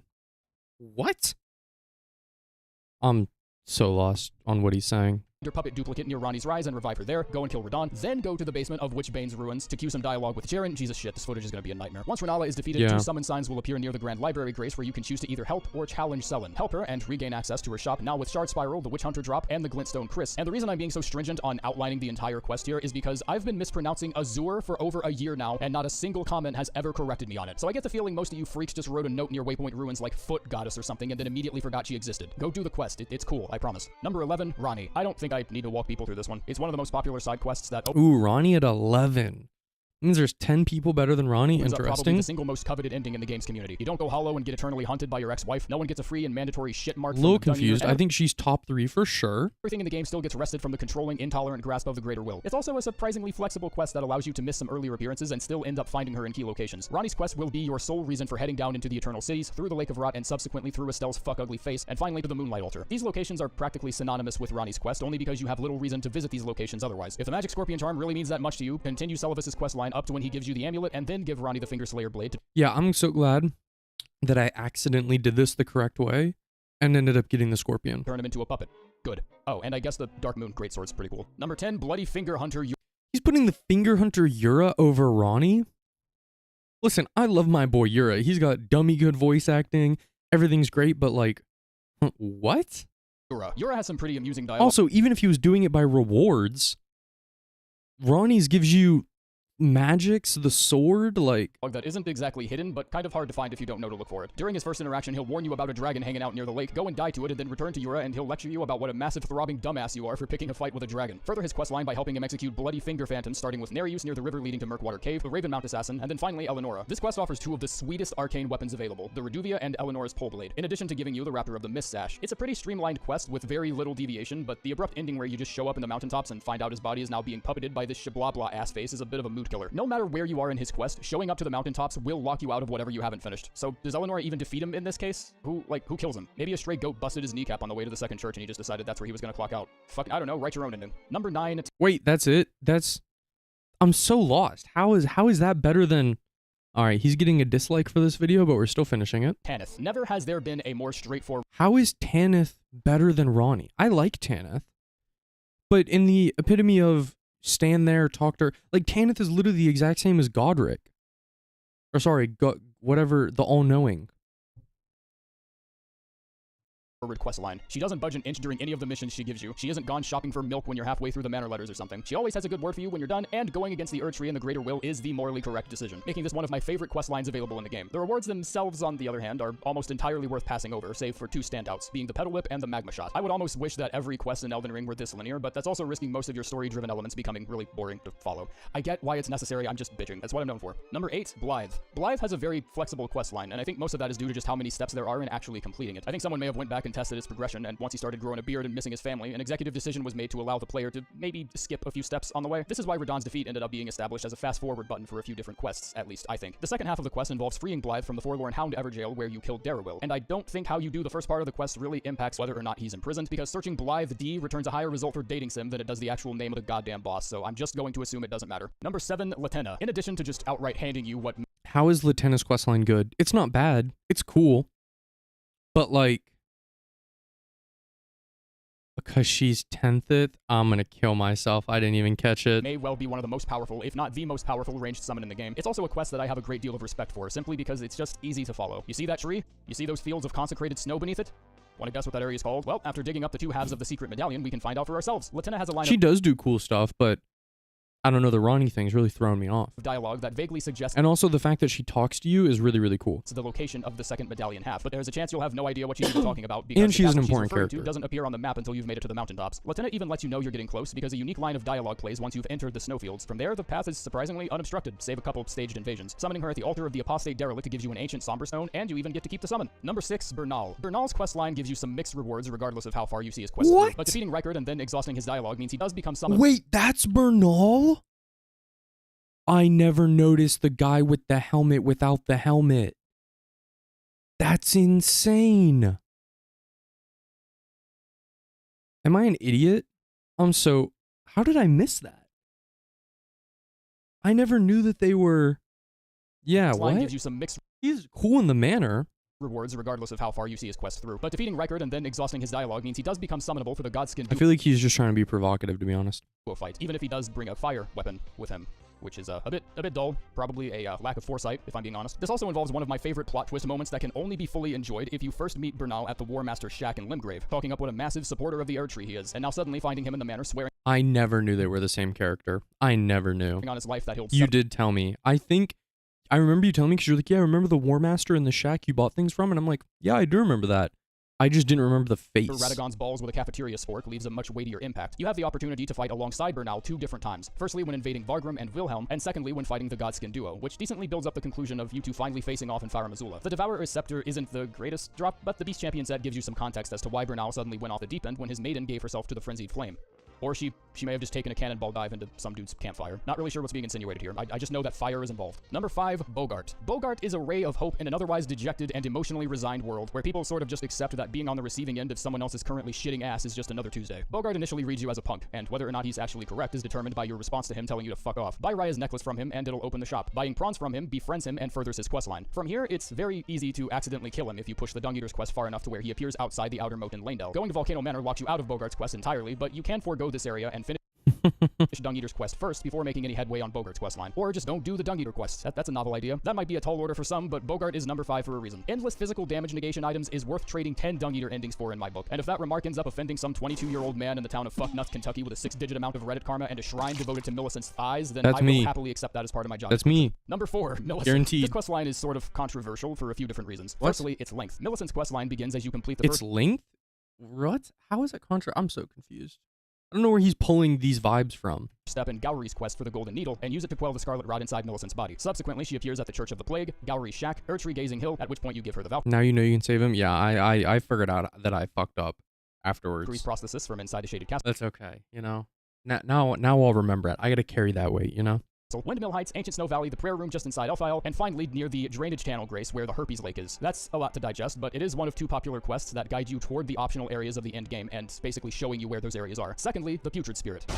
Fuck you. Third and finally, the rewards for invading Millicent at the final stage of her questline has a reward that's arguably just as coveted as the others, which is the Millicent's Prosthesis Talisman. This has branched into a very multifaceted debate where invading Millicent may be the less satisfying ending to her story, but the talisman might be worth it to a lot of players. Helping Millicent gets you the unalloyed Golden Needle, which in turn allows you access to Miquella's Needle after defeating Melania, which is a key item for reversing the effects of the Frenzy Flame when used at the arena of Dragonlord Placiduous Axe. Don't worry, all of this is in the item descriptions. You don't need to read a wiki to remember this shit, I promise. Number 3, Fops. Fops is How is...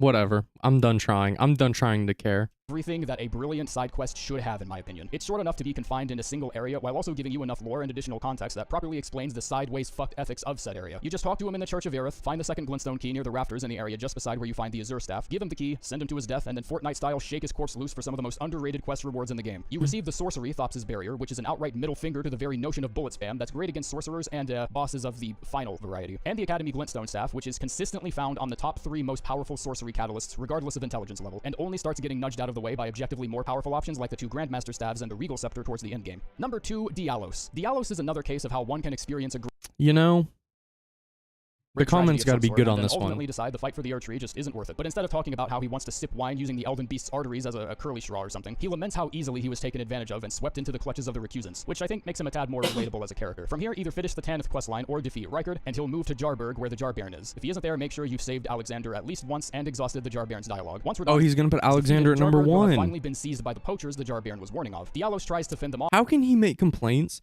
that some characters are really difficult and really annoying because you have to go through all these zones and Millicent's really good, but it's controversial because it takes so long, and then be like, but Alexander, you follow him through 5 zones, you literally see him, he's like one of the first 6 NPCs you see, and the last 6 NPCs. Like, bro, what are these metrics? It's unbelievably inconsistent. Off and does so successfully, kinda, but then succumbs to his wounds, allowing the Jar Baron NPC some of the greatest dialogue lines I think I've heard in any quest. He's a top-shelf character that experiences a redemption arc after being thoroughly gaslit by Tanith and the Recusants, and it's the only way in the whole game to obtain 2 separate Petal Whips without the need to roll over to New Game Plus. Number 1, Iron Fist Alexander. Jesus shit, this was not supposed to be a long video. Wonderful payoff, cool NPC fight, very exploration-friendly since he appears in main areas, and his quest is just flexible enough to allow for a skip or 2 in the earlier sections. Shard of Alexander might be the single greatest talisman in the game. Kill him too early, and the game itself punishes you with a significantly weaker talisman as your reward, as though Miyazaki himself is calling you out and telling you to dine on some scrotum salad for being so impatient and treating everything like a loot bag you can just bust open with a big stick, you buffoon. Learn to nurture some care for your goddamn brothers in arms, you piss-drenched vagrant. He literally falls on the ground in pieces at one point, and he's still talking shit, telling you how strong he's gonna get. And then he just goes and does it. He gets shit for being weak and a pushover because of his performance in the Radon fight, but he is a porcelain tank against a fire giant, and he's one of the very few NPCs that actually make it all the way to the penultimate area of the game. Blythe couldn't make it, Dialos couldn't make it, he's stronger than most, he treats you with respect, and his last words could have made it into the draft of a Braveheart script. All vessels are destined to one day break, but the great Alexander lived as a warrior to his last. He didn't show him blowing up. Alright, hold on. What did people say? I disliked the video. Let's see. Fun fact, you progress in a really weird way. You can summon Selene for the Red Wolf of Radon. Oh, interesting. From what I thought, my self-defense class... Okay. Okay, but kill the... Okay, yeah. Completing Infeli's quest allows you to show up as an NPC summon for the second to last. Okay, yeah. Alexander is literally landing the final blow. Yeah. Man, no one seems to be upset. Kenneth is not required for Nefeli's quest. You do not have to do online invasions for Varia's quest. Makes sense? His quest, yeah, Hyetta and Arena are likely the same person. The latter doesn't appear when the former's dead, and they're super similar in the grapes thematically. Good job. Good on you, Bacon, sir. It's crazy that none of these quests it's what's crazy about these quests is that at launch most of them were unfinished. Yeah. Alexander was a little pot in a village. Yeah. Kenneth Height and Nepheli are my favorite. It's the only one where I felt I did something good. Actually agree. To be honest. This is one of the only ones where you felt like you did a thing and like the thing was great. But Bogart's death gives you his bell bearing.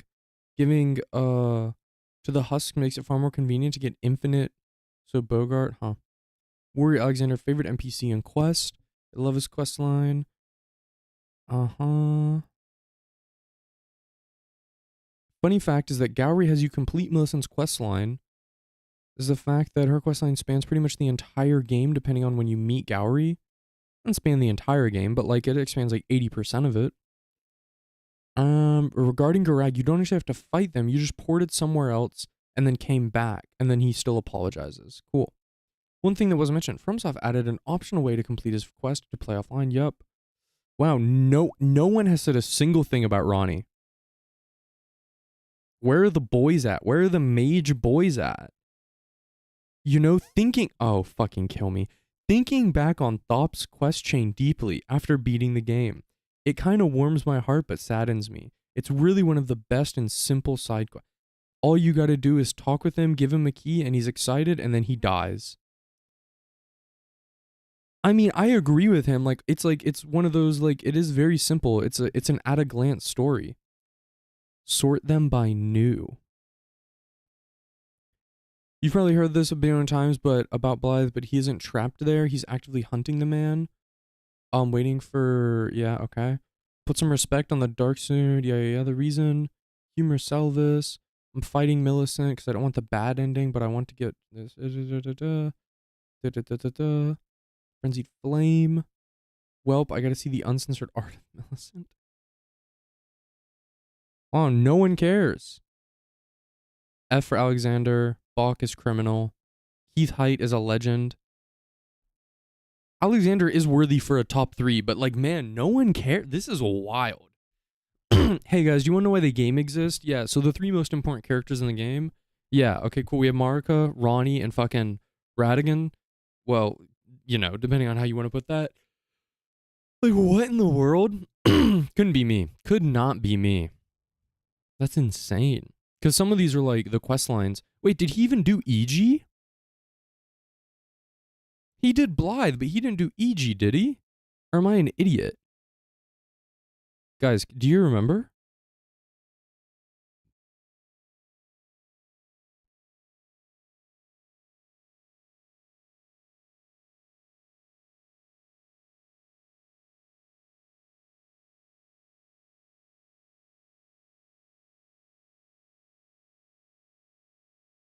Wait, he didn't include EG. I feel so confident that he didn't. Wait, how? Wait, let's go all Elden Ring NPCs. Because why would he include Blythe and not EG? Okay, so you have the Merchant Kale. Okay, cool. Sorceress, Nomadic Merchant, Enna, Rodrika. He also didn't do Hugh. Hugh didn't really have a questline. He kind of just had dialogue. Blythe actually moved. EG doesn't. Thinking emoji.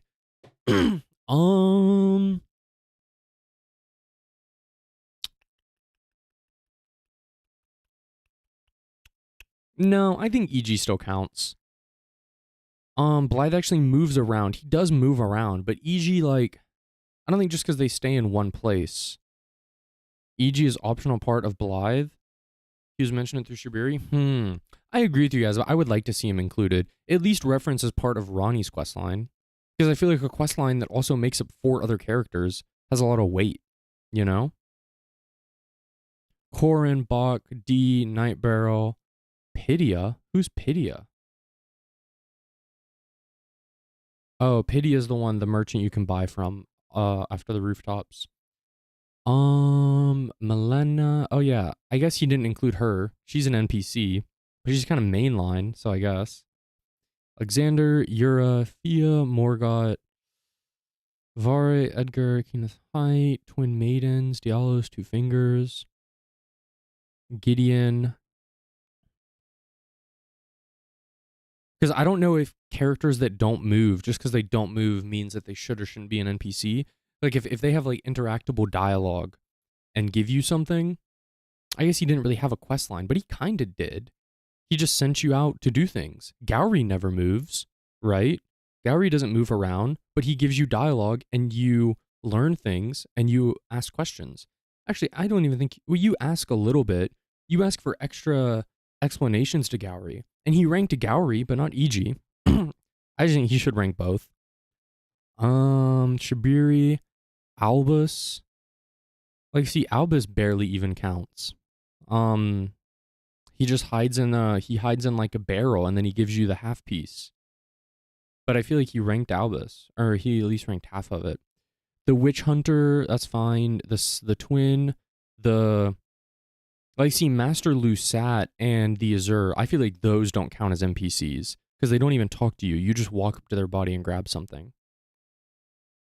And then you have all the spirits in the game. Okay, yeah, I guess I did literally do everything. One part of me was so scared, I was trying so hard not to miss anything that I missed like one dramatic character. Okay, gamers, I'm going to go use the bathroom because I have not this entire time, and oh my god, we've been drinking things. And then when we get back, we're going to start doing a cool fucking tier list. Okay, gamers? All right, have fun, get your snackies, do a little bathroom break, take care of yourself, and we will be back. Pew!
we're chasing, leading us, and love is all we'll ever trust. Yeah, no, I don't wanna waste what's left. And on we'll go, through the wastelands, through the highways, till my shadow turns to sun rays. And on we'll go, through the wastelands, through the highways, and on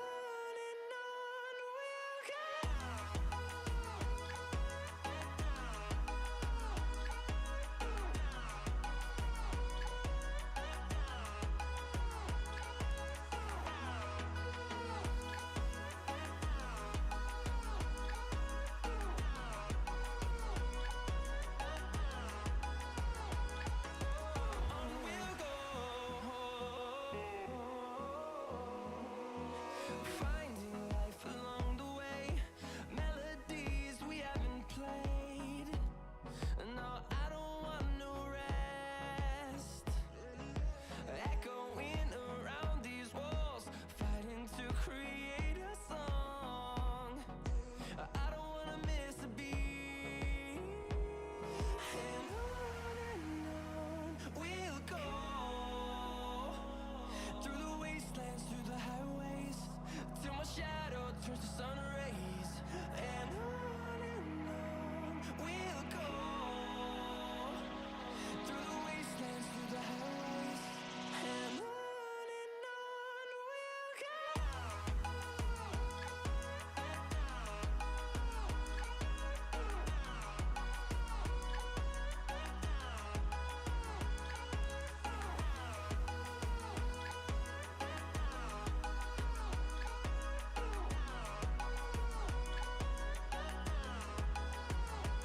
And we'll grow in number, fueled by them to see the horizon, turn us to thousands. And we'll grow in number, fueled by them to see the horizon, turn us to thousands. And on we'll go, through the wastelands, through the highways, till my shadow turns to sun rays. And on we'll go, through the wastelands, through the highways, and on we'll go.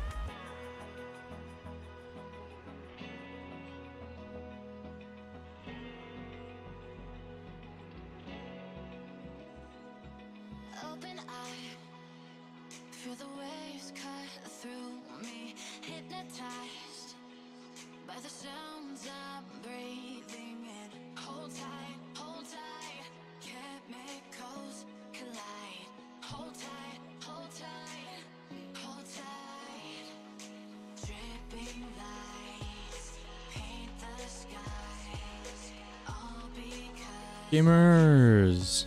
Okay.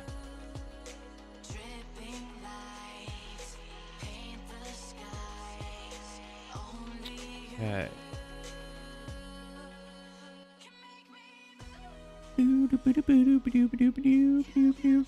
What's up, Venus? Okay. Let's see. Let me reset all of these. Make sure this is good.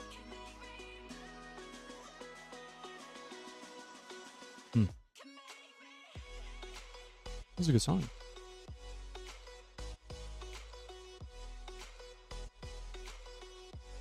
All right, gamers.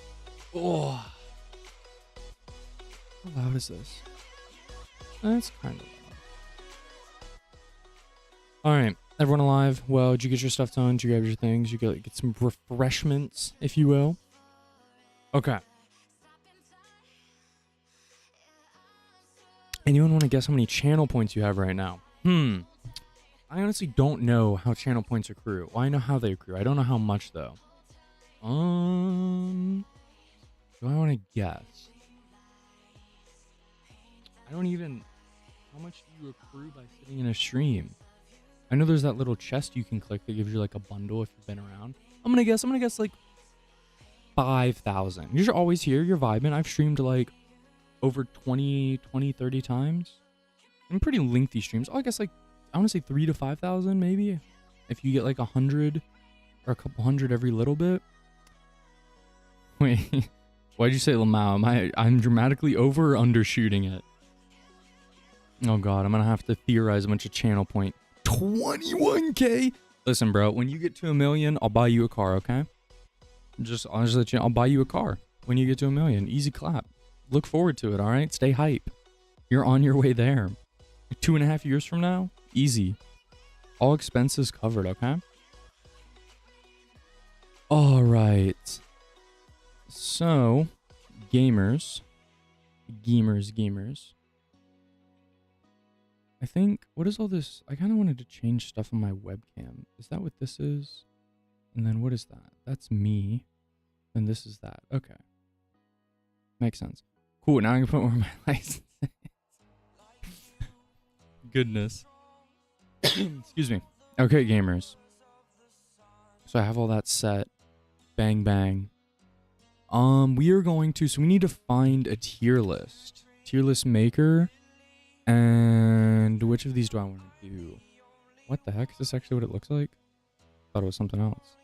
Tier list user videos? Weird. Okay. What? Elden Ring. Let's see what Elden Ring ones I have. Boss achievement annoyment. Elden Ring levels. I kind of like that one. All bosses. Arena tier list maybe. Remembrance bosses. Bosses. Great enemies. Oh, like great enemy felled. Friendly NPCs tier list. Waifus, bosses. I want to see which one has like the most. Locations. Best NPC. Okay. NPC location and bosses. That's kind of what I'm going for. What is this song? I don't want this song. Let's go to the next. Go to the next song. Okay. Let's see. So we have, what is this? The locations, easy clap. Sorceries is a must, but sorceries is always going to be like determined on just power and spectacle. I feel like it's pretty unanimously agreed which ones are cool and aren't cool. You know what I mean? But I also am a mage. You arise a good point. Sorceries. Was there another incantation in sorceries? I'm just clicking all these just to compare which one is the best. And then from there. So this one seems really good. What is this? Arenas? Or areas? I feel like... Does this have Bellium Highway? What is Bellium Highway? Is that what that says? Bellium Highway? Oh, that's the entrance to Atlas? I don't feel like that should really count. I don't feel like that really matters. Yeah, I'm not doing that one. This has like 4 things. Okay, this one, remembrance bosses. Oh shit, I wish it wasn't their remembrances because now I can kind of remember who's who. Elden Ring bosses overall. Oh, this might be good. This looks like every single character that has a big HP bar. Okay, that's pretty good. Little hard to read. Great enemies. Okay, so this is the traditional one. So these are your one-time bosses. Well, actually, a lot of these are one-time bosses as well. Rick, Soldier of God to S. What is it? What does that mean? Am I blind? Are you memeing me? Okay. Remembrances. Because I don't want to do multiple boss ones. I kind of just want like a one-size-fits-all kind of vibe. Ooh, the Golem Archer? Oh, wait, no. Do they have the fucking goated Golem on here? Okay. This one's okay, but we'll see. Friendly NPCs. So I think this would be a way to do the quest lines. That'd be good. Elden Ring bosses. We'll put that back over here. Oh, brother in Christ. I can't even read this. But this... Oh, there's the demi-humans. The abductors. I'm gonna go no on this one. I'm gonna drop that. What is this? Locations? That was one of the first ones. How many does this have? I feel like I like this one more. Sorry, I just opened up like 15 different tabs. Oh, bottom. Let's go back. Soldier of Godric. Oh, because isn't that the guy that you fight in the tutorial tunnel? You know what I mean? Isn't that the one you fight in the tutorial tunnel? That's why he would have that large of a health bar. Kind of makes sense to me, to be honest with you. Makes sense to me. Okay, these. Which one has more? What is this? 4. So this is 9 by 3. So this is 30 locations. How much is this? 2, 3, 4, 5, 6, 7, 8, 9, 10, 11, 12, 13, 14, 15. Oh, they're close. Which one's better? Which one? Consecrated snowfields? Does this have consecrated snowfields? It doesn't. It just has mountaintops. And it has Chapel of Anticipation. What? Do I even count that? You like... I like the left for the font. So you're liking the non-yellow one? I think. I'm kind of liking the yellow one. Caelid, Runmake. Oh, but this one also has the Divine Towers. Does it have every Divine Tower? No, not... Okay. A little too EDM for me. Wait. Where is... Playlists? This.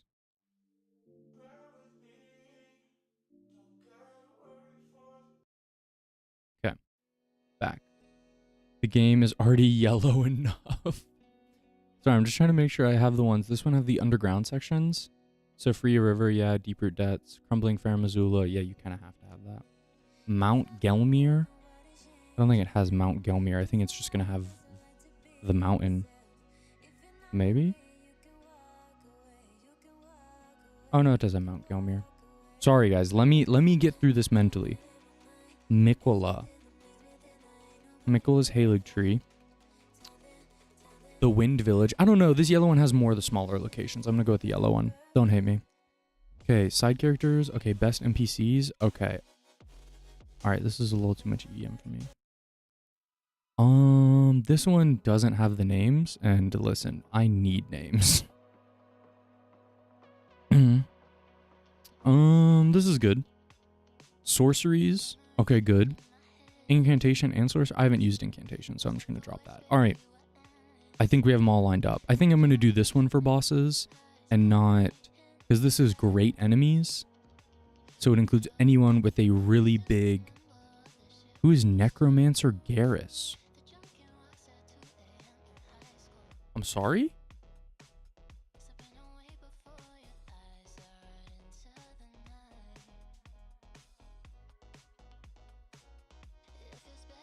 In the Sage's Cave? Wait.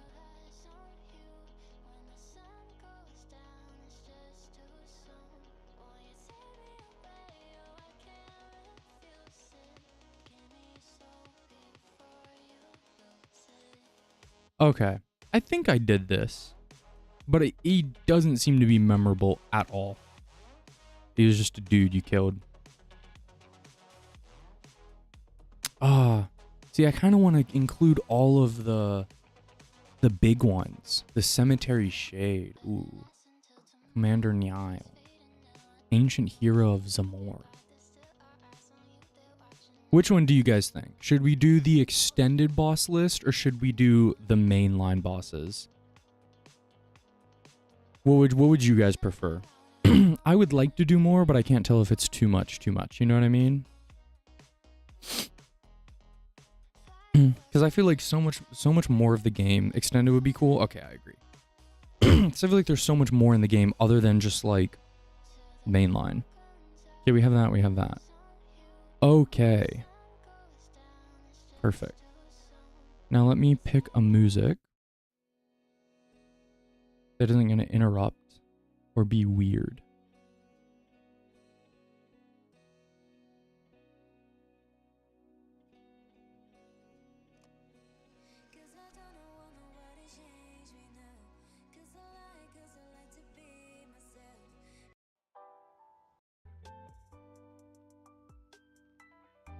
Okay, this seems to be good. We kind of have like jazz cafe music. How loud is it?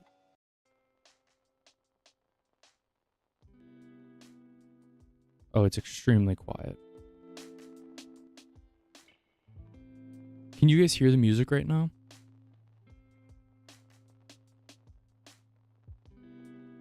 It's like literally like 10% intensity. It's just background, but that's okay. Okay. Okay.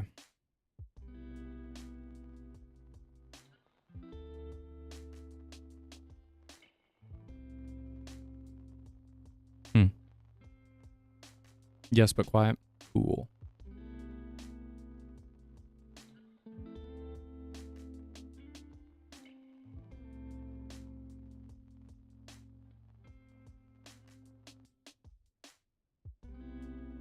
Oh, that's a bit quiet.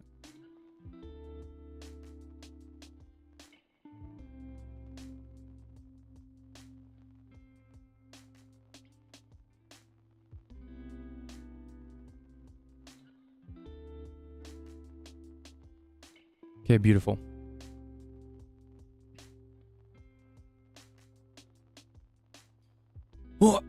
Oh, big stretch. All right, gamers, you can give me your controversial opinions as we go through this if you really think I'm crazy as we go. But I don't think I will be. I think I'm just based and correct.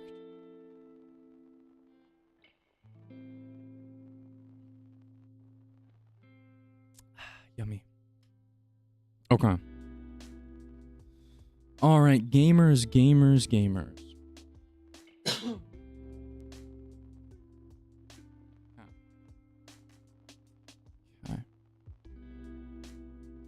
Dun-dun-dun-dun-dun. Display capture setup. Cool. Banger. I'm gonna have this up. Beautiful. Yup. All right. Gamers, welcome. Today, we are tackling thy beautiful and most exceptionally requested Elden Ring tier list. Now, we've beaten the game, we've done all of the cool things, and I have a handful of tiers that we're going to do today. But, starting off, we are doing the Elden Ring locations. All right, I like vibes, I like atmosphere, I like cool stuff. Essentially, all of that is culminated into, I think, 6 or 7 major biomes, and 3 to 4 kind of smaller ones. All with different aesthetics, different vibes, different music. Barely remember the music, but I do have some caveats on that, which I'll get into. And I have completed this game over the course of 2.5 months. Some small caveats. I did this as a mage. Now, I know a lot of you guys are going to be like, oh, you did your mage. Oh, you're so strong. I mean, this is different vibes. For killing bosses or whatever. But don't judge me, okay? It's not about that. We spent 126 hours beating absolutely everything. And when I mean absolutely everything, I mean absolutely everything. I mean nearly, I say nearly because someone can magically find one thing that I missed, but all of the bosses, all of the dungeons, all the enemies. I didn't get every item, I didn't get every drop, but I got as much as humanly possible, especially in a first run. I did absolutely the max, as much as I could. And it was a great time, and I have no regrets. And of course I did melee sometimes, and I experimented a little bit, but I was set in stone on doing mage. Gravity magic is OP, 60% of my game. Throwing moons at motherfuckers 2 screens away, exceptional gaming, okay? So, to begin, we are doing the locations. I'm actually going to pop this out a little bit so that it's not blocked for anyone and everyone can see it oh so fair. Okay. All right. We'll go here and then stretch it all the way out. Then maybe we'll do a tiny little baby zoom. Okay. Bang. Now we will begin. So, Outer Gods, is it going to be that good? Okay, Round Table Hold. There's a lot on here. This is a little bit of an extended list that includes a lot of the smaller sections, but I think that's perfectly fine. I'm going to scoot this on over. Okay. I could just go left or right. I don't really want to... I have ranks in my head, but I don't really want to just spoil it right out the gate. Lake of Rot, so I guess to spoil out of the gate, that's maxed, easy. Yeah, Round Table Hold. No, I'm just kidding. Don't get mad, okay? This Lake of Rot apparently was like the worst Lake of Rot anyway. So does it really matter? We'll just start with the way you naturally progress through the game. Now, mind you, I'm kind of taking into account enemies that you find, but just the overall vibe, the complete experience that the zone has to offer, everything it gives you, the evolution of some enemies, the type of music it is, the visuals, the locations found within the locations, right? Because it can be a very cool dungeon that's within the greater spectrum of Limgrave. I'm going to give Limgrave, honestly, you open up you walk out of those 2 doors, classic Zelda style. Limgrave gets an S. It's just true. It gets an S. It doesn't really do things wrong. People are going to say, oh, I like to skip it because everything's boring. But as a first playthrough, sitting in my room alone at 3 in the morning and just beating the absolute heck out of the zone and finding everything and like walking along the coastal cliff sides, like it was a great time. And then there's also a distinction. I don't know if we have Eastern Limgrave on here. I don't think so. It's the same area. And so being able to have like the foresty section, a really dense tree section that takes you into the going around, like takes you into the underground is really, really nice. Did I say gets an S? Gets an A. Almost gets an S. Don't make fun of me. Stormvale Castle. So important thing to know is that a really big distinction between all the From Software games is that there are traditional experiences, which are like Dark Souls 1 through 3 and Bloodborne, which are kind of linear and obviously not open world. So when you enter kind of brand name locations, these are the dungeons of the game. And I kind of mean dungeons as in like the instanced version, not that you found a literal dungeon, because there are those as well. But these are kind of, you're in Stormvale Castle and it is all of Stormvale Castle. And it is also the first, at least as people have told me, the first traditional experience that Elden Ring has to offer. Another small caveat, I have only ever played Elden Ring. I have not played Dark Souls 1, 2, 3, Bloodborne, Sekiro, Demon Souls remake, any mods, nothing. I've seen a lot of it, I've watched a lot of it, I'm familiar. I actually lied to you, I played Dark Souls for like 4 hours. I didn't really like it when I was younger. I'm still young, by the way. Ciao. I'm just kidding. I'm not myself. But Stormvale Castle. I think Stormvale Castle is great, and also Stormvale Castle holds probably some of my top 3 vistas. A section where just what you can see from left to right on your screen is absolute bliss. Stormvale Castle gets an S. It's the first traditional experience you encounter. It's very gold, it's very metallic-y, it's very, Renaissance, and just there's an outside, there's an inside, there's a cliffside, there's verticality, there's a secret underground that you get to go through and fight rats and your first demon tree worm or whatever the heck those are called. And the bosses are really fun. I really like it. Overall, it's super good. When you also get to backtrack through it in the way in which you couldn't previously access it was really, really cool. And walking into the first divine tower without even knowing that it's a divine tower, and that shot, I think here, let me find it really quick. Let's see. Divine Tower Stormvale. I think this shot, and I think all you guys are going to know exactly what I'm talking about, but this shot right here where you just walk up into the section, it's so beautiful. It's so sexy. Just a nice misty night, the perfect symmetry from left to right as you just walk up these staircases, even though the wolf that like guarded the section was like extremely scary to fight. But that shot is so nice. And like these long just pulling, and then you fight the golems that are sitting around that are just like, it was so nice.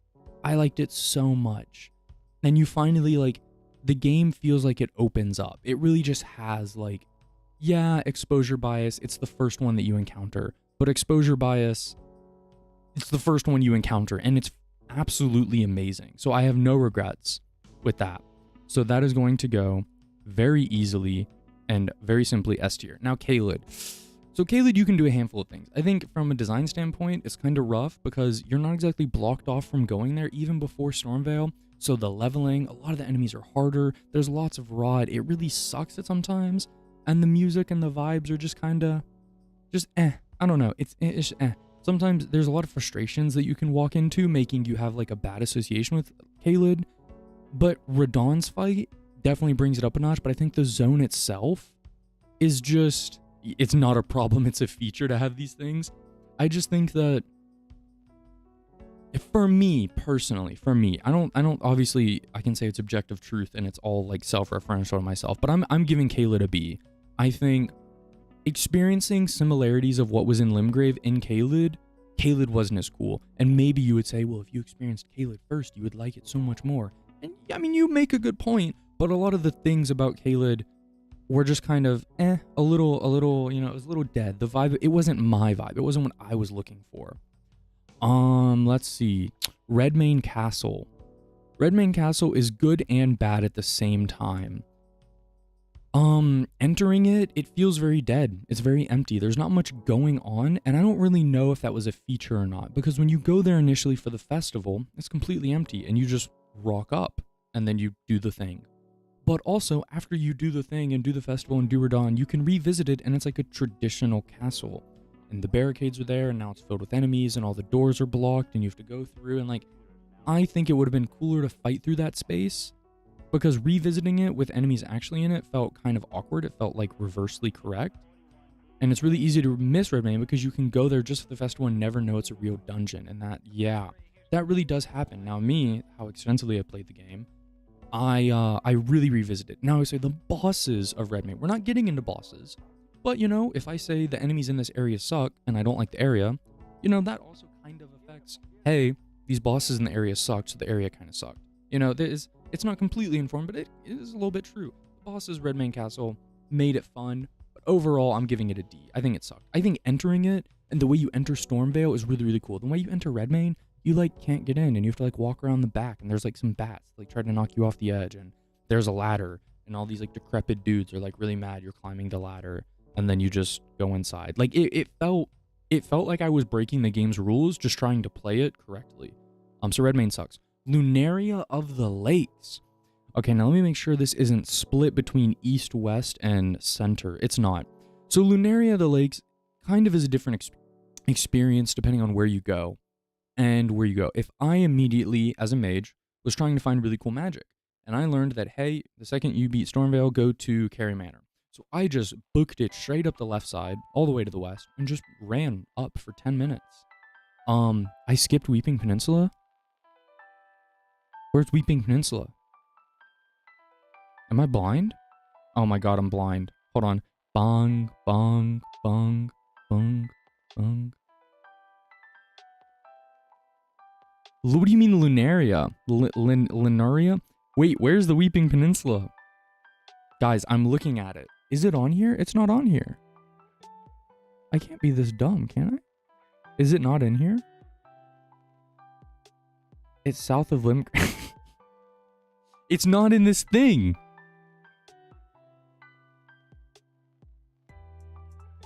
It's not in here. Okay, can I add one? Do you guys think I can add one? Add additional images. We're gonna do it. Weeping Peninsula. Ooh, if I typed that wrong, we could have gone somewhere real bad real fast. Weeping Peninsula. Let's do this one. So we're gonna save that image and we're gonna save that to my downloads and we're gonna go here. We're gonna choose a file.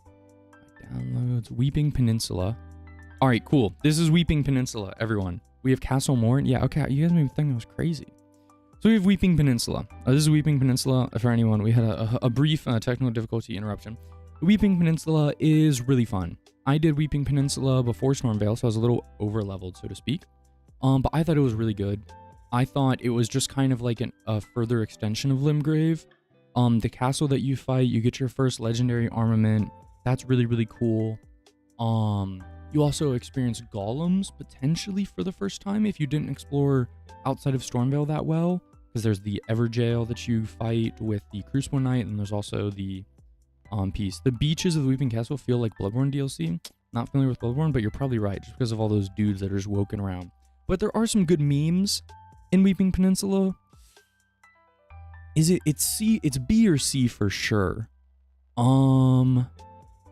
don't know. I was kind of talking badly about Caelid, so I gave it a B.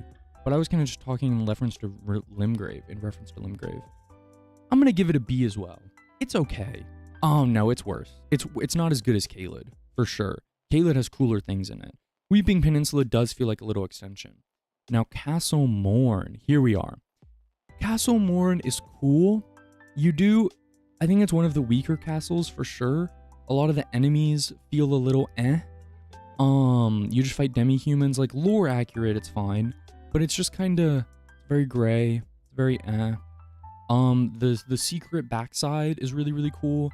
But there's not a lot of depth to this one. There's an outside, there's 3 ladders, and then you go backwards.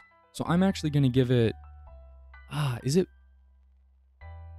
giving Castle Morn an E. Because Redmane Castle, there was way more exploration in Redmane Castle. There were like 5 different rooms and a bunch of secret areas. Castle Morn doesn't really feel like there's much to explore until you get to the second half where you jump off the edge. And even then, it's only like 2 rooms. And the vibes are kind of It's just demi-humans and like annoying. Like, it's okay. I don't think Castle Morn's that great. I also think the enemy is kind of whatever. There's random jellyfish. There's probably a reason for that. That's where I'm putting Castle Morn. Now, back to where we were. Get everyone up to speed. Lunaria of the Lakes. I like it, and I think it's wonderful, but it's split into 3 parts, distinct parts. You have the far left side. You have the far left, right, and center. And the swamp is really annoying. I think I definitely spent the least time in the swamp just because it felt like I was aimlessly walking around. The lobsters with the bear at 50 cows were also out to get me, so I really just didn't have that much interest in trying to find things in the fog. You do fight a cool dragon. That's nice. You do get some free runes, like from the guys hanging off the little zeppelins or whatever they are. Lunaria is great. I also think that the visuals are exceptional. Okay, Lunaria. How am I supposed to say it? What do you mean I'm saying it wrong? It's Liurnia. Liurnia. I just want to say Lunaria. It's not Lunaria at all, but that sounds way cooler. So whatever, we're going with Lunaria. Lunaria. Mine's cooler, and English is hard. Don't get mad at me, all right? I did good in school, and here we are. I did good enough. I think it's okay. I think that a lot of the stuff that you encounter is really good. I hate the music, though. I think the music really bothers me. Liurnia. Not Lunaria. Liurnia. Oh, that sounds so awkward off the tongue. I'm gonna keep saying Lunaria. So Liurnia is nice. I think in the northeast section where there's lots of snipers, there's lots of bow characters, and there are both of the mausoleums. I think that section's a little odd next to the minor Erd tree because it's really, really hard to get to, and it feels like kind of off the beaten path. It feels more of like an Atlas region. But a lot of the caves here were really, really good. A lot of the sections were really, really good. I hate the ambient music. The ambient music sounds like, it just sounds awful. It just sounds like a screeching, like, it just sounds like a siren's going off, but like at half the volume, and it's not supposed to be a siren. It's like elevator music. It sounds terrible. Anytime I'm in there for more than 10 minutes, and I never knew it was that bad until I left and came back. So for the first couple hours, it was fine because I was looking at new vistas, but trying to min-max everything, I just didn't like it. But I think the zone is exceptional. In terms of a exploration zone, is it as good as Limgrave? I feel like it has higher highs than Limgrave, but it also has lower lows than Limgrave. I feel like some of the specific zones are cool, the specific instances, if you will, like some of the manors and things that you go to in some of the dungeons. But I also feel like there's way more of it that I dislike. So I'm gonna let it even out next to Limgrave, but a little bit worse. All right, the Academy of Rhea Lucaria.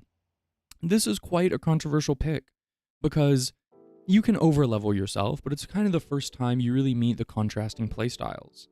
Rhea Lucaria. Lucaria. There's a lot of mages, and that can be really annoying for melee fighters, but it's got good vibes. It's got really good vibes. The way you get there is really cool. The music's really cool. It's actually quite short. I think that its most negative version, or its most negative quality, is where all the graces are placed. I think until you get like the final 3, it's really annoying, and you get the shortcut to go outside. I think that's really annoying. I think that the rooftop section is probably the worst. But overall, I think it's pretty good, but it's nowhere near as good as Stormveil. And I think the boss is okay. It's way shorter. I feel like it's a 2/3 of the size of Stormveil. And it's much more linear. There's not as many branching paths. And if they are, it's like a singular branching path. And that itself just becomes linear. I'm putting it at B. A lot of the secret rooms were really cool. And I think as a mage, exploring a mage section, like a secret Harry Potter castle, was fun. But I know it's not fun for everyone. And I know that going through an entire zone to only get mage things, and if you're not a mage person and everyone's literally just like unrelenting swift glintstoning you, it's probably going to make you upset. So I'm just going to go stick that one at B. Now I want to backtrack a little bit through some of these. Chapel of Anticipation. So this is, for all of you guys, an area of the game that you open in. It's actually where you spawn and where you explore and fight your first set of mobs. Fight your first boss and then are forced to die or are forced to jump off a cliff. There's not that much for you to do. There's not that much going on. It's kind of okay.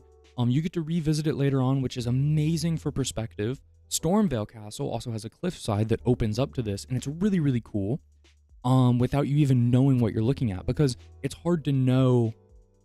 You don't know what an elephant is 2 feet in front of it, right? You got to pull back a little bit. But even when you see it pulled back from a cliffside, you didn't know that that's the place you spawned. So you don't really have like a reference visual. So for perspective, it's really cool. But as its own zone, it's going in the E tier. It's going in the E tier. It doesn't offer much. It's cool. You start the game there. There's one boss. If you kill it because you pick samurai and have 18 different weapons, that's awesome. And if you don't, you don't. You know what I mean?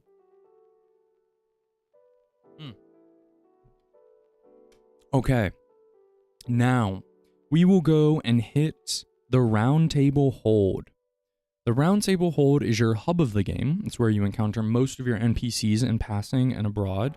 And it's where you have all of your stagnant NPCs for upgrades, you know, rewards, quest lines, and also your set of fingers to guide you, whether or not you choose to agree. Round Table Hold is fine. It's really hard to compare this because there's not another hub section in the game, and there's not enemies here, wink wink, except for that one time. So I don't really know. It's in a realm of its own, and so we can really just go off of vibes. Is it a cool hub? Think about hub worlds. Think about places you get to sit at. It's nice. It's not the coolest thing in the world. It's not the best thing in the world, but I don't really know what I wanted. It's kind of just average. It's kind of nice. Like, you know, it's cool. It evolves throughout the game. It has some changes. It's dynamic enough where you can go through other doors. There's an enemy you can fight. It feels like it's living and breathing compared to some other areas. Depending on how far you've gotten through the game already. Okay, next. Ooh, where do we go next? Caria Manor. I don't want to do Atlas until I tackle everything beforehand, and as well as some of the underground sections, but we'll do that later. Caria Manor. Caria Manor is quite a B, because there's lots of hands, and if you don't know these hands are weak to fire, you kind of just have a grueling time getting up there. Caria Manor is very short, kind of similar to the way that, I mean, all of them are kind of short. It's similar to Castle Morn and Red. They're just manors and castles have that similar mid-size, where it's not as much as Stormvale or the Academy, but it's sizable. There's a really cool boss. There's also really cool magic. So if you're looking for that, it was one of my first stops in the game. And overall, it was good. It was good. It didn't blow me away. There's really cool verticality. This game really uses verticality a lot. Stormvale is king of that. I didn't really hate it other than the hands, and that's like literally the first 10 minutes. Everything else is fine. The boss is cool. You get a really cool magic. I'm just gonna give it a B. It doesn't strike me as anything insane, but it doesn't strike me as anything awful either. Cool. Let me see. Is there any other sections? Not underground sections. I'm gonna sneeze.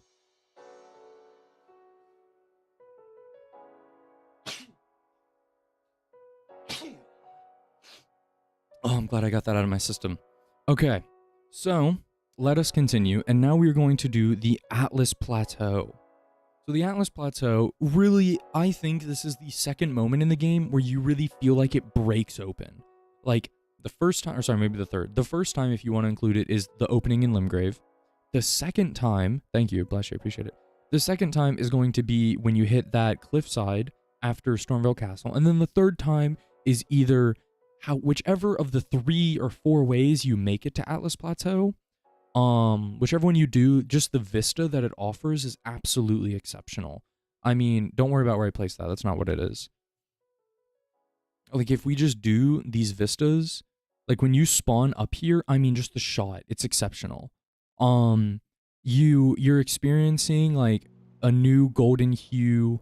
You're the closest to the Erd Tree than you ever have been.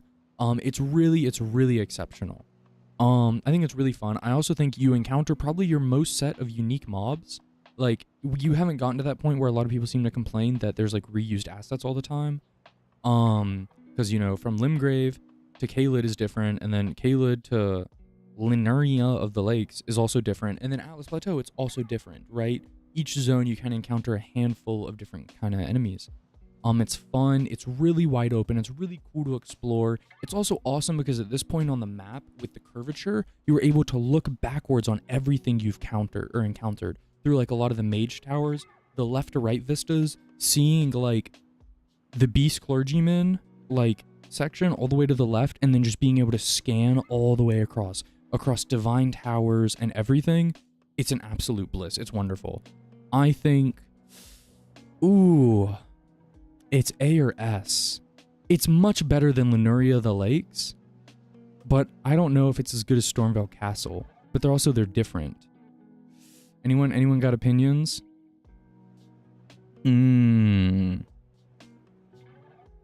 I think I'm putting it in S tier. I think it's either S tier or it's the highest A tier option. I might make some rough changes at the end, but we'll go from there. Now we are going to do the Mount Gelmir. Where's it at? Mount Gelmir. So if you don't know, this is going to be kind of directly to your left when you enter the Atlas Plateau. And this is going to be the section that you take all the way up to Volcano Manor. Too much yellow. Volcano Manor, really cool section. And getting there is a little hard. You're kind of, don't worry about where I place it, but you kind of go and you can like left or right, and you're just like circling around a circle, doing kind of like a spiral until you hit the height to make it into the castle. I thought Mount Gelmir, the closer and closer you get to the end of the game, the more linear it gets, the more kind of cultivated and tunnely it gets. And I don't mean that in a bad way, but the funnel of exploration and branching paths, maybe not branching paths, open spaces, kind of tunneling. So you'll have like 5 places to go to. Everything gets more and more dungeon-like, more and more Stormveil Castle-like as you go. Mount Gelmir is kind of one of the final areas where it's really, really open, depending on how you want to include the plateau. I mean, sorry, not the plateau, the capital. I think it's fun. I don't think it's that special. I think it's kind of just, it's a means to an end. In isolation, it's not that good. I think I'm probably going to put it at the bottom of B. Actually, was there anything notable in Mount Gelmir? There's like a bear that jumps off the edge. That's funny. There's like some demi-humans. There's some knights. There's like a tower or two. Everything's really gray, and you're just basically just hopping to your next grace. That's like all your goal is. It's more of just like a spoon, not the meal, right? So I'm actually putting it at C, for that experience. Now, let us do the Volcano Manor. Volcano Manor is the Star Beast at the top of Mount Gelmir is really cool. When you jump up that really on Torrent and you jump off that little wind tunnel and it drops you on top of him, literally at one of the highest points in the game at that moment, it is exceptionally cool. That is really the only exceptionally cool thing. Volcano Manor, I mean, you know it, I know it, everybody knows it. This place, it's a goat. It's a goat. It's exceptionally good. It's tight, it's dense. It feels like I'm playing, in its own isolation, it feels like I'm playing a completely different game. It's also your second hub location, actually, now that I think about it, compared to the Round Table Hold. If you choose to, you know, embark on that quest line, it has its own separate entire quest line. It's its own kind of faction, if you will, in the world. It's the first time you kind of meet a faction that feels large. Obviously there's factions with like the mages and things like that, but it feels like you're visiting it after the fact. Volcano Manor is like an active endeavor. People are actively going against the will, and it feels like a collective group of Tarnished that have agreed rather than just one character that pledges to mean it. It's a few rooms, doesn't even have a dungeon. Totally, yeah, very much. There's really nothing there, you know? Just, you know, there's more than what meets the eye. There's a lot of special quest lines that happen here. The boss is exceptional. I mean, it could go to Outer Gods. It could go there. I mean, but it's right there with Stormveil Castle. These two are exceptional spaces. Now we are going to do... I don't even remember some of these locations. I don't want to do the underground yet. So I guess we're going to do the Royal Capital. The Royal Capital is a lot of fun. It is really dense. It is awesome. I thought it offered way more than I thought it was going to. There's a lot of fighting. It feels like Volcano Manor. Volcano Manor and Stonewall Castle, they're enclosed spaces, but you have some like room to shimmy around. The Royal Capital is an enclosed space, but it's also like an open region zone. Like it is very, very large. It's like the first enclosed area that kind of feels like a dungeon, and so there's way more going on. There's so much to explore. And there's also the sewers there. I don't think the sewers is on here, so I think we're kind of grouping that. Oh wait, no, there is the subterranean shining grounds. The sewers is there. Can't really talk about that separate section. But I mean, the Royal Capital it's great. It's definitely not as good as Volcano Manor. It is really, really cool. Man, I think it goes in A. I think it's A. It's not striking me as heaven, but it definitely is so far above hell. And I think that's fair for it. Now let's see. The Shaded Castle. So the Shaded Castle is actually an outside section that's very easily missable, depending on if you look off cliffs enough, like I do. So it kind of strikes all the way in the north, as far as you can go, in between Volcano Manor and Atlas Plateau. It's kind of this like divot between the mountains. It's cool. It's surrounded by a poison circle that doesn't really affect you that much because you just get on torrent and then you enter it. I think walking through the Shaded Castle kind of sucks. I've come to learn now that I'm looking at this, I don't really enjoy the way castles are done. Sometimes they feel really dense and they're kind of eh, and then other times they're really empty and there's like 8 enemies, but you're like going through the ruins of a castle and things are broken down. I think the boss of the Shaded Castle and like the final 2 rooms are really cool, but everything else, it like, if you guys know what I mean, but like on the map where like you fight like a fancy like ruins and like you enter and there's like 8 enemies and you go up the stairs and there's 3 more and then you open a chest and you're done and you get like a handful of those, but they're named places, like Fort Height is some of them, I think. They're named places, but like they're very small. The Shaded Castle feels like the biggest version of those, and in that case I think it kind of sucks. But however, the boss is extremely cool. But we're not rating it by that. So it's going right next to Redmane Castle. It does have patches at some point in time. Very special patches moment. But it didn't strike me as being that cool. So let's see. I don't want to do the we can do the Ashen Capital. I think the Ashen Capital from a spectacle is exceptional. I think from seeing an impact of where the story is going is exceptional.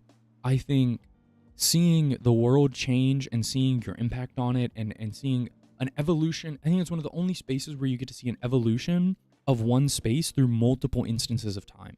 It happens in the Round Table, but every place you enter kind of looks the same when you exit for the rest of the game. So going into the Ashen Capital, obviously the Royal Capital, is really, really cool, but obviously like 90% of the content is cut. It's kind of meant to just be a spectacle and a visual, not really a combat zone. It's kind of just like an endgame lore check.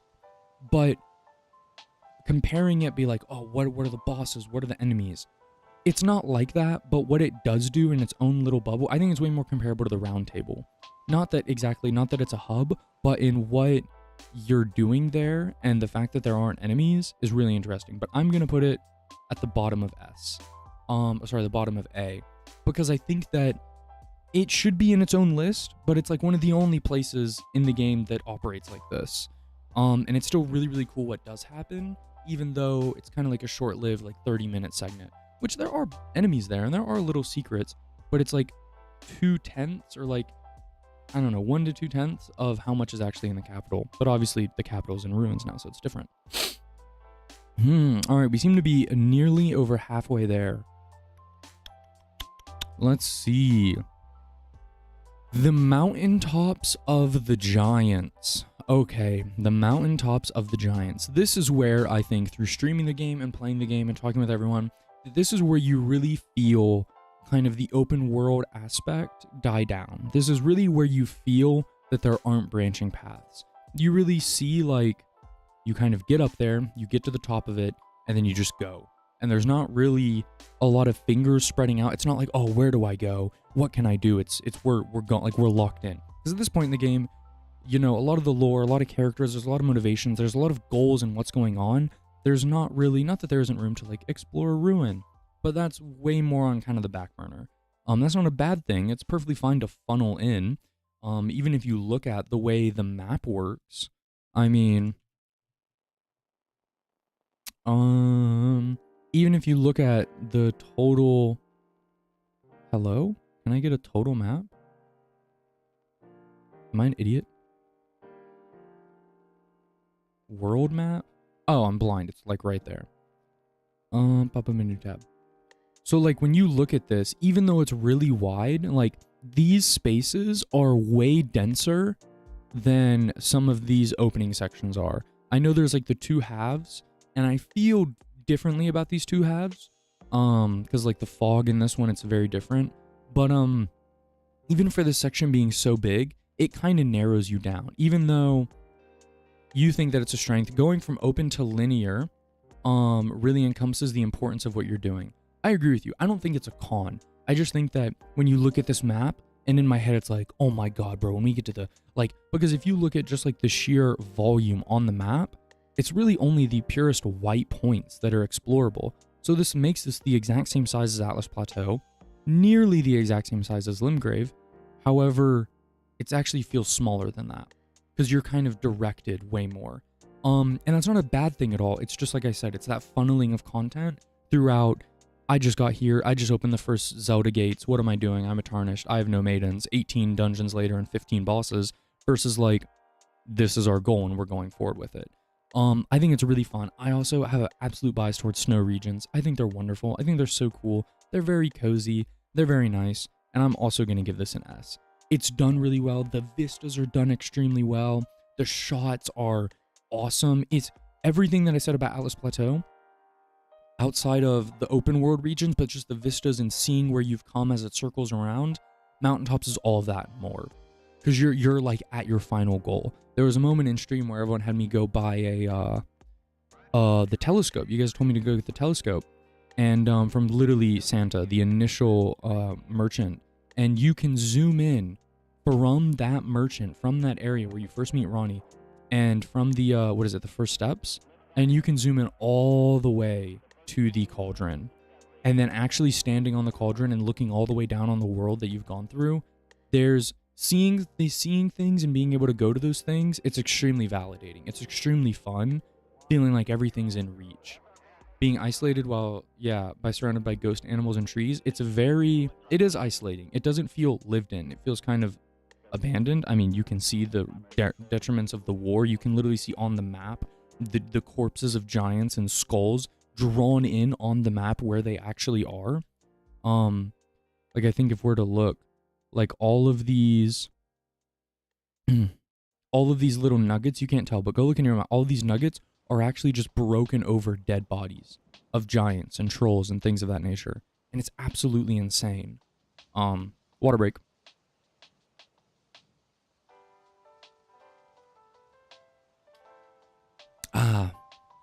And so because of that, it's definitely going, I don't know, it's neck and neck with Atlas Plateau. They are similar, but they offer different things, and I think it's perfectly okay that both of them are that goated. So we can have like our dungeon instances and our outer world instances, and I feel like those are pinnacle experiences. Okay, so now we are going to have alright, so we have Miquella's Halig Tree, and we have the Elfiel Brace of the Halig Tree. So I feel like Miquella's Halig Tree, how are they breaking that up? Is this kind of like the royal capital outside? Do you guys know how they're breaking this up? Is one of them before the boss lady, the horse boss lady? Yeah, it is. It's like this section. And then after you beat this, it's like that section where you see Millicent. Okay, I think that's the breakdown. Oh shit, I said I was gonna do that one. Oh well, it doesn't matter. Yeah, that's the breakthrough. Okay, so where you go first is Miquella Halig Street. That's where you get teleported to if you decide to go to these optional sections. Also, the Mountaintops of the Giants, one more thing, is that it's kind of broken up into two parts, and I think the eastern and the western halves are actually very different. In terms of like being guided and funneled down to like a really, really open region. I feel like literally the left and right halves are complete contrast, even though it's the same zone. Also important disclaimer. So Miquella's Halig Tree. This section was okay. It wasn't that big. This is where you spawn in on the branches and you have to walk down and you go through like the white marble areas and then eventually you fight the horseback boss that wraps around the tree. It's okay. It's not exceptional. There are some cool moments for it being late game. But I think it's just okay. I think it's probably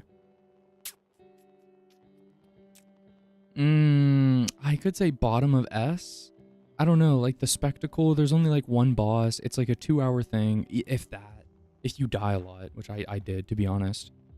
The branch area is the Caelid of the late game. Yeah, it feels like that. So I don't know, bottom of B.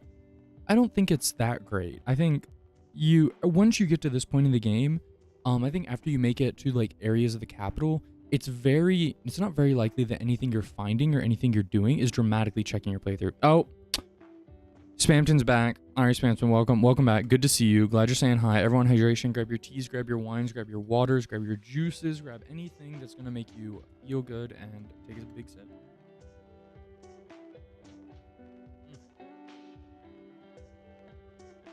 Stay hydrated, baby. Okay. So, the F-Feel Brace of the Halo Tree. This is an outer wrap. I had a lot of issues with this section. I think it is really cool, but I think the late game spike, my patience was wearing thin. The enemies that you fight, I don't know what they are, but like the 8-arm ones that teleport and then come out of like the golden fucking black hole out of the ground on the bottom, those enemies are awful. You fight some hard enemies. The paths on this one are pretty difficult. As I was playing it, it was probably one of my least favorite sections to play. It does have really cool verticality, but I don't think the verticality was fun. It was kind of inorganic sometimes. You kind of were breaking the system, and what I mean by that is like, you weren't like going up ladders all the time or certain sections. You were kind of jumping on like edges and pieces and doing it in a way where like the developer didn't intend it, but that's actually the way they intended you to get around. You can even see in the picture those like little slanted pieces that hold the towers together. You're like jumping across those, and it's okay. It's a very small section, but I didn't really like it. It is hard. Maybe that's why I didn't like it. Maybe I sucked at the game. It was difficult. But I'm putting it at C. I didn't like it that much, and that's just what it's gonna be. Now we have, so let's see. What is the rune-strewn precipice? Wait a second, is that the area that you climb through to get to the Atlas Plateau? Did I miss that? Is that what it is? I thought I read that and looked at the image and thought it was an underground section. It is? Rune-strewn precipice? Yeah, it absolutely is. Oopsies, let's go back. So the rune-strewn precipice, this is one of the, I think it's the most correct way. The rune-strewn precipice is the way you climb up to, that the game organically tells you to go through to make it to Atlas Plateau. You can go through the lift of a roll or something like that, and that lift is what takes you there, but there's catapults blocking you off, so you end up searching through areas of Lunaria to get there. I thought this section was fun. I thought it was fine. I think it was really cool kind of scaling the side of a mountain. The magma worm bosses, whatever. Killing the bats was cool. There was a lot of good loot. It kind of felt like you were breaking off the chains and you were really getting into the game. Like you were really getting in there. Because like Lunaria and Limgrave just kind of felt like 4 fun zones for you to learn around. And then like Atlas was like, oh, I'm doing things now. Like this is my goal to make it to the Erd Tree. Like a lot of the characters tell you to go there. A lot of them are like, oh, you're collecting pieces for the lift. And everything else is like so much of the other stuff is just skippable. And you can skip this section too, but this is on the path of like the game's intended location. I thought it was really fun. I thought it was really cool to go through. I'm going to give it a mid B. I thought it was nice. I had fun with it. It wasn't the greatest ever, but I have perfectly okay opinions of it. Probably an A for you. Honestly, I don't completely disagree, but I don't think it did enough special. I just think it is like, it was designed as a B location. Now we're going to the subterranean shutting grounds. For those that aren't familiar, this is the sewers of the capital.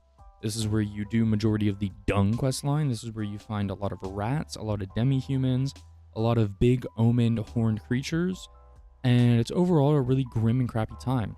However, this is one of the moments in the game where it is an extreme labyrinth. It is genuinely, I got lost probably 6 times, and I felt like my sense of direction on where I was going and what I was doing was great. There's like 4 different rooms, but you won't even know how they connect, where they connect, or what's going on. The verticality is insane. You're like a Mario jumping through 18 different pipes, through 18 different turns. This has some of the most easily missed stuff because it's so hard to get there. There's a lot of secrets here, and it's really, really fun. It's really fun to go in there and kind of get lost until you're looking, at least most players won't do this, but I was looking for like the final 10% of things, like the final set of things, and just got lost. And like couldn't find my way there. And that was frustrating, but it was also really cool because you kept seeing things and you're like, oh crap, I thought I explored everything, but I gotta go back. And then you go even further and it's like, oh my god, how the heck am I gonna go there? I can't find it. And it's like, then you learn about like the omen stuff and the horn and there's just so much that happens playing through and like asking you guys like, oh my god, have I done it yet? Is this everything? I don't know where to go next. That happened like 4 times, and that happens like nowhere, nearly not at all. Sometimes we'll be like, oh hey, you missed this one thing, but like this area I was genuinely getting lost in, and I kind of want to put it at S. Now that I think about it, it's top, not S, it's top of A. I think it does its section really well. I think it's really fun to get lost in, and it's really cool because it kind of gets scary. Like it genuinely gets a little spooky. I mean, I'm a loser. I hate horror games, but it got a little spooky. So I'll put it bottom of S, but it's in the bottom of A, but it's in the A+. Okay, friends. Castle Sol. Castle Sol is the castle section. Wow, I guess every region has its own castle, huh? It is the castle of the mountaintops. I think this section is probably one of the best castles. It has probably the most well spread out areas of enemies. It has a really difficult boss. I believe it's Commander Niall. It's a good section. It's fun. There's enough secrets without it being like a labyrinth, but it's not completely closed off where there's nothing to do. Kirito is also in here. Kirito carries it. There's good enough secrets, and there's also a painting in here. It feels probably like the densest castle. Obviously, we're not including Stormvale, but it is the densest castle, and I think I'm putting Castle Sol in the A tier. I think it's really good. I think it would be, you think it should be B because the area looks big. Not good items. The boss is fun, but annoying on late game plus. Yeah, I guess I am completely pulling back on any boss specific things or maybe stuff at New Game Plus. Because I know that sometimes, when the numbers get too big and there's not enough, the scale breaks, it can be a little difficult. But I think Castle Sol is the best of all of the medium-sized castles without a doubt. Without a shadow of a doubt. Okay, let's do the underground section. All right. So let's see, which order do you do it first? So you have Nestella, the Eternal City, Nokron, the Eternal City. So I think Nestella is the lower part. Deeproot Det, Sophia River are 2 parts of the Eternal City. I'll have to look at it in a map. So we have the Sophia River. So let me open up that map again so I make sure I'm not crazy. Oh.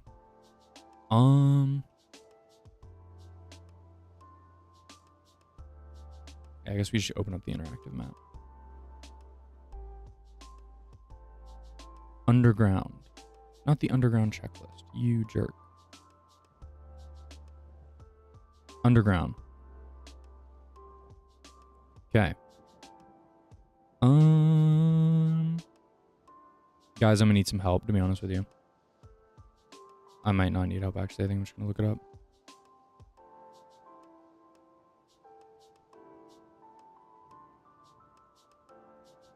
I kind of just need to see the names. I might as well open my game for this.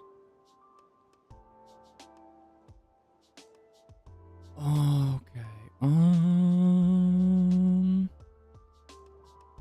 Man, am I like mixing up which end city it is?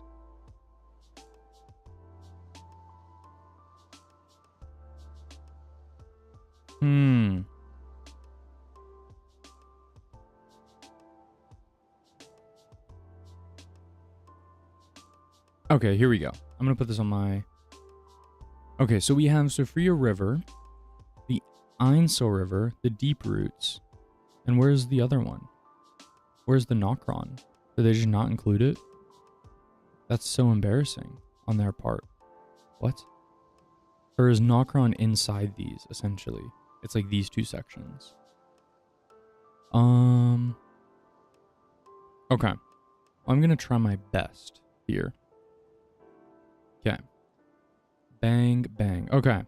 Here we are, back again. Make sure my stuff's fixed. Okay, back again. So we're gonna do Sophia River. So this is, I think, the first one you encounter.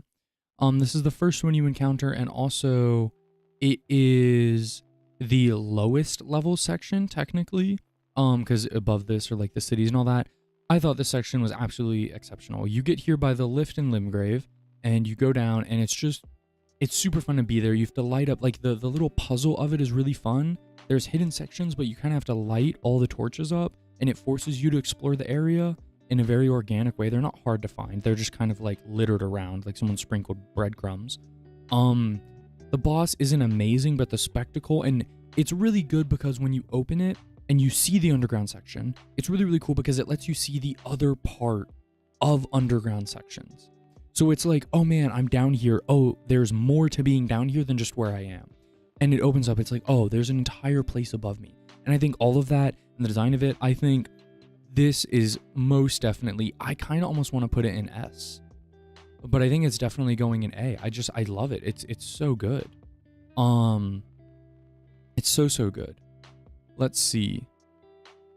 You said Nokron is above Sophia, and then Nostella is above Ansel. Okay. Nokron is above Sophia, and Nostella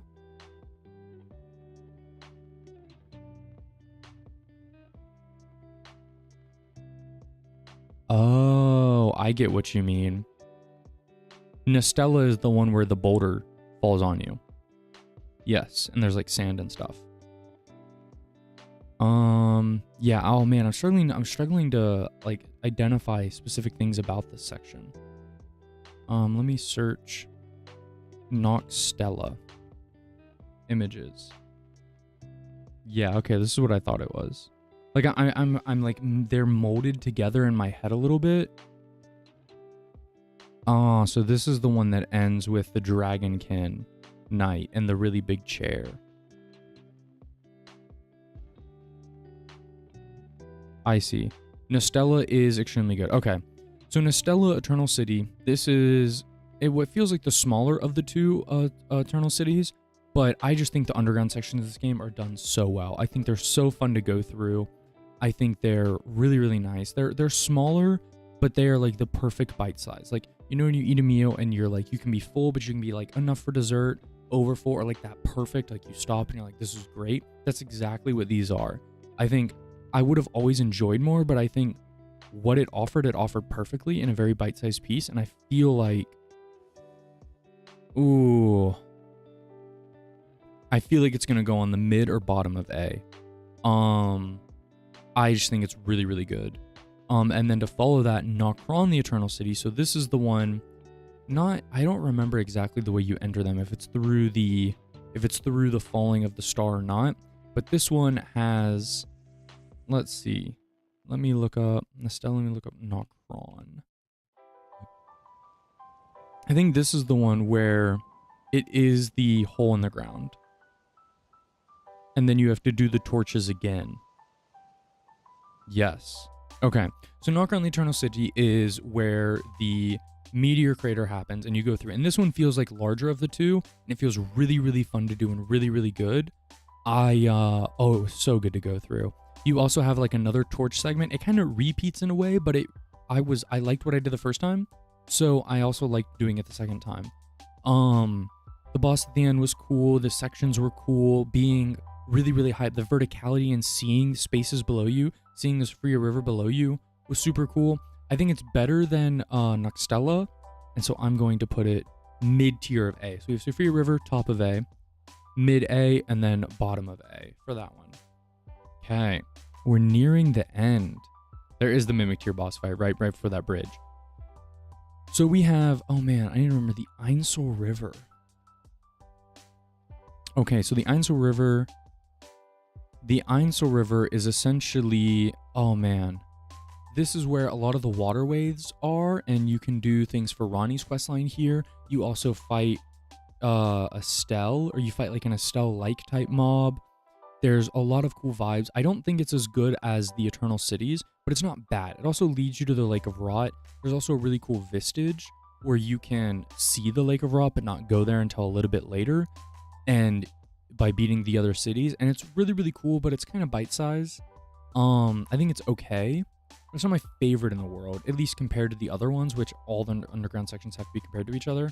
So I'm going to put it at mid-B. I think it's perfectly okay for what it offers, but it was kind of just like the same way that, what is it, Mount Gelmir is just kind of like the spoon and not the meal. It kind of just offers you to the next section. And what, I think there's a bunch of ants, right? There's ants in a handful of locations. But now we will go to the Deep Root Depths. The Deep Root Depths. The Deep Root Depths. The Deep Root Depths. Oh my gosh. It was exceptional. I think for how little I knew about this game, which I knew some things. I knew about Radon, I knew about like the memes, and I knew about a lot of small stuff when it came out, but I didn't really have context for any of them, and I also didn't really know, I didn't know like factually a lot of lore about the game, so I wasn't ever trying to piece things together. But the Deep Root Depths were right after you do a part of the Eternal City and you get in that coffin, and I was so afraid by doing anything in this game and ruining my playthrough, but I didn't want to look stuff up that much until I'd already completed a zone. This section, when I entered this and I finished it, it felt like I was the only person in the world that knew this section existed. I know that sounds really dumb because it's like, why would you think that? It's a single player game that's like unbelievably popular game of the year. But like from the screenshots and the memes and like the funny clips and like the commentary, I never saw a screenshot of this place. I never knew this place existed. And there was so much content in the game that like, I felt like I found this on accident. And when you see the largest and like most expansive underground section that obviously isn't connected to like the galaxy underground and whatnot, the space, it felt like my own little world. Like it literally felt like I carved off my own little piece of the pie and it was my section to explore. And that's how probably people feel about the entire game and many Dark Souls games. But this one in specifically was just awe-inspiring because I was like, oh my god, the size, what am I doing here? I'm underneath the tree. The roots are here. Why are there building size ants? Crucible Knights are running around. Secret little bulb-eyed frogs that are trying to kill me. Like, and then, oh my gosh, the legendary dragon fight and the setup of Thea's questline. Like, this section was underground, but it was unlike no other section.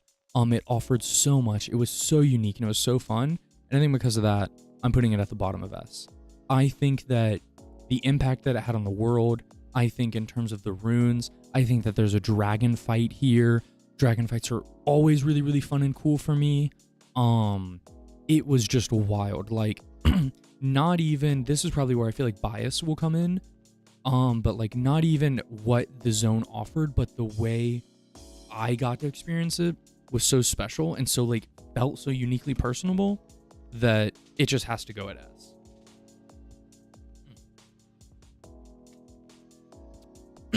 Sorry, I did take a little sip break. All right, gamers.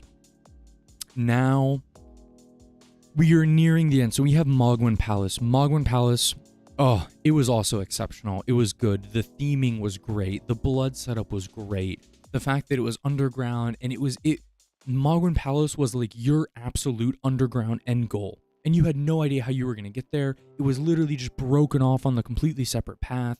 You ended up seeing even more of it, I think, when there's like a special little warp tunnel, a little warp teleport you can get where you teleport on top of some random thing and kill a Crucible Knight that's like literally just standing like in his own dimension, and you get to overlook everything as it slowly connects to Mogwin's Palace.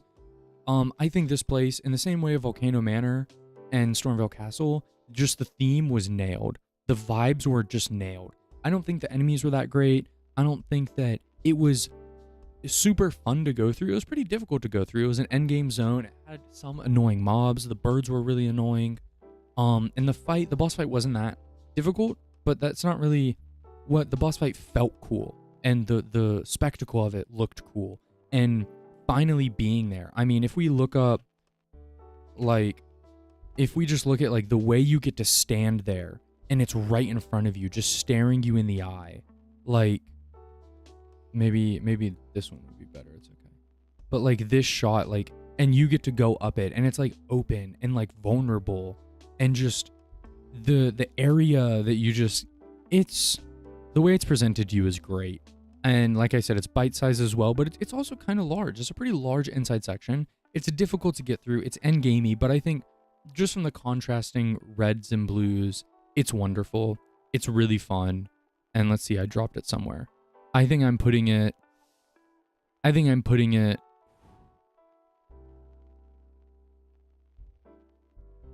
Ooh. I think I'm putting it, yeah. I'll give it that. I'll give it mid-A. I think it's mid-A. I think it's great. I think it's a fine area to be in. It's super, super fun. And just, so the Monk Spear is perfect. You've been using it for your DLC character, and it's amazing. The White Mask quest is good. The 7 feet tall. There's a lot of blood. I think it's a difficult area, and I think if you were to experience this, like, and I'm always going to have a little bit of a bias on, like, extremely difficult areas where, like, you can't experience them that well, like Lake of Rot.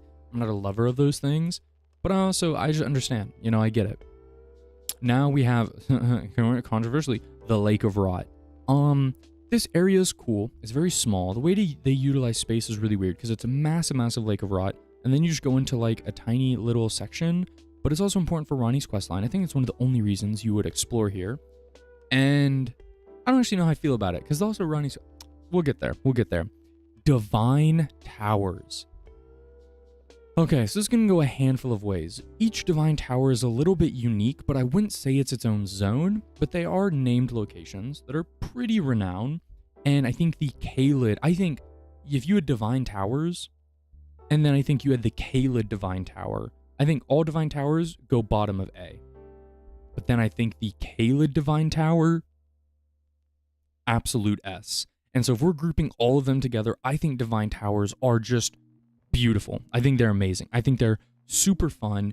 I think the perspective it gives you on the game to grab the rune and complete the deed and know who it connects to and get a segment of lore and everyone, and like we don't even have the Mage Tower included here. So I'm counting that as a Divine Tower.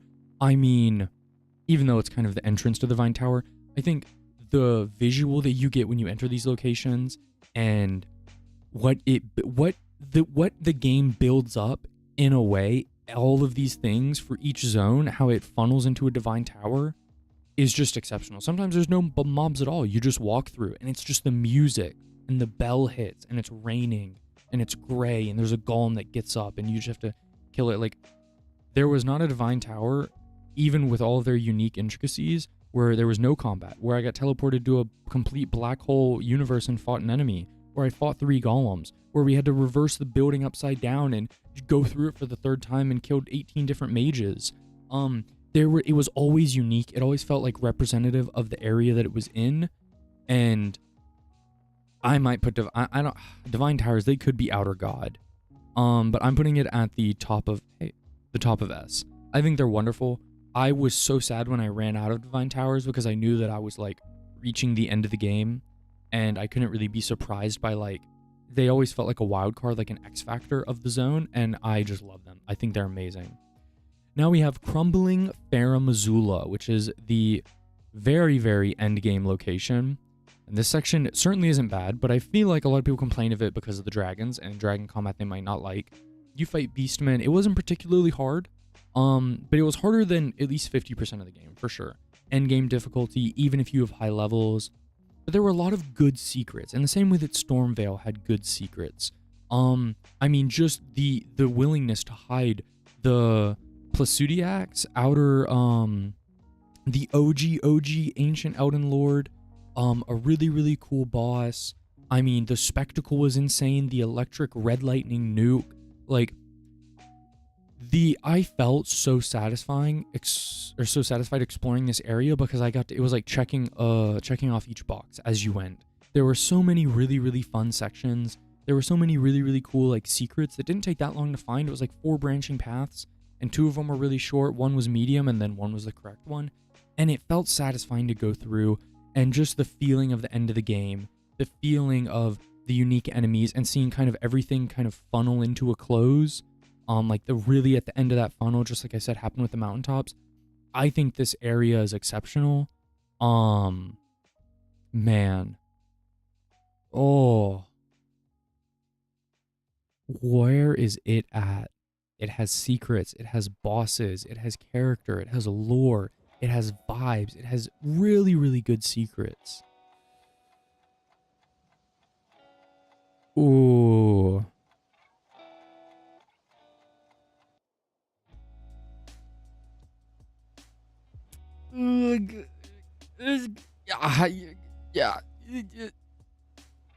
Yeah.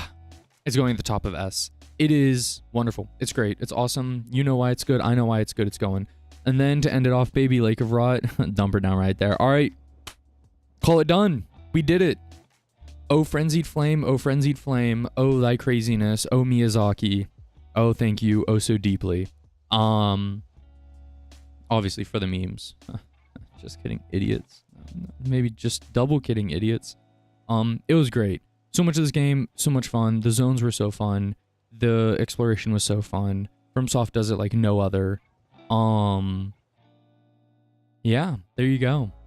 Good memes, good fun, exceptional time, and the game's a treat. That's all you gotta know. That's all you gotta say, baby. Easy. Ba-ding! Fun.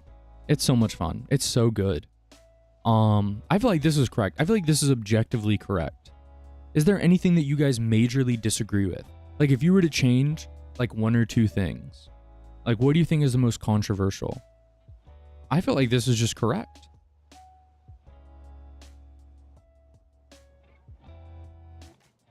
Like, I feel like I could maybe swap Limgrave and Atlas Plateau, because I feel like I like them for the same reasons.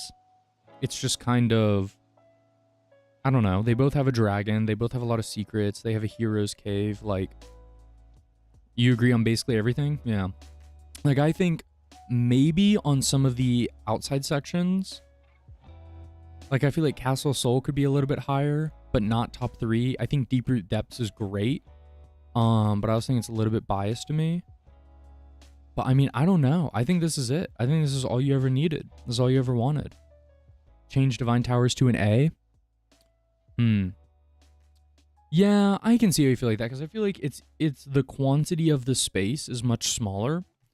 The quantity of the space is a little bit smaller, but I mean, honestly, I like it. I just felt like when I did the Divine Towers and you guys were like, hey, go do the Kaled Tower, like, you missed it. And I was like, I didn't even know the Kaled Tower was a tower, because I just did like stuff around it. You couldn't even enter it. And then I saw the ladder on the outside. I thought it was I think it really comes down to expectations with the Divine Towers as well. So that's a bias for me.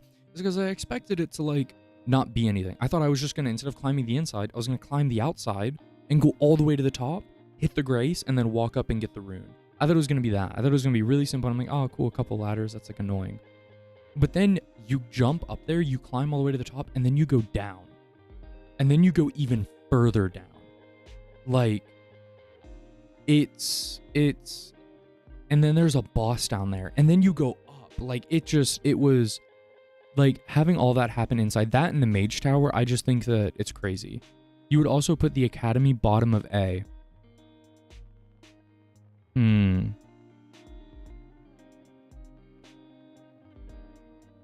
I see what you mean, but I also think the Academy has a really weak boss compared to these section bosses. It has really weak boss stuff. Actually, that's not true. Radigan the dog's really good. But I think Renala's eh. I mean, she's really cool from a spectacle, but she's kind of eh. But I kind of agree with you. Maybe bottom of A. Yeah, I think that's something I'm willing to give. Yeah. Yeah.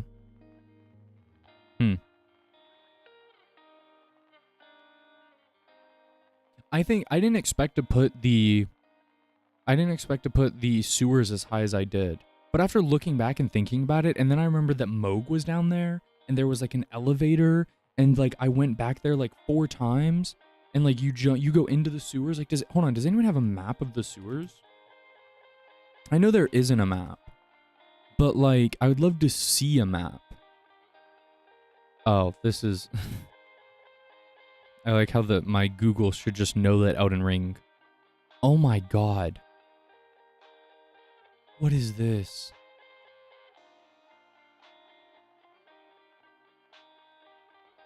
The most sadistic design sewer. I don't even know. I guess these pipes are where the imps are. And then this section is tunnels where you can fall. The three finger cellar. Yeah, like there's just the...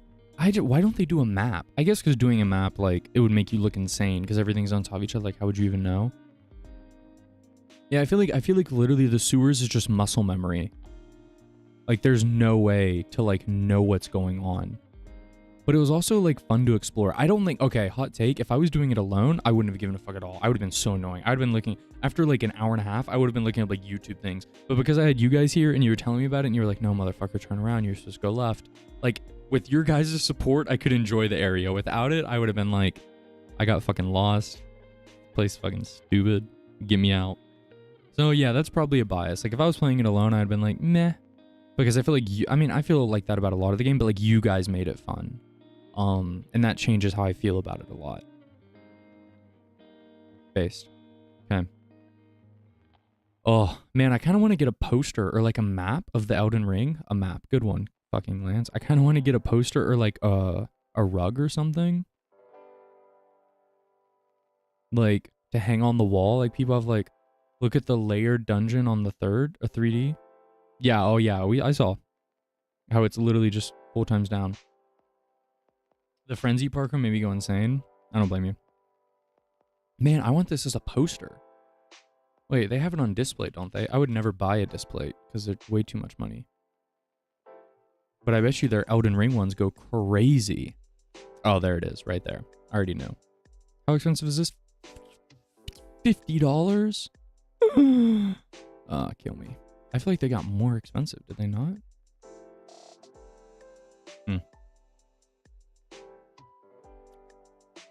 Man, looks good. Don't worry, guys. We'll get a display sponsor soon. For sure, for sure. Okay, completed.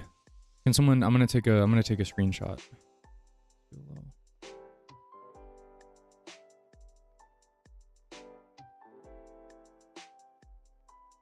Save it for the logs.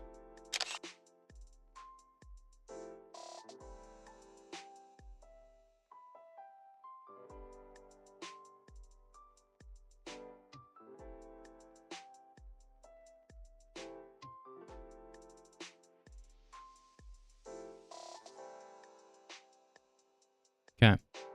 Did that. Bang. Okay. Oh my goodness. I need some water in my throat. Talking so much.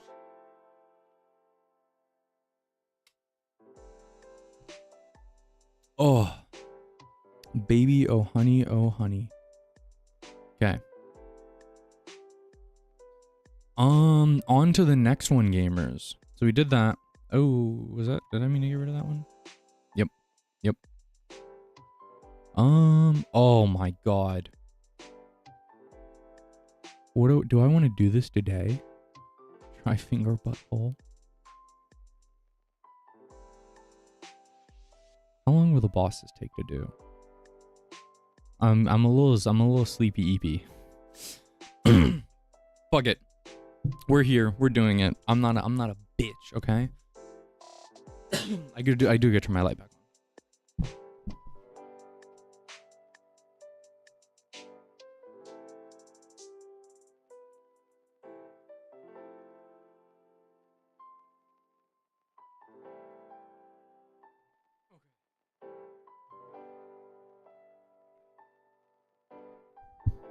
Because Patches is a boss, bro. Patches is probably the most reoccurring boss in the game. Outside of Morgott Margaret, maybe? I don't know. No, actually Godskin Duo might have him beat. Because what, it's like 3 or 4, right? He has 2 health bars on them. Okay. All right, gamers, hello, how are you doing? Good to see you. We are now tackling thy beautiful, let's see, you can see it. Elden Ring boss tier list. It's going to be great. It's going to be freaking exceptional. There are going to be no controversial opinions here. There's going to be nothing to worry about. I'm going to say everything that is just correct and perfectly fine, and you're going to agree with me, and that's how it's going to go. Okay, please, thank you, poggers, boobity bobbity bobbity. Like, subscribe, comment, send me money. Don't look me up on, what was it called? Not Be Real. What is that social media that died? I already forgot what it was called. That's why it died. Okay, let's see. Oh man, this is alphabetical. We have a lot to get through. There's no way. I guess we have to. I can't remember the order of all of them. Adon, the Thief of Fire. Honestly, if this is the guy that you fight in Lunaria, this is the guy you fight in Lunaria in the Everjail, and he gives you the magic, or he fights you like next to it. He was meh. He was meh. I literally forgettable. Wait, I feel like we should add a tier that should be just be forgettable, but that'll be meh. That'll just be like, you know?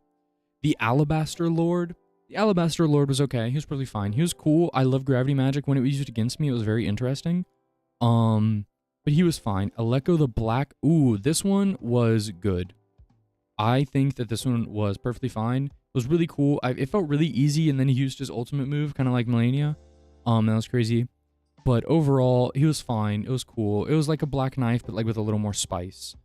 The Ancestor Spirit, really cool visual. It's kind of whatever. They weren't really hard to fight. I also am struggling to know a lot of the actual mechanics of these bosses because I'm a mage and I just nuked them. So some of them were way harder than others, and some of them I should have just AFK'd for 20 seconds to see more of their combat. But I felt like everyone had agreed that the Ancestor Spirit was But hold on, small disclaimer. This is our criteria. I should probably explain this before I start powering through these. So, criteria. This is not going to be exclusively off the difficulty of the bosses. This is going to be a complete holistic approach over the vibes, the theme, and enemy design. This is going to be the difficulty, or maybe not difficulty, but fairness or the engagement in combat. So, how does it feel to fight? Were you overpowered? Were you underpowered? Did it matter? Basically, the dynamics of combat, and also if it was very aggressively pushed in one way or another, where like magic was impossible, or otherwise like that might be a couple knocks down if it's not perfect in its own right. The other qualities is, I don't know, was it just fun? Like, it's not like we're gamers. We can just vibe check. Was it good? Was it bad? Okay. And if you think I'm an idiot, well, then you better tell me I'm an idiot in the comments and tell me why. Okay. Ancient Dragon Lancerris. I'm pretty sure this is the one you fight in the Atlas Plateaus, if I'm not mistaken. This is the Atlas Plateau boss. He was fun. He wasn't exceptional in terms of comparative dragon bosses, but I mean, he was good. I liked it. I thought it was good.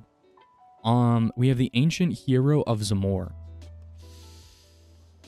It looks like an Everjail fight. I totally don't remember it. I totally don't remember it at all. I'm gonna skip.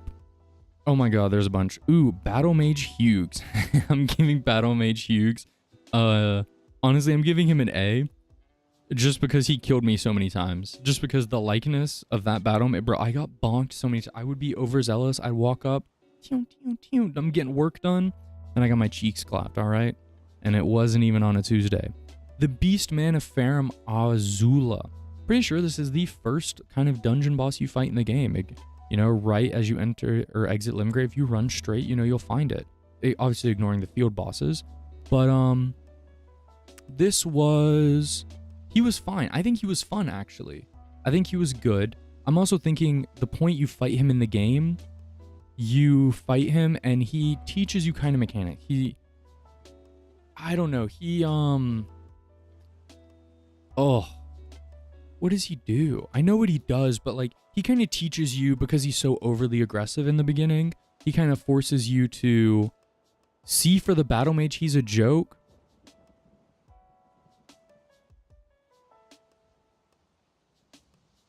So I think the Beastman is a good boss. Actually, I think he's an okay boss. There's nothing that cool about him. I think individually, yeah, hold on. I'm putting him in the good. I put him in the great just because he killed me. Yeah, no, he did kill me 3 times. I'm putting it back up there.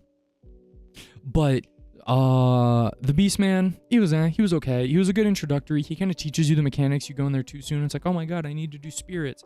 He kind of makes you reevaluate if he craps on you and you're not like a god gamer like myself. Because I insta-killed him because gravity magic. The Ancient Hero of Zamor, I did not like these guys. I did not like fighting them. I think they were kind of annoying, or they were way too easy. Because I remember fighting, if they are the ones on the mountaintops, I remember fighting them and I hated them. And then if it's the one in the Everjail, I don't remember it at all. So it must have not been that hard. So it's striking it in between. The Ball-Bearing Hunter. Hold on. Is the Ball-Bearing Hunter, is that the same category as the one you fight in the shaded tree? Can someone give me a check? The shaded tree. If we find him again, I will swap it out. But that is him. The Ball-Bearing Hunter, those fights are fun.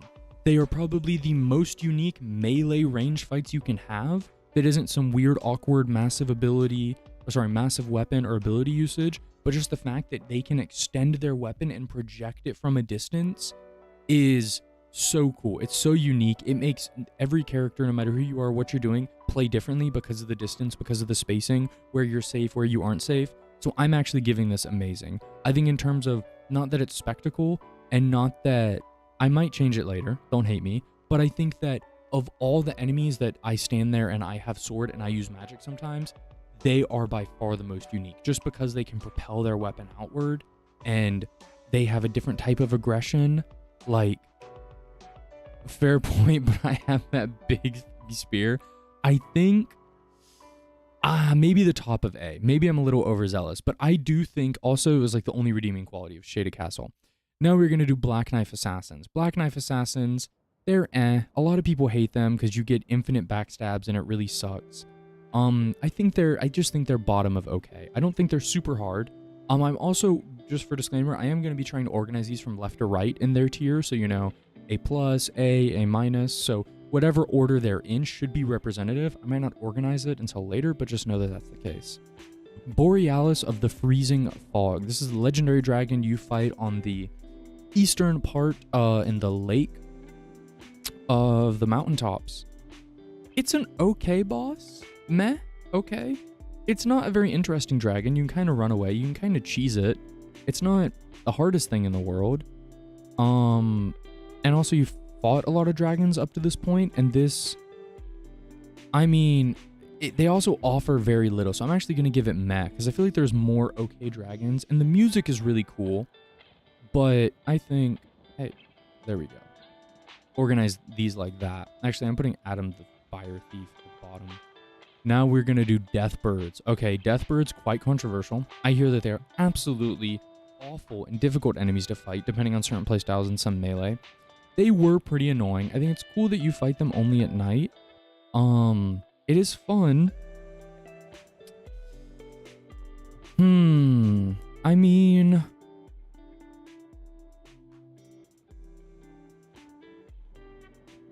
I'll put it at the top of okay. I don't know, from a term like, I don't know, for disclaimer of like the move sets, like are the hitboxes fair? Does the combat feel just?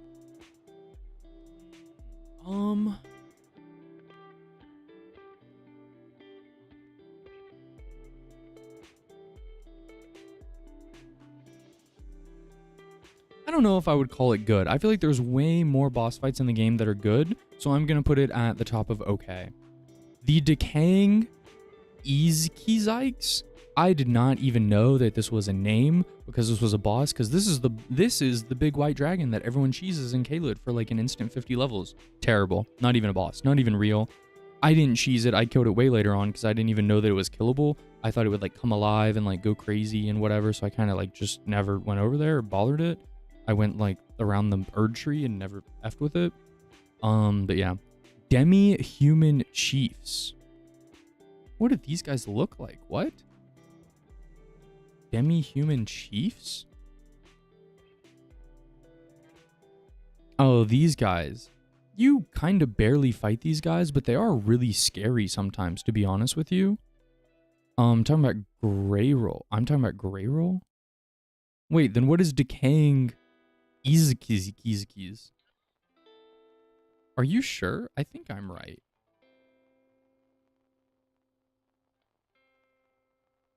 No, this is the massive white dragon. Wait, he gets up?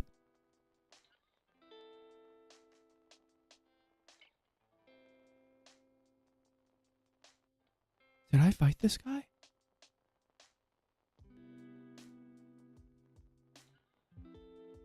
Oh my god, you're right.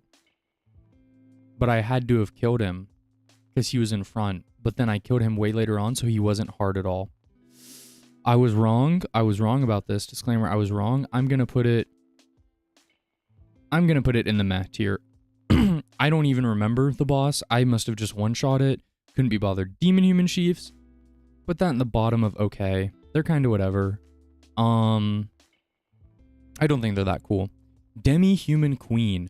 I think that this is actually really cool. The boss fight wasn't that good, but I think the visual of the boss was super, super cool. The purple eyes, the dungeon was super scary, super spooky, but I'm going to put it at the top of okay. But I think the visual, like that, like this gives you nightmares. Like, I'm going to have nightmares tonight. There's no way you look at this and you're like, I'm okay. Like, you just don't. This is horrific. This is so spooky. But it's not just the visual that goes into it. You were kind of cramped in a small space to fight a really big boss, and it didn't really make any sense, and you only saw him a couple times. Like they throw away their staff and go, yeah, they go monkey mode real fast. Cemetery Shade. The Cemetery Shade is kind of it's kind of whatever. You fight them like once or twice. They're super glass cannony. They're whatever. If you get a good open on them, you'll kill them. If they get a good open on you, you'll become one shot instantly, and then you'll have to lose all your stuff. I think they're gonna be low. Now we are going to do the Clean Rot Knights. I think the Clean Rot Knights are a good fight. They're pretty balanced. They have defense mechanisms. They have charge. They have really dramatic attacks sometimes, and I don't love them, but they're not bad. Are they good or are they okay? I think they're good. For a normal mob, I think they're good. But they can be really annoying with like a delayed spear grab that happens to go it's a glass cannon. Well, that's what I mean, because it's like there's not a balance of combat when it comes to that. Because if I killed him really fast, but they killed me really fast, you know? Yeah, I think the Clean Rot Knights are good. I think they're dynamic enough. Grave Ward. Well, actually, Grafted Scions. Gonna go put those in the terrible real quick. You have any issue with that, you can call my lawyer, you can call my mother, you can call my father, you can call my dead body, you can call the coffin company that's going to box me up or box you up whenever you make a comment saying that they're anything other than terrible. Please, thank you, goodbye. Let's see. The Tibia Mariner. Okay, listen. Is this even a boss? All they do is teleport away from you over and over and spawn random different enemies to fight you. They're like whatever. I'm putting him at the top of meh. And then, yeah, I just don't have opinions on that. It's just like, is it even a boss? It's a unique concept, but I wouldn't even call it a boss.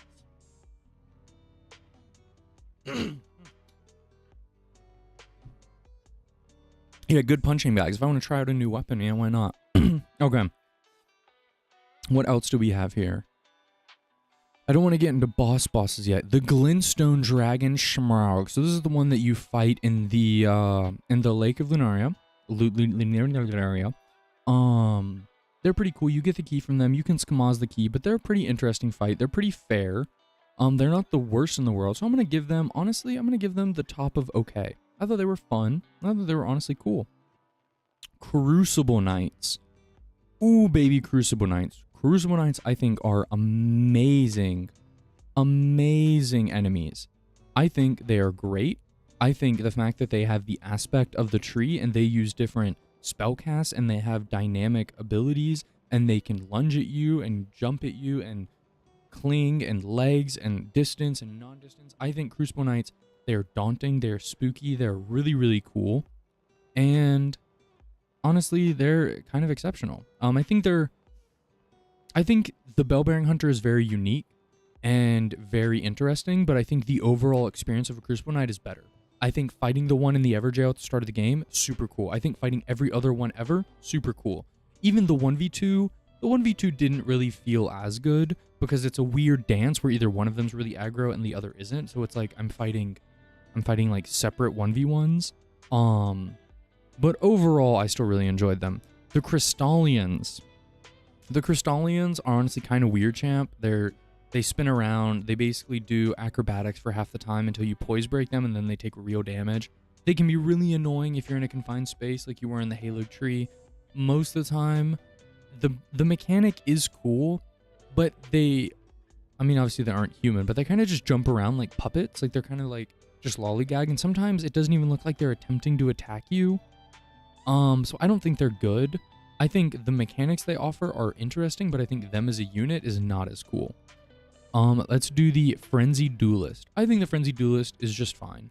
I think some of these guys are good. Some of them are kind of eh. They're really aggro. They're tankier than most, but overall, I'm never scared of them, but I like them more than I dislike them. Leon Misbegotten. So this is where you encounter your first legendary armament at the bottom of the Weeping Peninsula. I think this is a good fight. I think this boss is cool. I think it does a good job. I'm going to reorganize these, and it is fun. They do a lot of unique abilities. It feels really aggro. It feels like what the demi-human, not the demi-human, where is it? The Beastman of Faramazula that you fight in the first dungeon. It feels like a pure evolution of that. You get to basically, they go crazy. They're really aggro. They're like demon-human chiefs and beastmen combined, and they just go wild. And I think the phase 2 when they get even more aggro is really, really fun as well. All right, Black Blade Kindreds.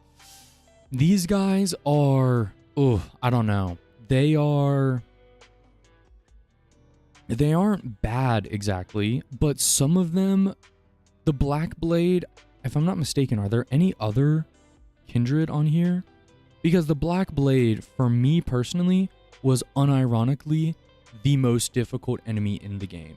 When I encountered it right outside the Beastman building, it was so difficult. It was so high level. I was fighting it at maybe level 90 at the time, and I was getting my cheeks clapped. I died like 4 times. I decided to just come back later.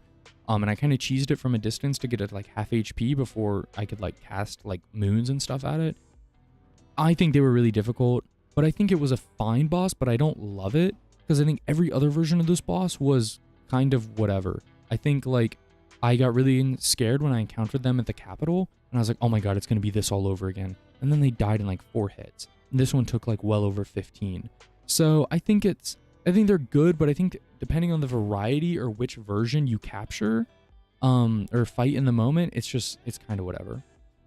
All right, my friends, we have the Erdtree Avatar. I think the Erdtree Avatar, I think they're fun. I think they're good fights. I think that the ranged ones versus like melee, I hear that they use the same 3D model as, what is it called? They use the same 3D model as the Abyss Dungeon, something from a previous Dark Souls game. Stray Demon, there you go.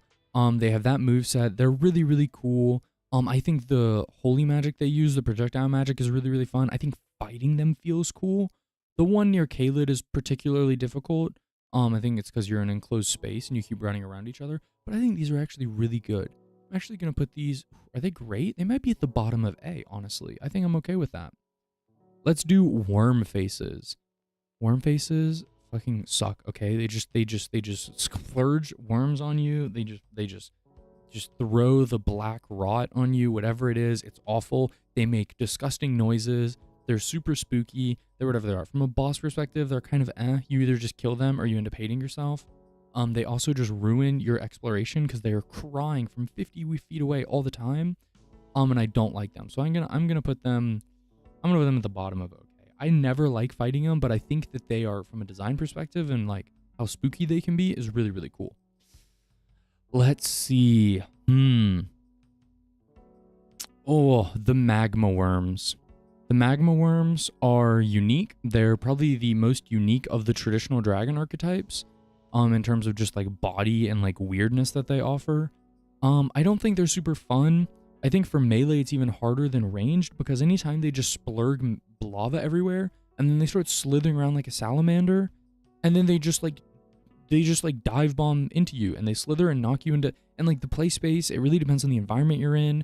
Sometimes you can just cheese them really hard. They feel painfully average. They feel like painfully I don't like them, so I'm going to put them at the top of meh. I really don't enjoy them that much. Now we are going to do, oh my god, there's so many of these. Falling Star Beasts, other ones, dragons. Man, there's so much here. A Scaly Misbegotten. I think these are perfectly okay enemies.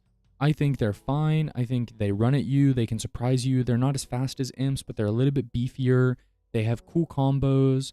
I think it's okay. I think they're okay enemies. I don't think they're really anything to scoff at. Because just like the imps, they'll just end up randomly killing you. Ah, here we are. The Valiant Gargoyles. These are similar to the Blackblade Kindred, kind of. From boss to standard mob in second. True. Valiant Gargoyles. Oh, this fight was interesting. I felt like I overcame it. They're similar to the Kindred, but I think this 1v2 fight that you do midpoint in the game it's difficult because it's a 1v2, but it's kind of the same way when you do 2 Crucible Knights where like one of them's really aggro and you're kind of having to just juggle them. Obviously. I don't think is it good? I think it's at the top of okay. I think it's better than most of these and I liked it some, but I don't think it was that good. I don't think it was great. The Putrid Avatar. Oh my god, they actually split these up, Erdtree and Putrid. Gargoyles do have range attacks, but okay, I can agree with you. I will split these here, and I'll put Valiant up here.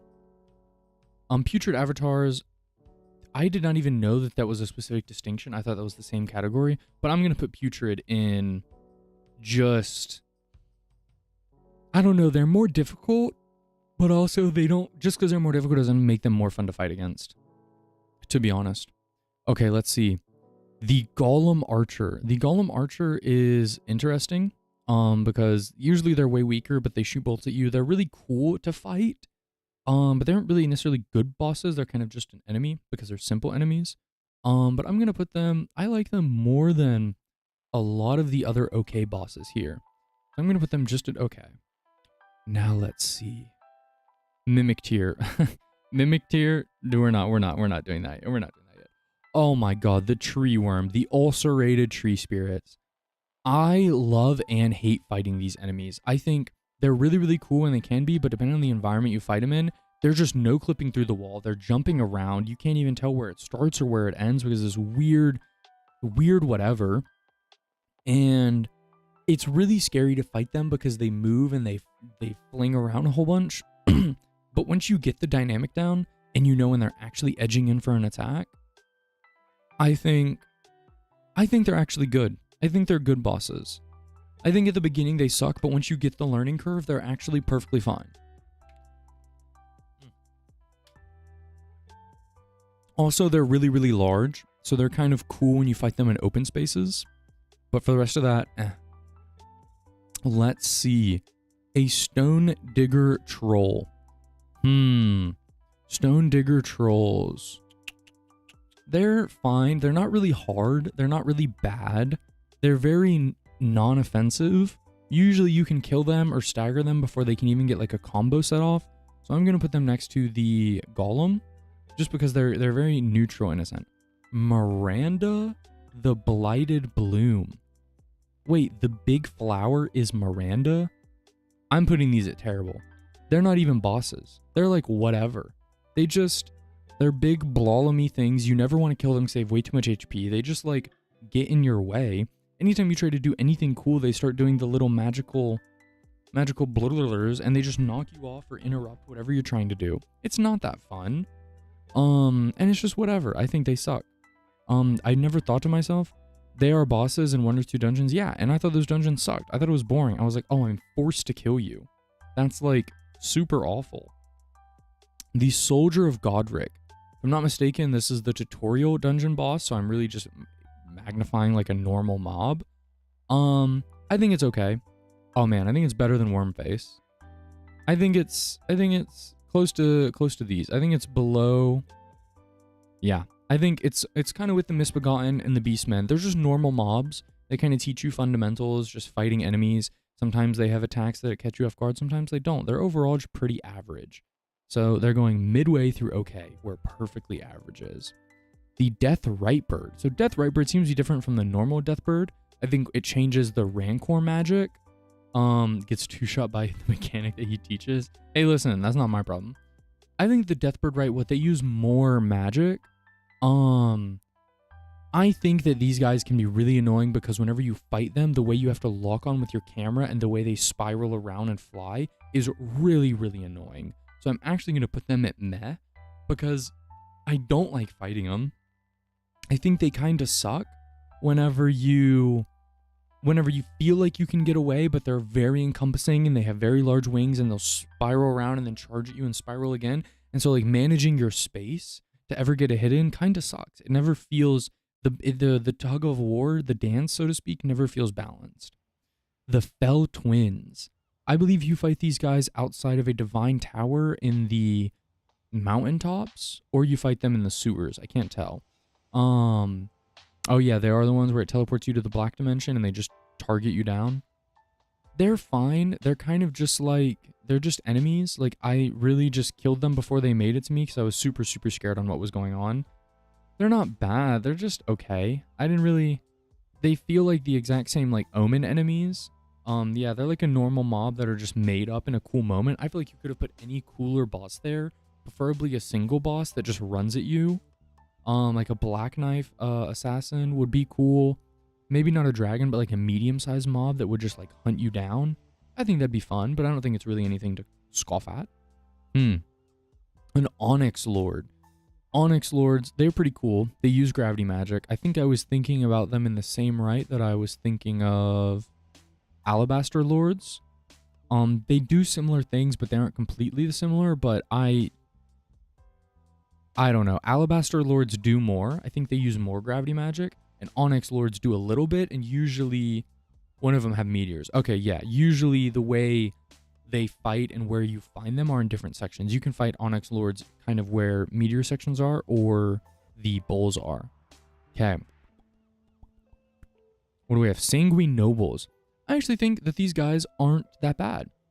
I think that Sanguine Nobles are kind of cool. I think they're a little threatening. I think they're great, but they're okay.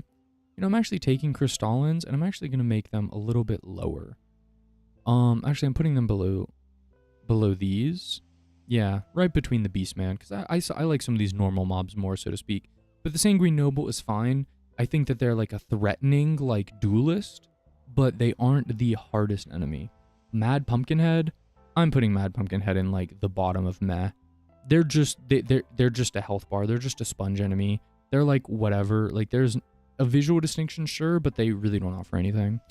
Ooh, the Red Wolf of Radagon. So this is probably one of the closest, earliest on glass cannon bosses that you fight. And it feels really threatening and really impossible from the way the wolf jumps around and tackles at you and then casts magic, delayed, and then jumps at you again. But once you get it, I feel like it's really, really fun. And I actually think that it's a really good boss. I'm going to put it below Crucible Knights. But I mean, I think that the wolf is a good fight. I think it's very, very fun to do. I know people complain that there are too many of them, but I kind of wish there were more. At least more in a boss setting. I didn't really like that it got turned into a normal mob. But I would have enjoyed at least one more boss version of it. Alright, the pumpkin is very different for physical melee. The head is a different hitbox that blocks. Yeah, I know the targeting is separate, but for me as a mage, you just throw something at it and eventually he dies. You think they need to go higher because of the dynamic? I think, like, what? They're basically a fell twin with a helmet. I get what you mean. I get what you mean. You make a good point. They do have they do have some mechanics.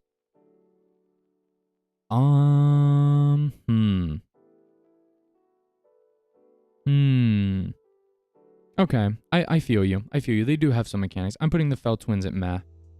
Because they're literally the same nature of enemy. I guess you're right. One just does have the helmet. Alright, Flying Dragon Agate Heel. Is this the original fire dragon that you fight in Limgrave? Correct? I feel like this is the case. So this is what? Your OG first dragon? This one's really, really cool. The spectacle's really, really cool. It's the first time you encounter a dragon. It also breaks the terrain. It also kills other enemies. It causes a lot of damage. You do a lot of horseback combat. I think this is a great fight. I think the way you encounter the other dragons aren't as cool and the spectacle isn't nearly as cool. It's either like the dragon is kind of a worse dragon and you are fighting kind of like a copy paste later on, so the novelty's worn off, the interest has worn off, the spectacle is worn off. And so just from the exposure of that, even if the dragons are very similar in nature, I think this one is better than the Glintstone one, and I think it's much better than some of the later ones that aren't super legendary dragons. Okay, Bloodhound Knight Darwill. Also very low HP enemy, but kind of cool. You fight it with Blythe. I think you fight maybe... I don't think you fight any more Bloodhounds. There might be one more. One or two more. Oh, poor Wi-Fi. There it goes. I think it's okay. I think it's middle of okay. I don't think it's bad, but I don't love it. I'm gonna put it next to the Demi-Human Queen. Those enemies get on all four, baby. Let's see. The Rune Bear. Oh my god. I think Rune Bears as enemies, I think Rune Bears suck. I think it's so hard to fight them. I think they have really delayed attacks. I think when they jump to attack something, you won't know how many swings they're going to do. If it's going to be a 2-hit combo, 3-hit combo, like all the issues they're going to cause, it's just not that fun. They're really, really big. They take up a lot of space. They charge at you like really fast. There is never a moment, even if I'm on horseback, full sprinting, and a Rune Bear is chasing me, I will never make space to do something. They will be immediately close to me, and if I do any action, if I cast something, if I pot something, if I jump, if I stop sprinting at a certain moment, they just catch up to you and just do a side swipe. Their poise is insane. They will always, if they ever get a hit off that knocks you down, they will always have a follow-up hit, and it usually kills you. It feels like you only have one choice. You have like half a moment to pot or do damage, and you always have to pot, and then you just always end up dying. Unless you can get a lot of damage off or kind of cheese them, I think these are genuinely awful. I think that Rune Bears are actually worse than Grafted Scions. But Grafted Scions suck, but they're killable. Because Rune Bears have like 3 times the HP of Grafted Scions, but Scions also teleport. And also suck. And also Scions have that one move set where they do like an 8-hit combo. And Rune Bears just suck. They just suck. They're just awful. I never thought to myself, I had a good time killing a Rune Bear. It never happened. Let's see. The Guardian Golem. So this is going to be the Golem archetype that is the melee kind. And I think that these are really good fights. I think they're really, really fun. The way you can target above, below, if their legs are defended, if they aren't defended. I think that... Wait, Scions don't teleport? I'm thinking of Revenants? Really? For real? I don't even see that on here. Do you ever fight those guys as an actual boss? Are you sure? Grafted Scion?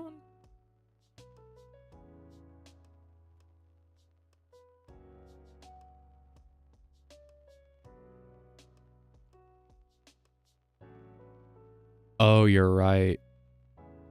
Oh, you're right. Oh my god, you're so right. Okay, apologies. Correction. Grafted Scion are not the Revenants that teleport that I hate so badly. They are actually the boss you fight at the beginning of the game and a little bit in Stormveil. In that case, I actually don't hate these. I don't know if I think they're good. I think some of their hits are really annoying, and the learning curve is way too hard for what the boss offers, because it's not even a boss sometimes. I think they're not as cool as some of these, but I think they're in the Deathbird territory. I don't like them, but they can be really, really annoying to some people. Okay, good point. Thank you for catching that. I really was not sure from the picture. Yeah, I don't even think we have Revenant on here. Okay, thank goodness, because I hate those. Okay. Let us do... I'm slowly saving the official bosses for nearing the end, but we're getting there. The Knights Cavalry. Ooh, the Knights Cavalry is fun. I think the Knights Cavalry are really cool. They have different movesets. They're not usually hard. I think after the first or second one, you've seen it all. But I think the fact that they're one of the first enemies that you find at nighttime only, it feels like its own little Easter egg. They're really, really cool. The moment's cool. So I'm actually going to give it good. And I'm going to give them kind of high good. Kind of high. I really, I don't think they're better than that legendary dragon, but they're better than some traditional enemies, not because difficulty, just because of everything else that goes into it outside of the difficulty. Crucible Knight Solaria. This seems to be the special Crucible Knight. But I don't remember anything unique about them, but I think this is the area in the Deeproot Depths because they have the special weapon and horned helmet. The spear variant. Got you. I think they're good. Where'd I put the other Crucible Knight? I put that there. I'm gonna put it next to the Bell-Bearing Hunter. I think I like the Sword and Shield variant a little more. I just feel like they're more threatening. It's more of like a complete aura. But I think they're fine as well. Both Crucible Knights are good. But Sword and Shield I like more. Why do I have Godskin on here so much, it feels like? Great Worm Theodorix. So this is the named variation of the Magma Worm, and I feel no different about him. So where the heck is the Magma Worm?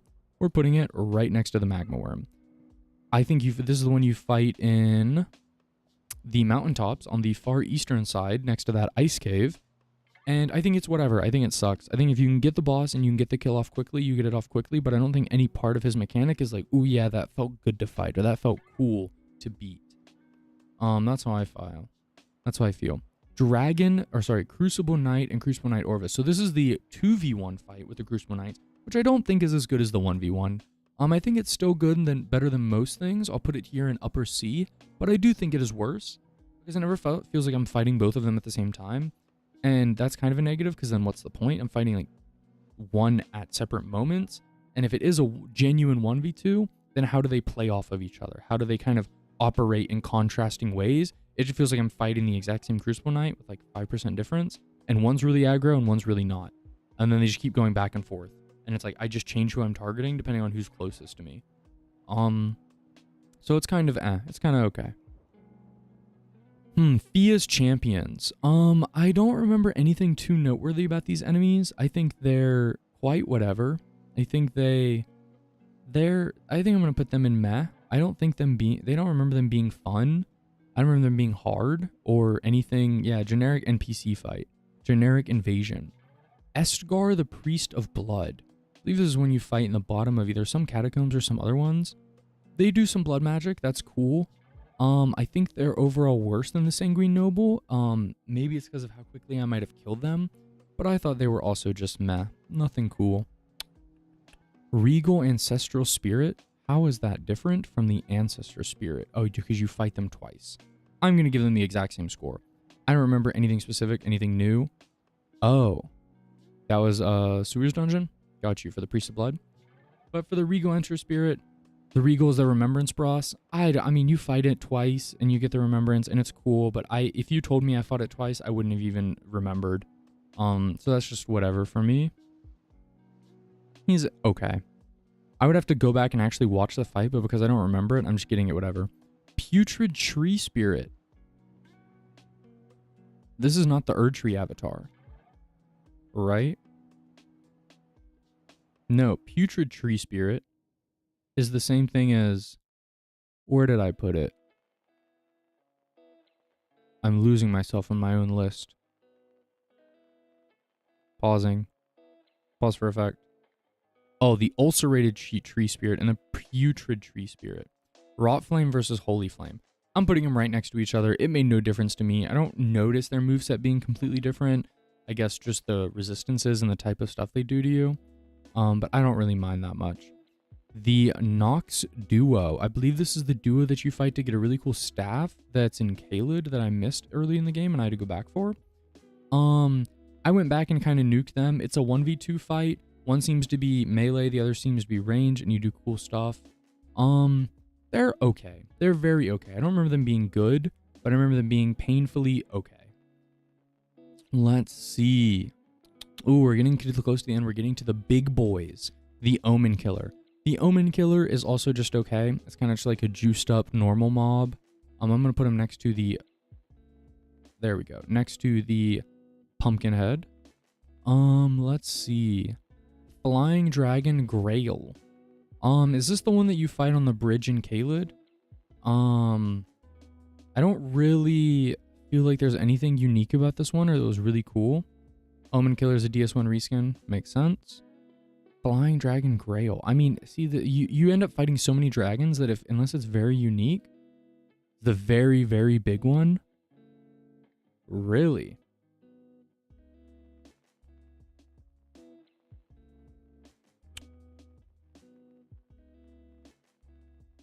Oh, it's not the super, super big one, but it's the one you fight on the bridge. So it's not the super big one. It's the one you fight on the bridge in Caelid. But honestly, oh god, I dropped it somewhere. I shouldn't do that. Honestly, where I dropped it is probably perfectly fine because it was like in the C tier. Grail, not Grail. Oh, Grail. This one was fine. It was average. This one you fight, it's a harder dragon in Caelid, but it was meh. I don't really feel anything about it. I'm gonna put it next to, actually, I think Borealis is a bit better. But those other ones, they're not even noteworthy. Okay, gamers, we are getting close. We have Necromancer Garrus. This was kind of a normal NPC that I probably just juiced through because Giga Mage, so I'm actually putting him in meh, and I don't even care about it. Now, Royal Remnant. Oh my god, bottom of the barrel, worst ever. I can't believe I saw that. I'm gonna vomit. I hate this enemy. All right, we'll do a little pause, do a little check-in. These seem to be a lot of the bosses that aren't bosses. They seem to be enemies that you fight that do have a boss health bar at some point in the game, but overall are not the most noteworthy of enemies, except for some legendary dragons and some wolves. Now let's get more into it. Patches. Patches, obviously, very important enemy. His fight, Patches is cool, and Patches has cool Dark Souls lore, but his fight is eh. He feels like a reskinned knight with voice lines. So I'm gonna give him mid-tier okay. I don't think he's that interesting, so he's actually going at the bottom of C. Yeah, I don't think he's that interesting, but I don't like him as much as the Crystallians. Or reverse that. The Tree Sentinel. Is this different from the Golden Tree Sentinel? Is it going to matter? Nope. Okay. The Tree Sentinel. I have spent so much time on this boss. Before I even started playing this game, like seriously, like actually having a character, I just thought, oh, I'll jump in for a couple hours. My friend got me the game, and I'll jump in for a couple hours and play it. And I created like 3 characters and played them for like 3 hours. My goal was to just kill the Tree Sentinel, because I heard it was really funny and everyone struggled with it. And there was a melee character, and then I did a mage character, and I got meteor magic, and I was like, oh, I'll figure that out. Now I didn't really have that much damage or enough stats to go through and kill him, but I overall think that this is a great boss. I think he's really difficult in the beginning, but he has a lot of dynamics. Actually, he might even be an amazing boss. No, not amazing. He's a great boss. He can deflect magic. He is charging attacks. He is shoulder. Like, yeah, newbie slayer out the ass. It's a good fight. It's a genuinely good fight. It teaches you a lot. It's very difficult. And once it's difficult enough, not that you hate the game, unless you actually just like throw your head against the wall and have no stats. And have never played a Dark Souls game before, but it feels good to conquer. It feels good to conquer and beat, and that's why it's getting a high rating. Teaches you to avoid some fights, yeah, and also teaches you that enemies kind of have AI, and they think about things, and they react, like they have input reading. Especially if you do any type of projectiles or certain types of potting from some distances, that you learn that there's like complex AI decision-making that you would never figure out from like Soldier of Godric or like a Misbegotten. They sometimes feel like they just run at you, but the Tree Sentinel does a great job. All right. Who do I go for? Perfumer, Tricia, and Leonone Misbegotten. The Perfumers suck. They're boring. They're just okay. I don't think they're that interesting. I'm gonna put them. Honestly, I'm gonna put them. They're cool. They do cool perfumer things, but they aren't that cool. So I'm gonna put them. I'm gonna put them above majority of it, but it's probably gonna be in C. They're a support player. It is cool because they do things like no other characters. They like throw mists out, they catch it on fire, like they do unique things, but it's kind of lacking. It's kind of lacking. Commander O'Neill. This is when you fight in the center of Caelid, in its Lake of Rot, and you get a very important item. He is like a spear commander. So he has like a couple different abilities and weapons. He's not super hard. I don't remember anything unique about him. I feel like he might have just been a reskin with like less mechanics. Man, C is really just stacked right now. I feel bad about it, but C is just stacked. He's not as good as a Crucible Knight. Honestly, I'm gonna put him next to an Omen Killer. I don't remember that much about him, but from a commander, C for common. You're telling me. That's actually a good way to put it.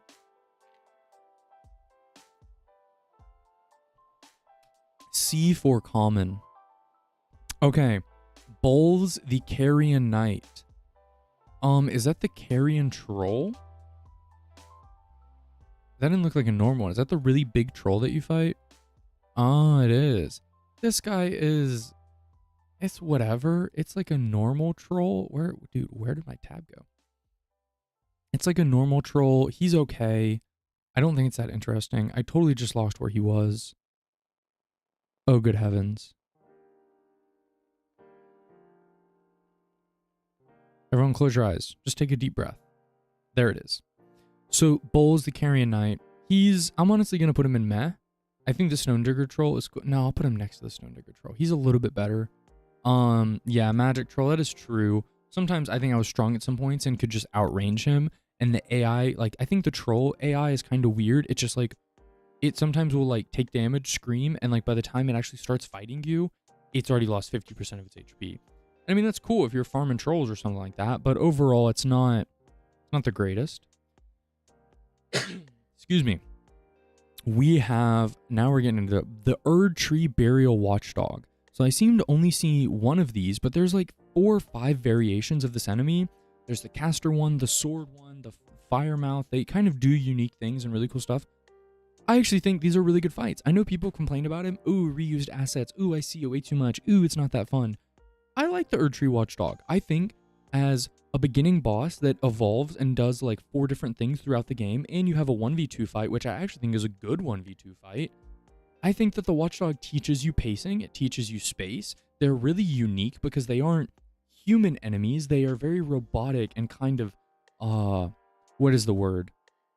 They're just very, the way they animate is very rigid and very stark, and compared to like any fluidity, there's no fluidity of movement, and so it really relies on muscle memory and like feeling it out. It really trusts you to like kind of trust your gut and work on your reaction outside of just, oh man, I can tell the hit's coming while I'm mid-pot.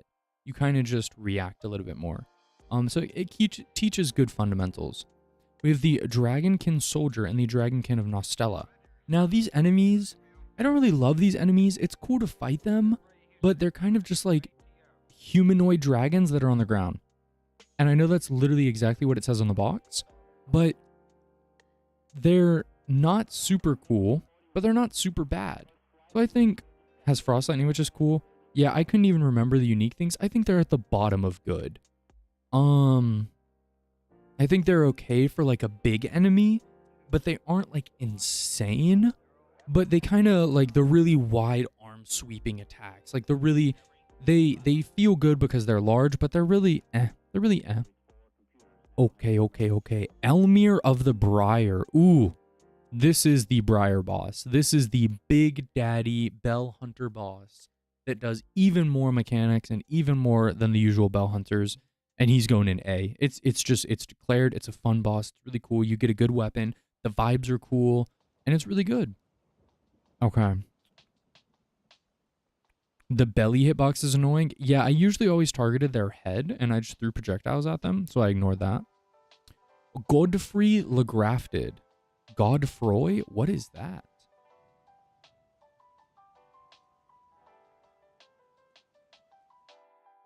Oh, Godfrey the Grafted, but the Everjail version. Copy paste. Okay, well, I won't rank that until I rank the duplicate. Royal Knight Loretta. Royal Knight Loretta is a good fight. It's an okay fight. This is the one you fight in Carrion Manor. Yeah, and then you fight again in the Halig Tree.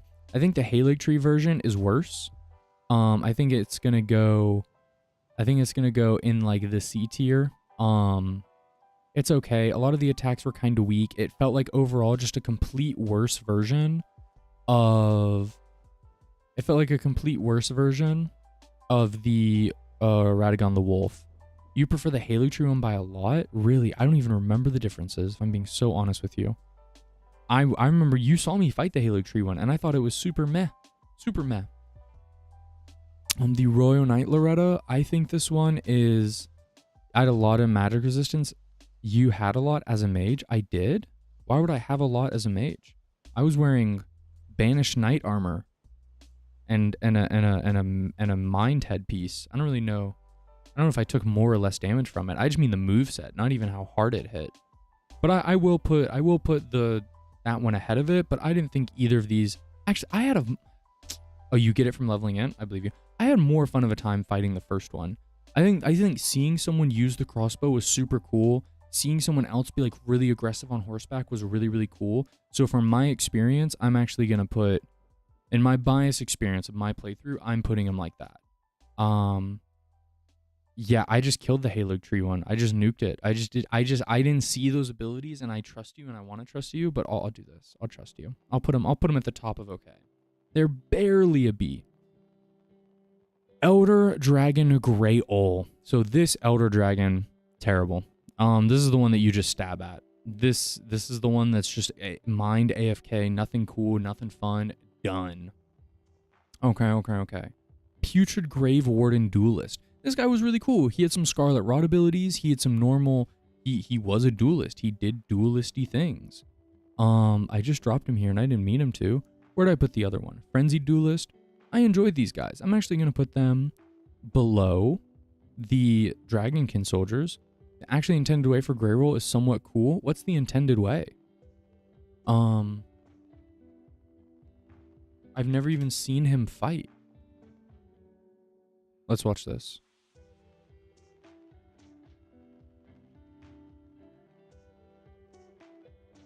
How are you supposed to fight him? She's just killing the smaller dragons around him? Oh, does he like take command with the eyes of one of the nearby dragons and killing those dragons? Ah. Man, I didn't even know that was the mechanic. Because you can just AFK them and kill the big guy. We'll give that a like because we sat here.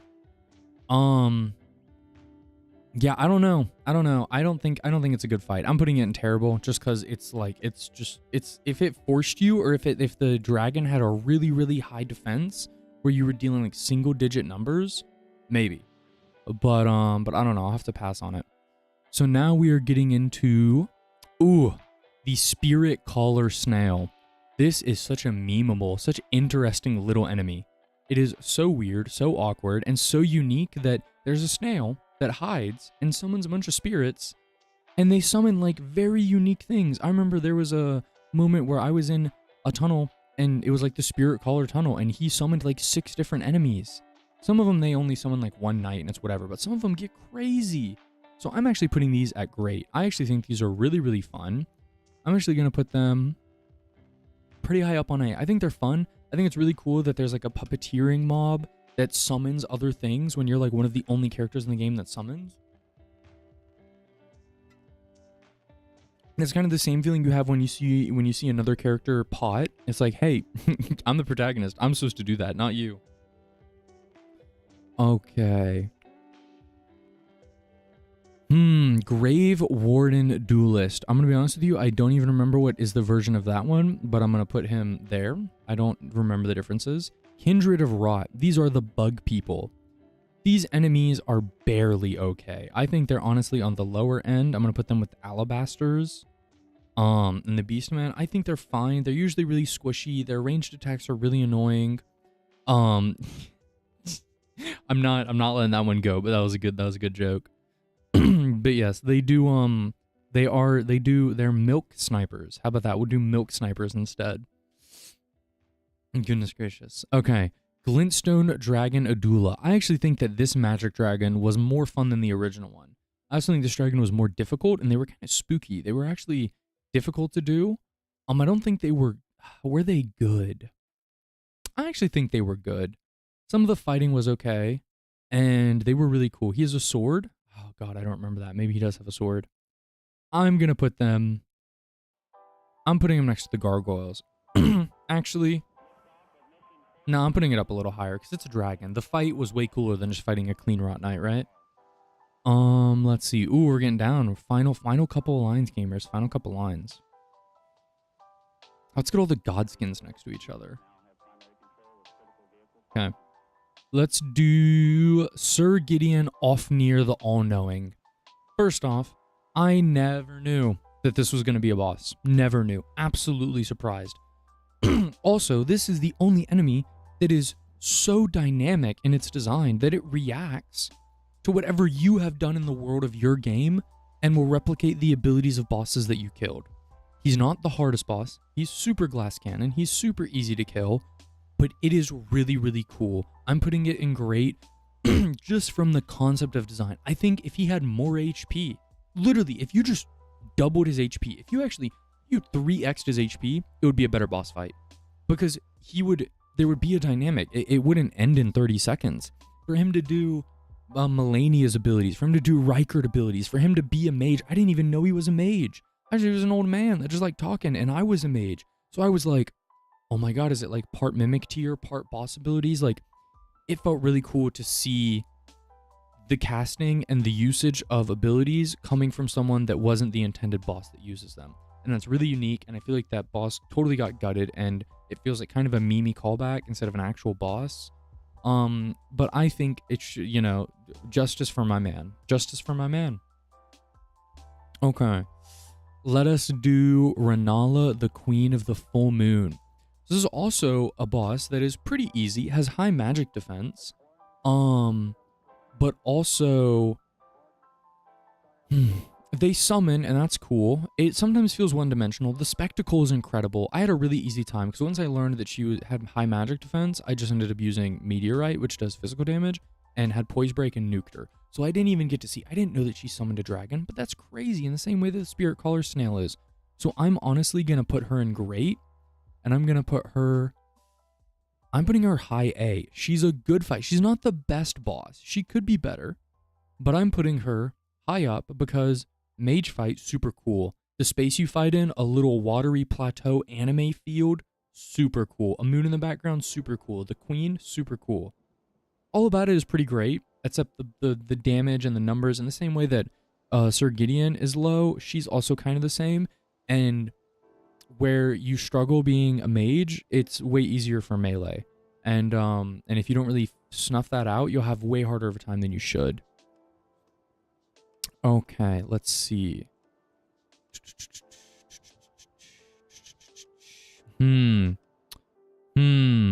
man. Oh man. Mog the Omen and the Lord of Blood.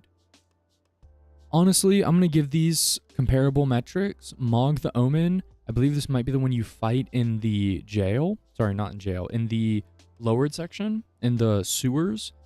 It's a good fight. It's not the hardest fight. It's an okay fight. I'm going to give it mid-tier.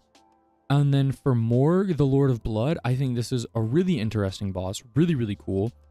I'm giving it high A. It's not better than some of these.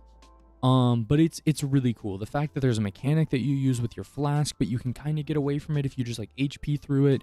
He's a cool boss. The environment's amazing. He's not the hardest. His attacks aren't the most difficult, but it took me 3 tries, and it was a good time. It was a good time. And so he is a great boss. He's better than a lot of these. I would say he's a good boss, but he's better than a lot of the good guys. All right. We have Falling Star Beast and Falling Star Beast Fully Grown. So the Falling Star Beast is going to basically be every single one you fight that isn't at the top of the mountain. I think a lot of these guys are actually pretty good. I think they're really fun. I think they're really cool to do. They have a lot of unique abilities. And then I'm going to give the Fully Grown one. I'm giving the Fully Grown one the highest B. I think it's cool gravity magic. Some of the hits are a little awkward. You can kill it really fast. But I think the fact that it's a gravity magic bull, beetle, claw, scorpion is like a really, really cool design. I think the fact that it grows into Estelle is insane. Actually, no, I'm putting it up here. Guardian Golem, putting Guardian Golem a little bit lower. I like the Watchdog more.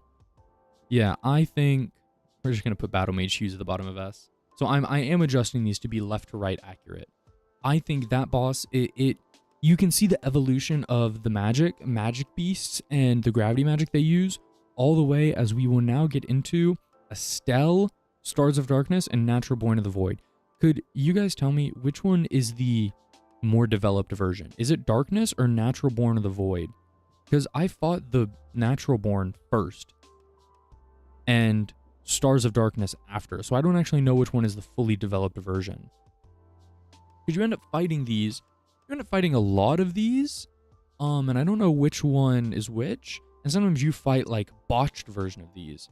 Darkness is in the Consecrated Snowfield. I know that, but which one are they? Are they like equal enemies? But one is like is Natural Born like the correct name? I don't know if they actually have different movesets. But regardless, honestly, we'll go ahead and start with Darkness. These are amazing fights. These are without a doubt. Darkness and slightly advanced. Okay, I thought so, because I thought Natural Born, I think these fights are amazing. The spectacle is amazing. The gravity magic is amazing. The pierce is amazing. Like, the dynamics of the fight, the way you have to think about it, the spacing, the distance, the teleporting, the claw grab, the stab, the laser pierce, using your environment to block attacks. It's a massive space you've run across. This boss is so much fun.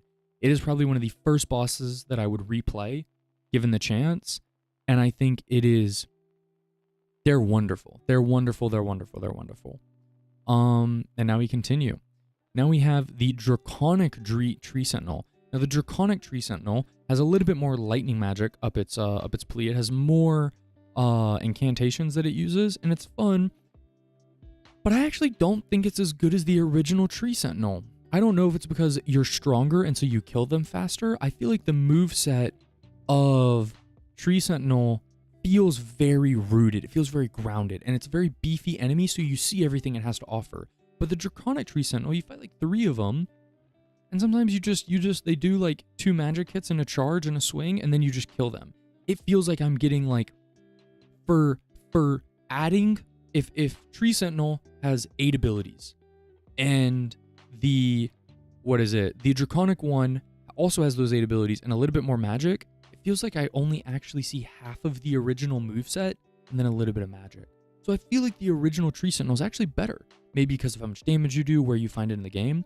It's still a great fight, but it's not as good as the rest.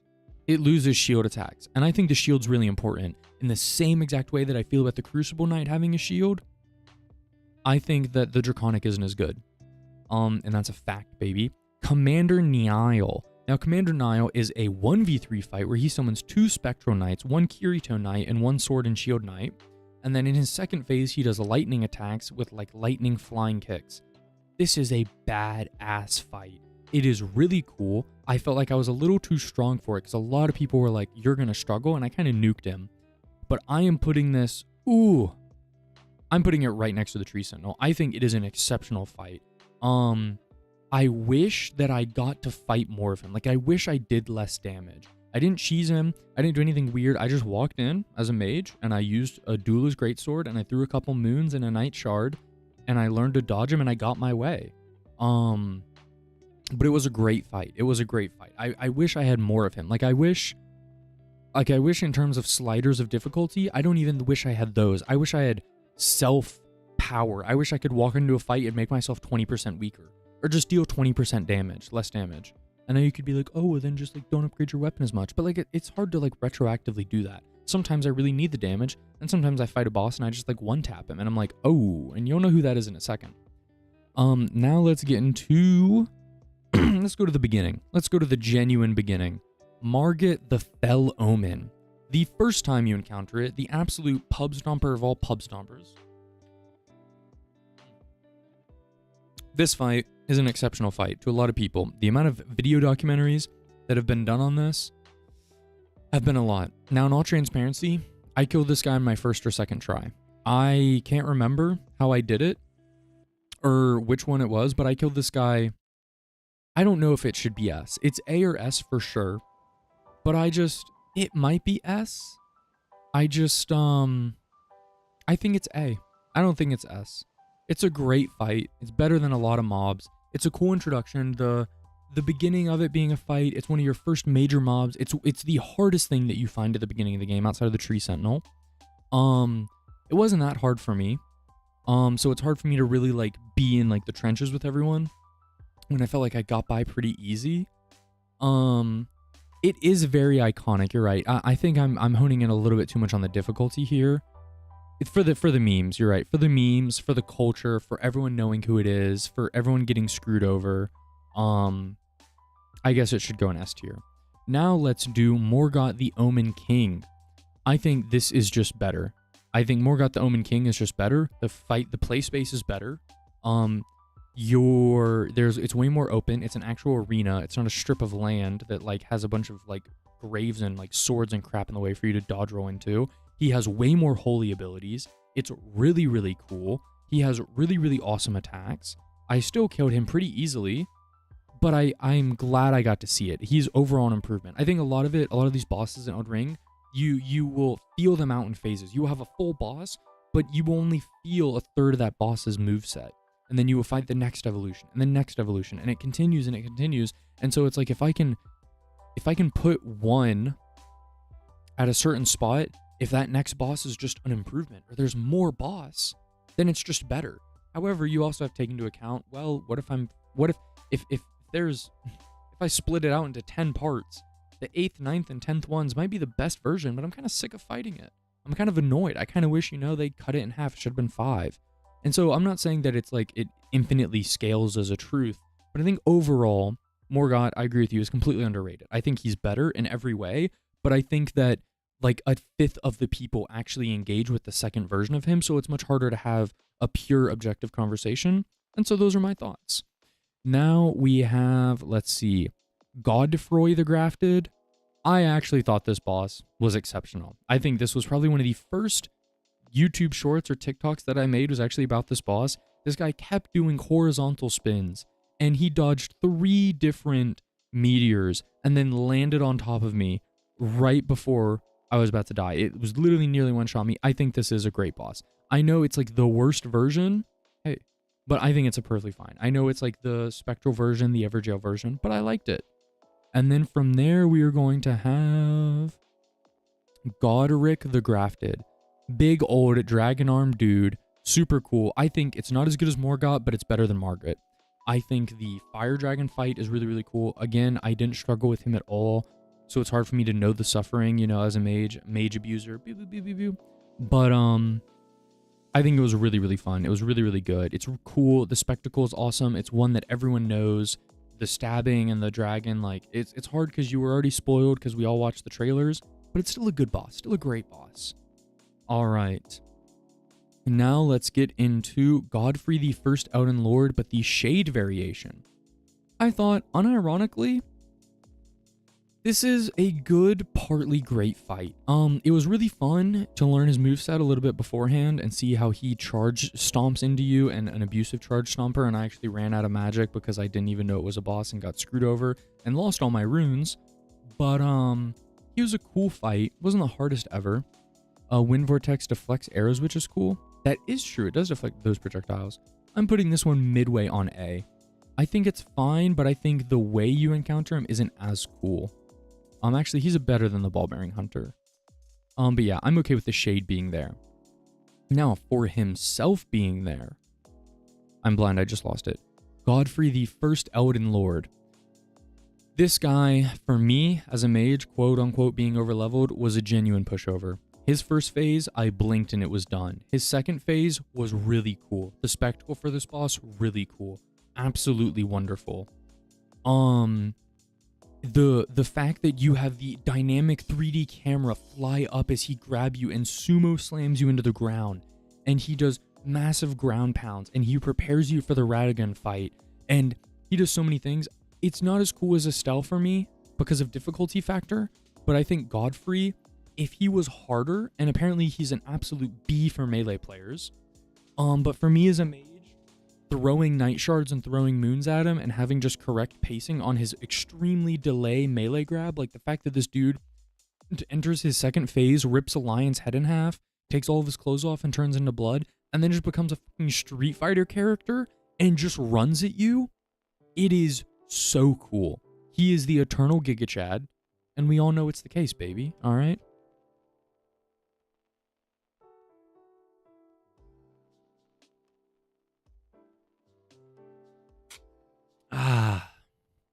Okay, gamers.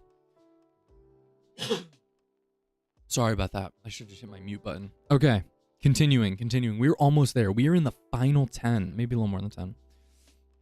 All right, let's get into it. We have the Godskins, baby. The Godskin Apostle, the Godskin Noble, and the Duo.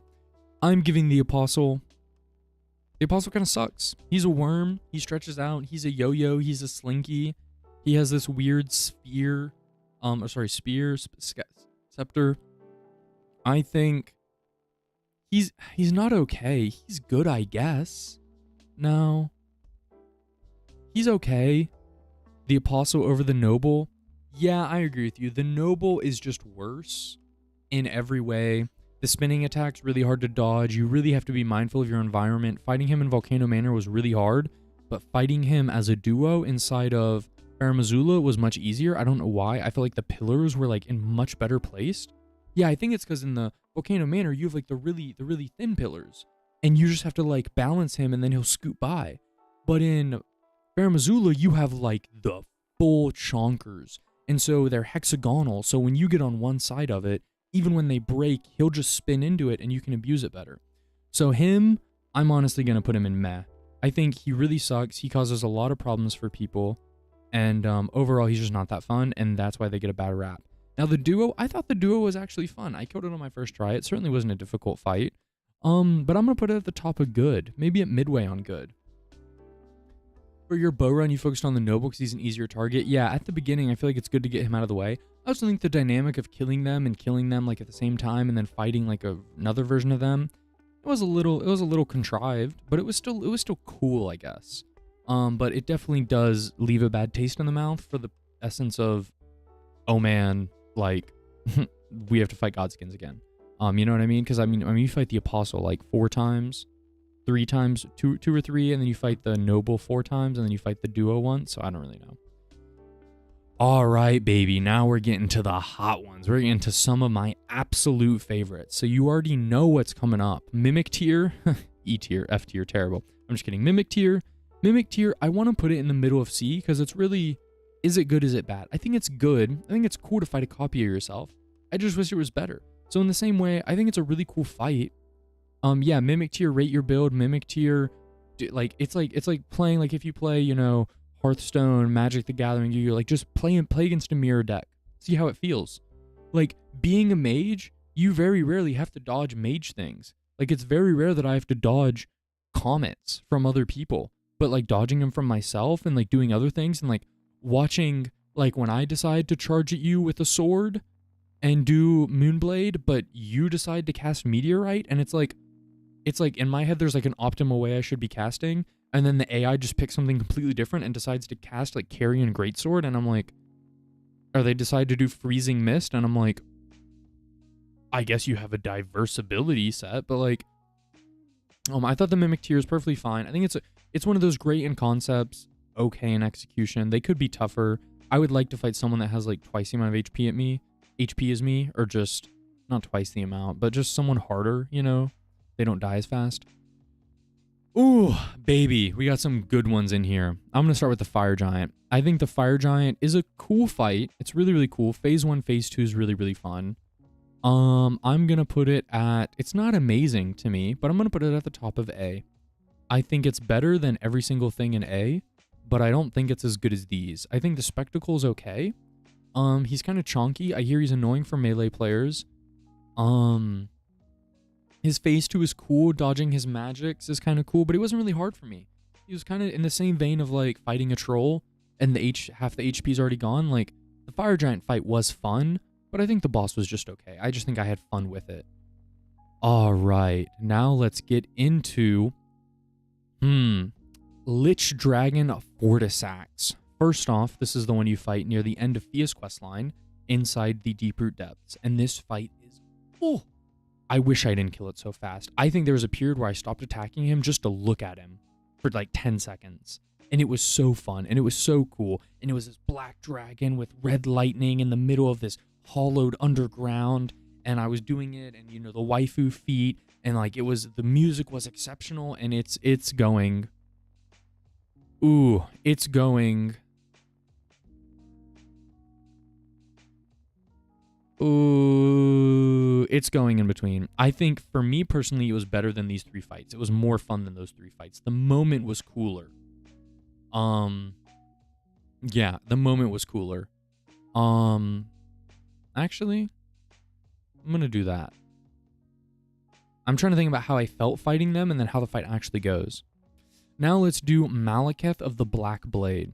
So this was not a difficult fight, but it wasn't a super fun fight. He does a lot of spinning, a lot of movement, a lot of vertical camera movement.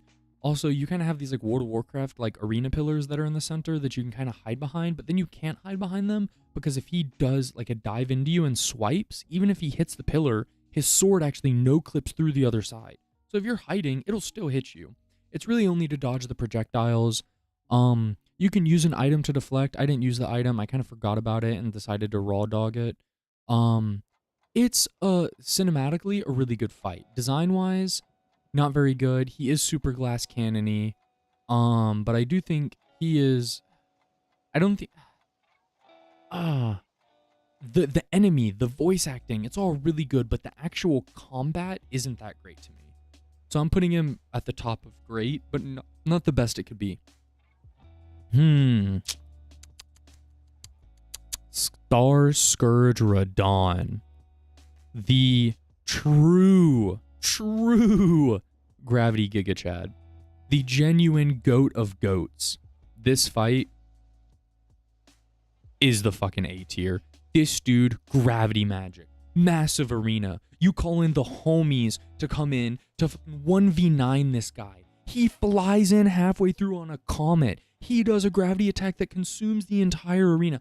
This guy is ballistic, and he is a near below midpoint of the game. And the game struggles to overbeat it once again.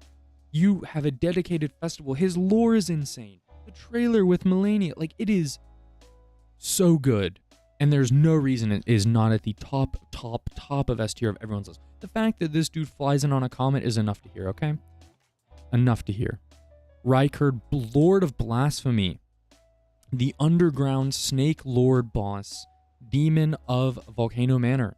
This is an exceptional boss. I think the design of this boss was very fun. I love doing it. I did it and I did not use the spear. I did it as a mage and I forced my playstyle on it. I am kind of giving this fight a couple of knocks because melee players can't do that. And I learned that it is a gimmick boss fight. And apparently this is popular within Elden Ring to sometimes have these, and I'm not a fan of that. Granted, that is my only exposure to it, so it's kind of skewed in my head when other people might have been like, ooh, fun, it's the gimmick fight of the game, when I was taking it more at a holistic seriousness. But I do think that this fight is exceptional. I do think that me, as a mage, fighting it at a good level, or maybe over-leveled because everyone wants to say it, just because I explored so much, this fight was so much fun. This fight, the Volcano Manor as an exceptional region, it had an exceptional boss as well. I'm putting this boss, these are my top 3. I could give it, I think the boss is harder and better designed than Estelle, but I like Estelle more. But it is a really good fight. The arena is really cool. It's so much fun. If I did melee and I used the gimmick spear and I just hit him 8 times and I was like, oh, cool, cinematic, oh, cool, I'm done, I'd feel differently. But because I forced it and I went through a grueling thing about it, and I even did a YouTube video going off my attempts in my fights, and that was fun to edit and fun to make, and it was just overall a good time. This was a good boss. It was a good boss. All right, baby. The final 4. We have Dragon Lord. Dragon Lord Plasudiax. Dragon Lord Plasudiax. All you need to know is that this guy is a goat. He's a god. He's a monster. The arena, the size of Africa. He has everything that the legendary Lich Dragon Force Axe wants to have and more. He has 4 heads, and he doesn't even have them all. 2 of them are just chopped off. And it is the ancient, genuine first Elden Lord. And it is the goat. Okay, the goat. The spectacle, insane. The moment, the coolest abilities in the game, the coolest audio design in the game, exceptional. It is an A tier boss, and you already know that. But how A tier is the boss? It, for me personally, from my gaming experience, I want to put it above Starscourge Radahn. But you also fought Radahn with the homies, with the boys, with Blythe, with Alexander, with all the friends that you made along the way. And he comes in as a meteor comet out of the sky. And this dragon has a red lightning nuke that literally freezes time and teleports around and tackles you. And it's an optional boss that's hidden. But it's not as good as Radahn. It is, that's actually not correct. It is better than Radahn. But the moment you fight Radahn, all the emotions make it edge out a little bit more. Now we have Melania, the goddess of rot. Now, a lot of people I hear really struggle with this boss. This is by far the hardest boss in the game. It was hard. It was the hardest boss I encountered, but I did not struggle with it nearly as much as other people. I believe we did it on stream and we did a counter for it, and everyone let me know that I killed it in 32 or 33 attempts. Now, about 3 of those attempts were just to try out different magics on her. It wasn't like a serious attempt, but regardless, I was gathering information to try to kill her. So around 30, 35 attempts. And I think she's definitely an S tier boss. I think that the waterfowl is good. I think it's a perfectly fine ability. I think some people think that it's too much, that it's not okay. I think, yeah, it might seem like literally you're just like throwing your head against a cement wall, and if she didn't have that, it would be so easy. But I feel like there's a lot of bosses where if you just remove their hardest thing, they just become completely different experiences. And Melania is the biggest offender of that. But I also think that's okay. I think she has some of the coolest 2 phases. She also has the most HP because she regens anytime she hits you. So she's a full 2 HP boss, but she's likely 3 if you get chunked out a little bit. I think that she is, for me, she's S tier and she's top 5. But how top 5 is she? She's infamous and she's famous. And honestly, I'm giving her top 3. I'm giving her top 4. I think she was an acceptable fight. She was good. I don't think it's as bad as people make it out to be. I think that if you really believe in yourself and you go watch my guide video that I posted on YouTube because it's really, really good and it'll help you survive the waterfall, and everything else, and the very unique mechanics and the 2 phases and the absolute lore building up to her and Millicent and everything, she's an S tier. It's undeniable. There's no way they put that much effort and do that well and make something that cool and that difficult, and it's not an S tier. Now we have the Elden Beast and Radagon of the Golden Order. Baby. Radagon of the Golden Order, if you ever want to feel like you're fighting the anime protagonist, you want to have a dude that flash blinks in your eye and drops a lightning bolt on you and then pummels you into the ground 3 times and then TPs out and then TPs back in and slams the ground again, come no further, okay? This guy's an absolute menace, okay? He's not necessarily the hardest, but he has the coolest music. He is the greatest epitome of an endgame boss that isn't even the endgame boss. But it is the character that everyone knows, that you've heard about for hours upon hours upon hours, and you finally get to fight them. And I think it is genuinely great. And I think Radagon he's S tier. And honest to God, I'm putting him above Melania, and I think that's okay. I think Melania, when I beat her, I felt more happy that I beat her because of what I overcame. But I think Radagon, just in the universal appeal and everything that the boss is doing that is so much fun, it's really, really good. I think he does things that no other character in the game does. And obviously from a unique endgame boss, you're going to want that. But he's also a culmination of things that other bosses have done. So it's like learned effects and also things that are still affecting you right now. God, it's good. It's so much fun. It's really, really cool. And I had a great time with it. And it felt cool to fight. It felt like, I think I saw a really funny short. It felt like you were the bad guy and you came in to his domain and started effing his crap up. And like, that's accurate. Oh, now my friends, to the singular final boss. Go ahead, take a scan through the F tiers. Take a scan through the D tiers. And just take a scan on everything that we've decided on throughout this entire tier list. The one, only, true, ultimate Elden Ring tier list. And we have now the Elden Beast. The Elden Beast is the singular finest endgame boss. singular final endgame boss, and it's a good one. It is in the essence of Renala's fight, where you are on a flat plateau in an open vista of just absolute absurdity.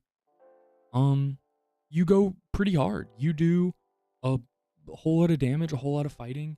The holy abilities that it uses is really cool. It's such a unique model and makes no sense and is so confusing.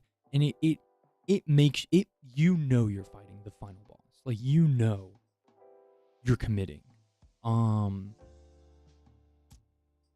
But I don't know how S tier it is. It's S tier to me. It's better than everything in A. But I think right now, the way I feel about it, the way it's in my head, it does have the lore factor, because the Elden Beast is the one that sealed Marika away in the Rune arc. I think for me, I think it's right below Estelle. I think the spectacle of Estelle is cooler, but I think the holy nature of it, it's the true holy magic endgame boss. It feels amazing to fight. It's difficult, but it feels beatable for everyone. The only issue is that you have to beat everyone else in the game to get there, right? And I'm okay with the final boss not being the worst thing in the world, and the fact that Melania is completely optional, right? So it kind of gives you perspective on the way you can tackle the game. But this is correct. This is factually true. This is the tier list of all tier lists. This is the only one you're ever going to need. It's the only one you're ever going to know. Whether you played the game, whether you haven't played the game, if you wanted to know, now you do. Your expectations and everything aligned. And honestly, you could argue with what's in D. You could argue with what's in C and maybe where it's at. But this is it, gamers. This is it.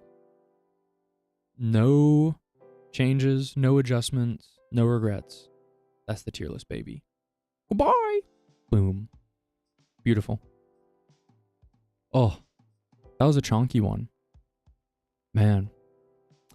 Yeah, I think I agree on all of this. I don't know. I felt like I put less thought than I should have, but I don't know. I felt like I actually put a lot of thought in it, because I thought about it before this too, like going into it. And no, that's this is it. This is the goated tier list. Yeah, I could maybe change some things in A. I could maybe swap it around. It was important to rate the smaller bosses. Yeah, because it really gives you perspective, because they can be smaller bosses, but they can also be normal mobs.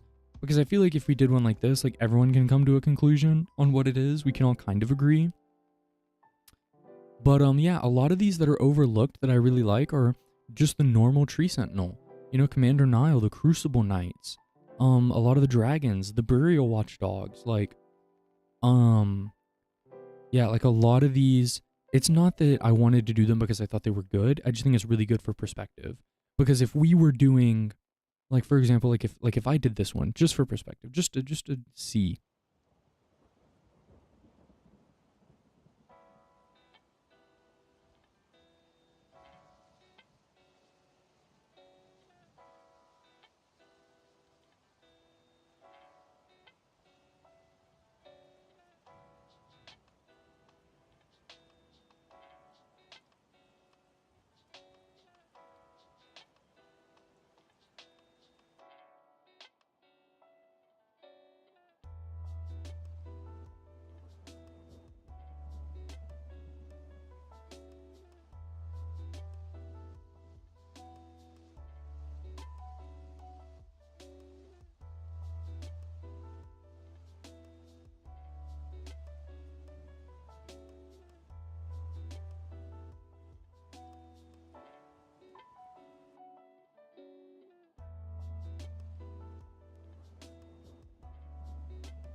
They grouped these together. Interesting.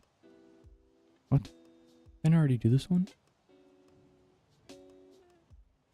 Crucible Knight and Misbegotten? Oh. I don't even want to include that one.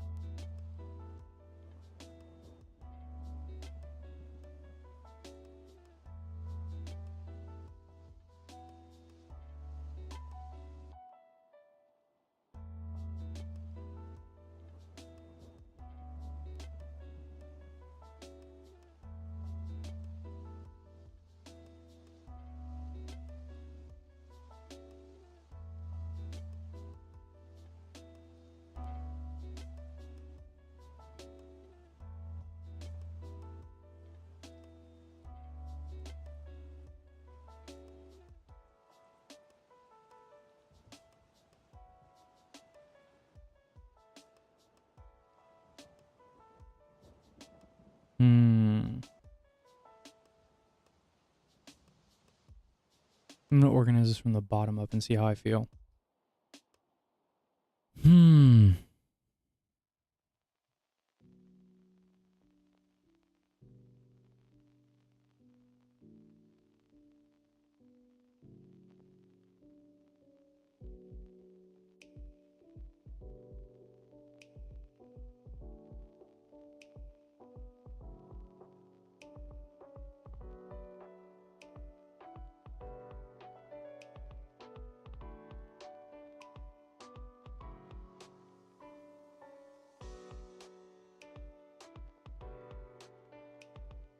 I think I agree with this.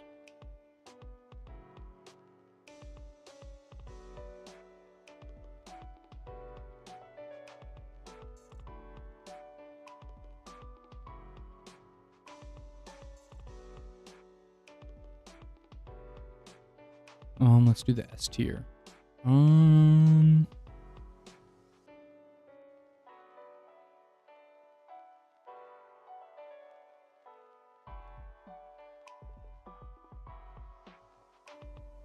don't know. The Rykard and Melania, I go back and forth so hard. And now that these two are grouped together, because I don't think Elden Beast is the same as Radagon in my head at all. They're literally two different HP bars. I don't know why they would group them.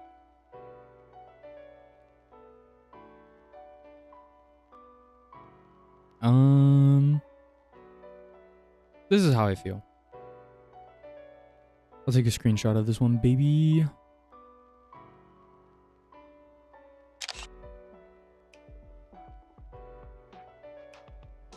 Oh my god.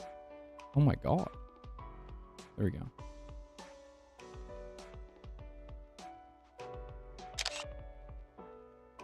Okay, 1 second.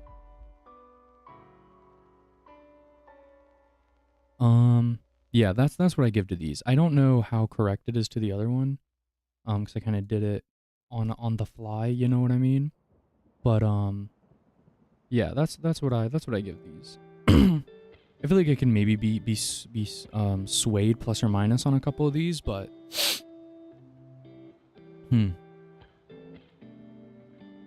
By the way, you can press for that screenshot function. Oh, you're right. Thank you. Yeah, I don't know.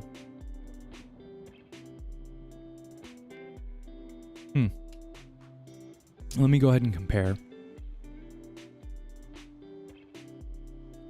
Oh.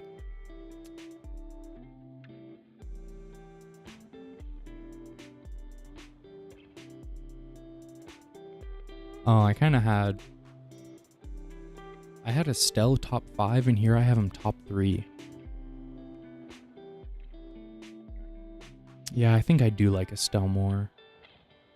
I think I should have had Estelle higher.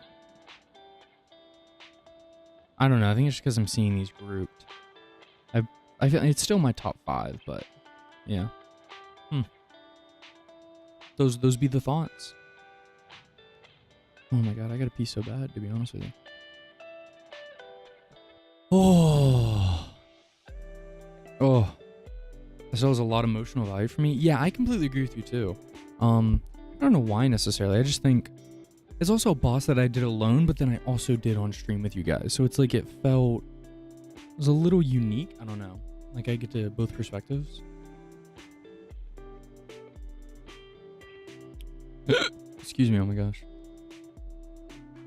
Okay. Oh my god. I've been live for almost 8 hours. I was supposed to do a short stream today. Oh my god. I mean, we were memeing around. We played Elden Ring for a little bit. Oh. And then Natural fight because it's the first encounter. Yeah, I agree with you. The fact that I was trying to, in my head, do the same like thing of the dragons, where like the one with the most defined name is the latest and most real, or like purest. Oh my goodness, gamers. It has been so great having you here today. It's been so great hanging out. I hope you enjoy the tier list. I have one more I want to do, but I might do it on stream. I might not. I think I maybe should. It's gonna be this quest line. Maybe I should. I don't want to do it now. I'm so tired though. I have to eat and I have to get ready for tomorrow. I have to wake up super early. The shows were a lot of fun. I'm really glad you liked them. I'm really glad you liked them. I didn't think I'd maybe do them at the end. I thought maybe I'd do one just for the bosses, but then I was like, man, there's actually so many unique thoughts that I have about these. But I mean, I feel like there are some universal truths within the game. But yeah, oh my god, yeah, it's probably late for you. I forget, European kiddos. But listen, gamers, it was exceptional. It was a super fun time. I loved having you guys here. I loved hanging out. Thank you. Thanks for gaming. Thanks for hanging out. Thanks for enjoying it. For anyone that came to say hi throughout the sorry, I'm blanking. He's blanking. What is he gonna do? He's blanking. Yeah, let me just pause real quick. Just ignore me. Just totally ignore me.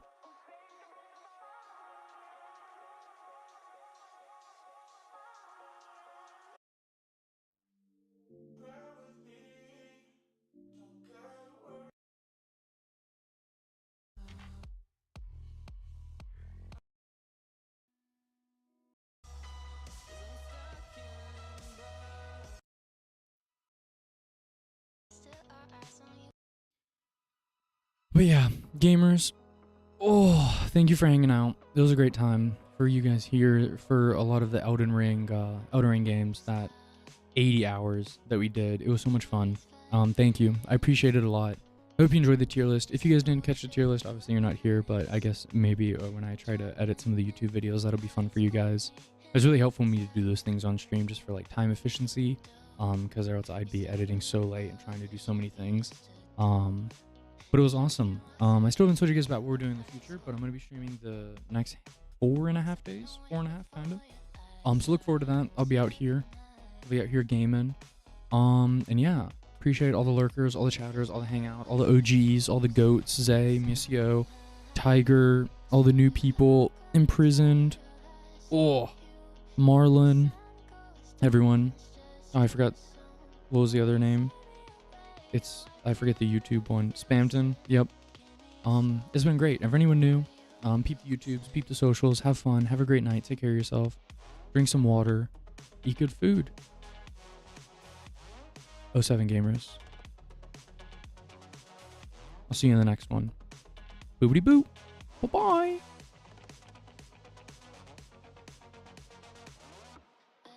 Until tomorrow.